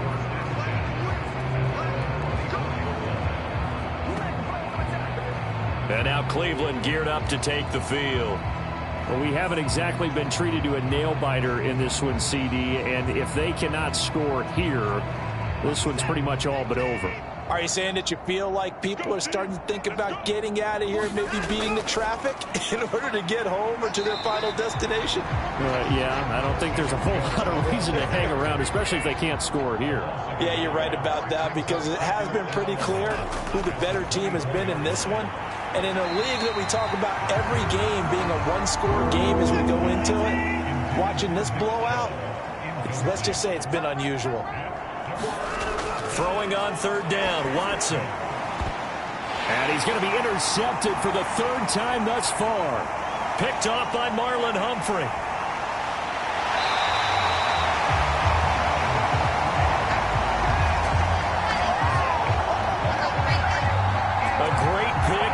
Return, but you know he's just beating himself up inside for not getting all the way in. No doubt about it because he had visions of end zone in his mind, going to be the total hero, but we did see there the emphasis on it's not just good enough to pick it off anymore. Bring it back, get the yardage, and really help out your offense. Baltimore about ready to go on offense. And they can run this score up even further as they begin this drive with a 1st and goal and that huge lead. Dobbins will score. Touchdown, Baltimore.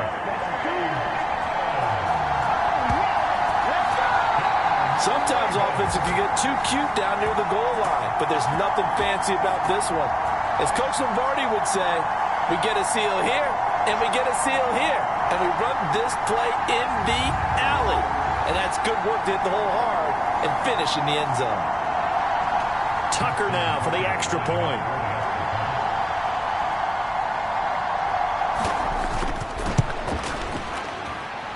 And the lead grows even larger here in the 3rd quarter. And they got the ball in great field position. One play later, boom, end zone.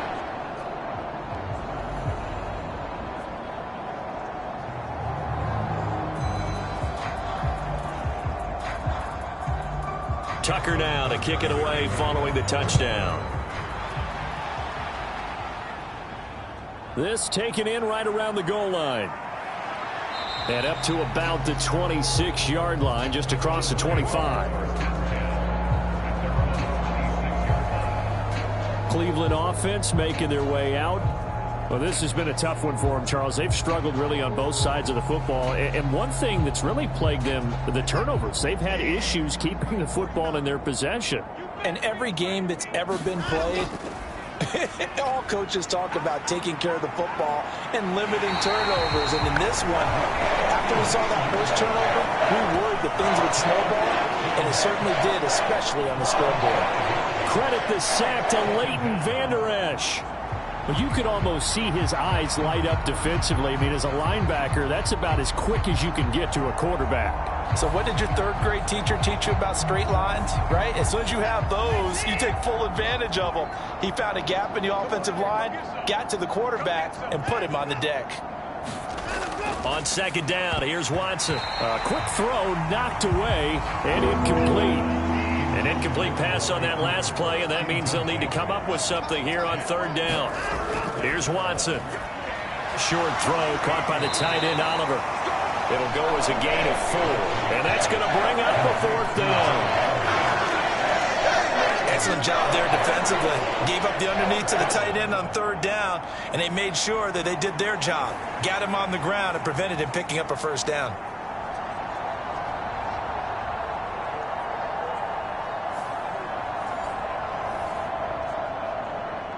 The Browns send out their punter now, as he'll punt it away for the 4th time today.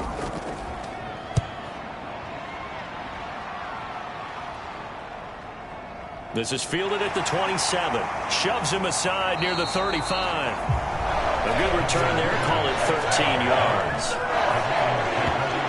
J.K. Dobbins leading the way as the offense returns to the field. He's been a good workhorse. I know we use the word workhorse a lot, but he's been a good workhorse for him in this one. No doubt about it, and there's nothing wrong with that. That's what you're looking for if you're a back, because that means everything's coming together for you. The big guys up front have created space. You've run through it. You've probably gotten some help even from the wide receivers who want to catch passes as opposed to block, but they're helping out too. Yeah, everyone's pitching in. He's had a good game. The former third-round pick, Justin Jones, bringing the lumber that time. Okay, was it a breakdown in protection? Did the running back not pick him up? What does it really matter? Sometimes it's just a great play made by the defense. Big-time sack.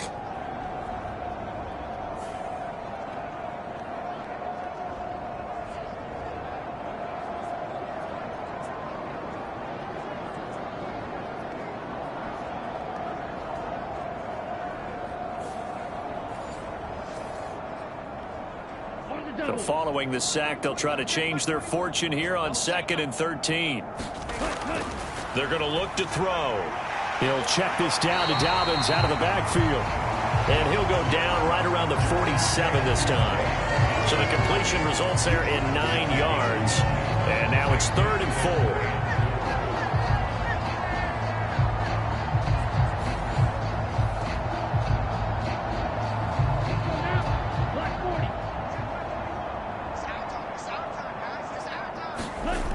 Looking to throw.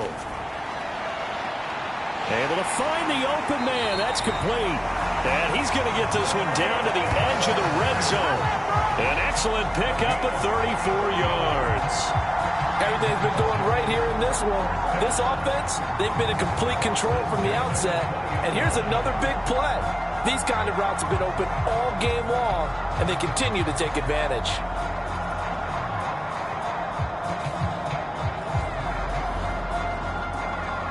So a big play as it gets them all the way down to the 20 now for 1st and 10.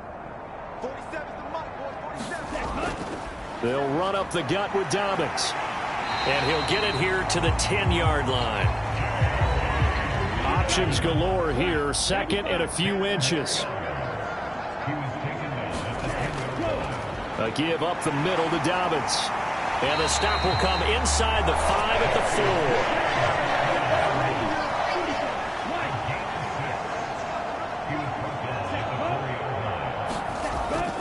They'll run with Dobbins.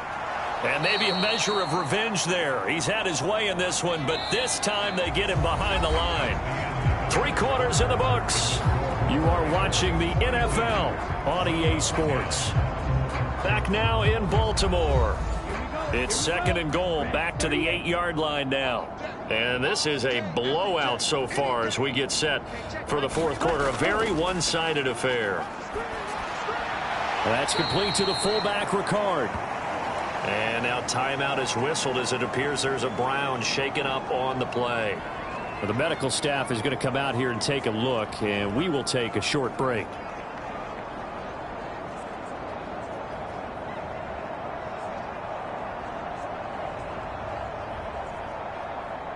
Third and goal as they look to pour some more salt in the wound.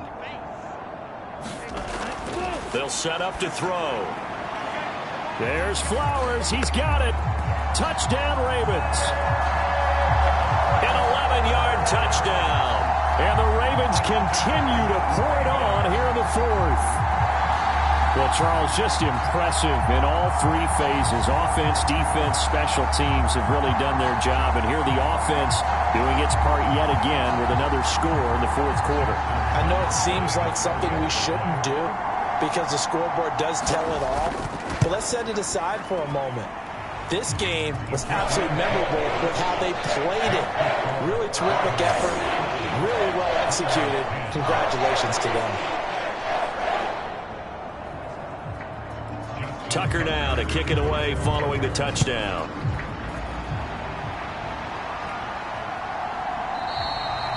And this will not be brought out. It's a touchback. And now the Browns coming out on the field. We certainly had a sense coming in here that these guys were in for a tough one on the road. That has been how this ball game has played out. They trail big as we continue on now here in this fourth quarter.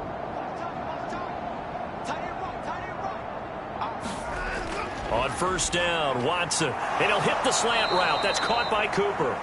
And they get him down, but not before he takes it across the 40-yard line.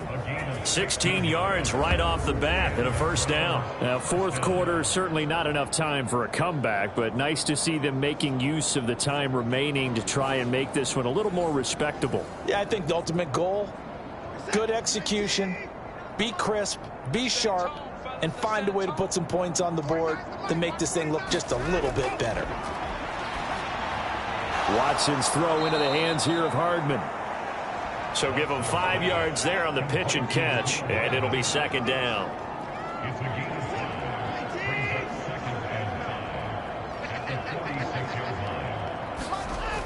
Back to throw, Watson.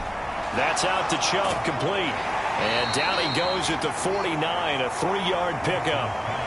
Good reactions there defensively. That screen was a little slow in developing, and they shut that one down with little gain. 3rd and 2, Watson.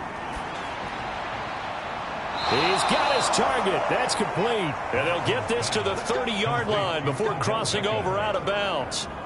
Great way to convert on third down there. 21 yards the play. Well, I mean, look, obviously there's no 20 or 30-point play in that playbook, but they can try to end things here on a positive note despite trailing big, and that looks like what they're trying to do here by pushing the ball downfield. Well, let me go with the heavy cliche then, partner. Just control what you can control right now, and all they can control here is how their final plays develop.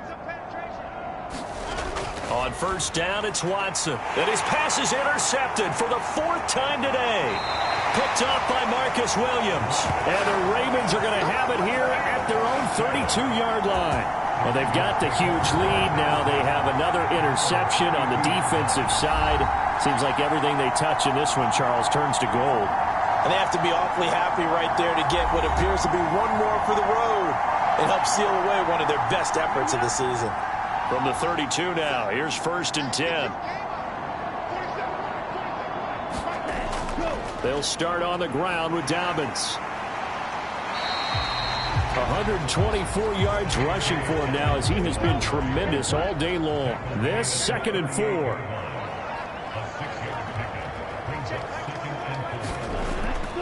Another run here with Dobbins.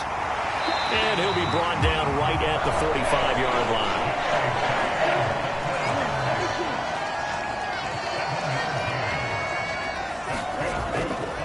Here's Dobbins. And not a whole lot of room to operate there on the first down run. He gets maybe 3.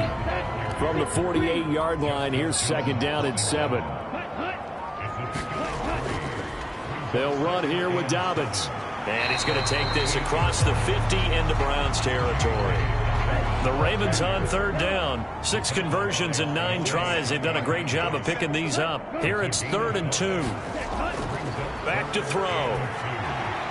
Work in the middle of the field, and he's got a man complete. And he will have a Ravens first down, and he's going to have it by plenty. Able to get 8 yards there on 3rd and 2.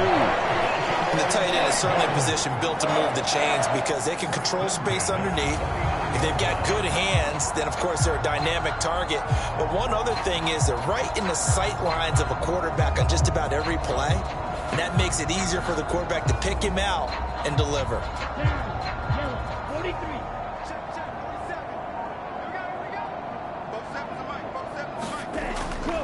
Now a carry for Dobbins. And he'll work this forward for about 3 at 2nd down.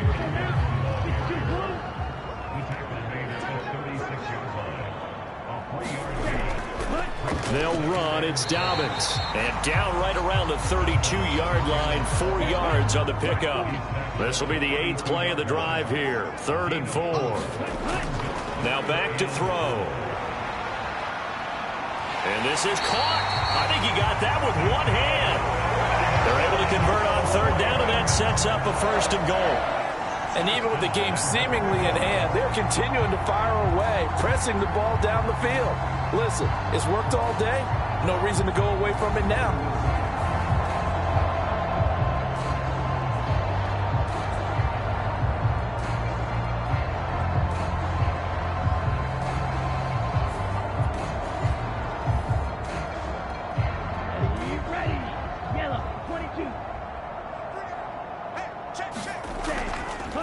They'll try to run with Dobbins. And maybe a measure of revenge there. He's had his way in this one, but this time they get him behind the line. It's a loss of 2 there, bringing up 2nd down. On this day, the ground has been his, but at least on that individual play, we just saw the defense finally with a win. Yeah, they finally got one, and that's a win for them, but all game long, he's seen the holes, and they've been huge for him. Kind of like a baseball hitter in the zone. The ball seems bigger, and he's just whacking it. These guys, they've got it going today. Dobbins once more. And he will take it in for a Ravens touchdown. J.K. Dobbins with his 6th rushing touchdown on the year. And the Ravens extend their lead yet again. Well, this offensive line has really stepped up to the challenge here because those Mastodons, they've been sensational clearing holes all game long. And this is great work down here near the goal line to give their back the space he needs to work his way into the end zone.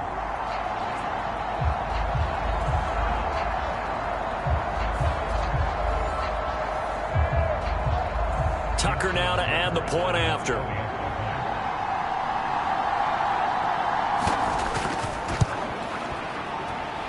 Now this one was over a while ago as they just add on to their big lead.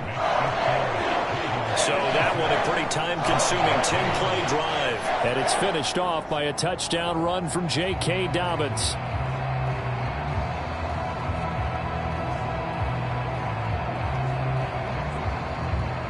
Tucker now to kick it away following the touchdown.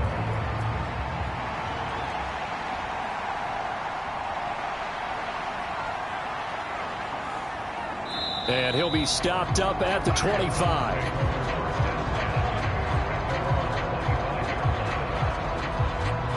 With the football going back over now to the Cleveland Browns. Where we stand right now in the 4th quarter, this one pretty much out of reach. And, Charles, I know they're going to be disappointed about several things with this ball game, but the self-inflicted wounds, they've had several turnovers. You would have to think that's going to be something they're going to discuss heavily in the film session in the coming days. You're absolutely right about that, partner, because they're going to have to sit in that film room and watch every error that they made and figure out how to not do it in the future. And mentally, I think a lot of the guys are already starting to think about, okay, how do we put this behind us and get better for the next time out?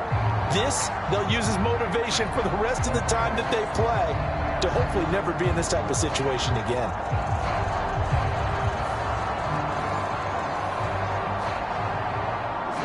Now following the sack, they'll look to make amends on a 2nd down and 17. Watson now to throw. Short throw caught by the tight end, Oliver. They'll wind up getting 10 back as that sets them up for third down.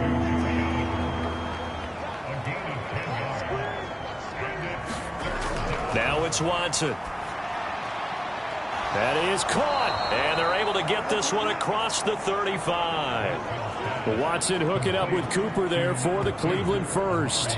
Well, a touchdown here on this drive, it wouldn't really put much of a dent in the score, the deficit right now, but as you mentioned in the past, CD, their coach is probably just hoping to see something executed correctly on this drive before we close out the ball game. Yeah, and I think that every guy who's on the field has to feel exactly the same way, because if not, they might be looking for replacements. Treat every drive as if it's your last and make it a successful one in some small way.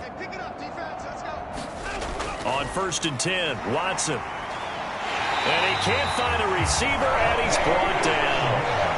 Multiple defenders there to drop him for a loss of 4.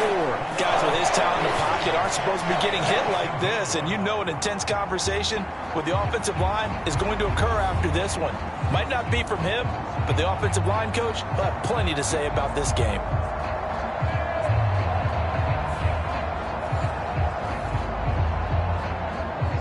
So after the sack, here's 2nd and 14. Let's go, defense. Let's get off the field, defense. Watson. Short throw caught by the tight end, Oliver. Now a 3rd and 6. Now Watson. It's caught by OBJ. Just 2 minutes remaining here in the fourth quarter of what has been a one-sided affair. So the Browns in possession of the football here as we get you reset. They come up on a 4th down situation with things not looking particularly rosy. And a nice job here to down this one right on the 5-yard line. Now, if you're a fan of punting, this game's for you. He's been out there quite a bit. That one maybe his best yet. Yeah, he certainly got his leg loose by now. It kind of reminds me of my college football coach, John Majors. He loved the punting game because he liked the positioning, the field position, and he loved to play defense.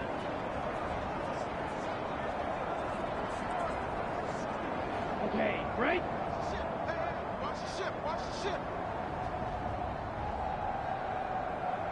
Ready, ready. The drive will commence with a run by J.K. Dobbins. And this is going to double their room to maneuver, able to get it from the 5 to the 10-yard line. Now 2nd and 5.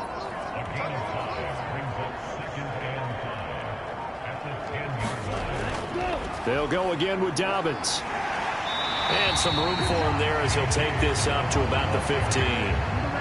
It looks like a nickel set now for the Browns on 3rd down.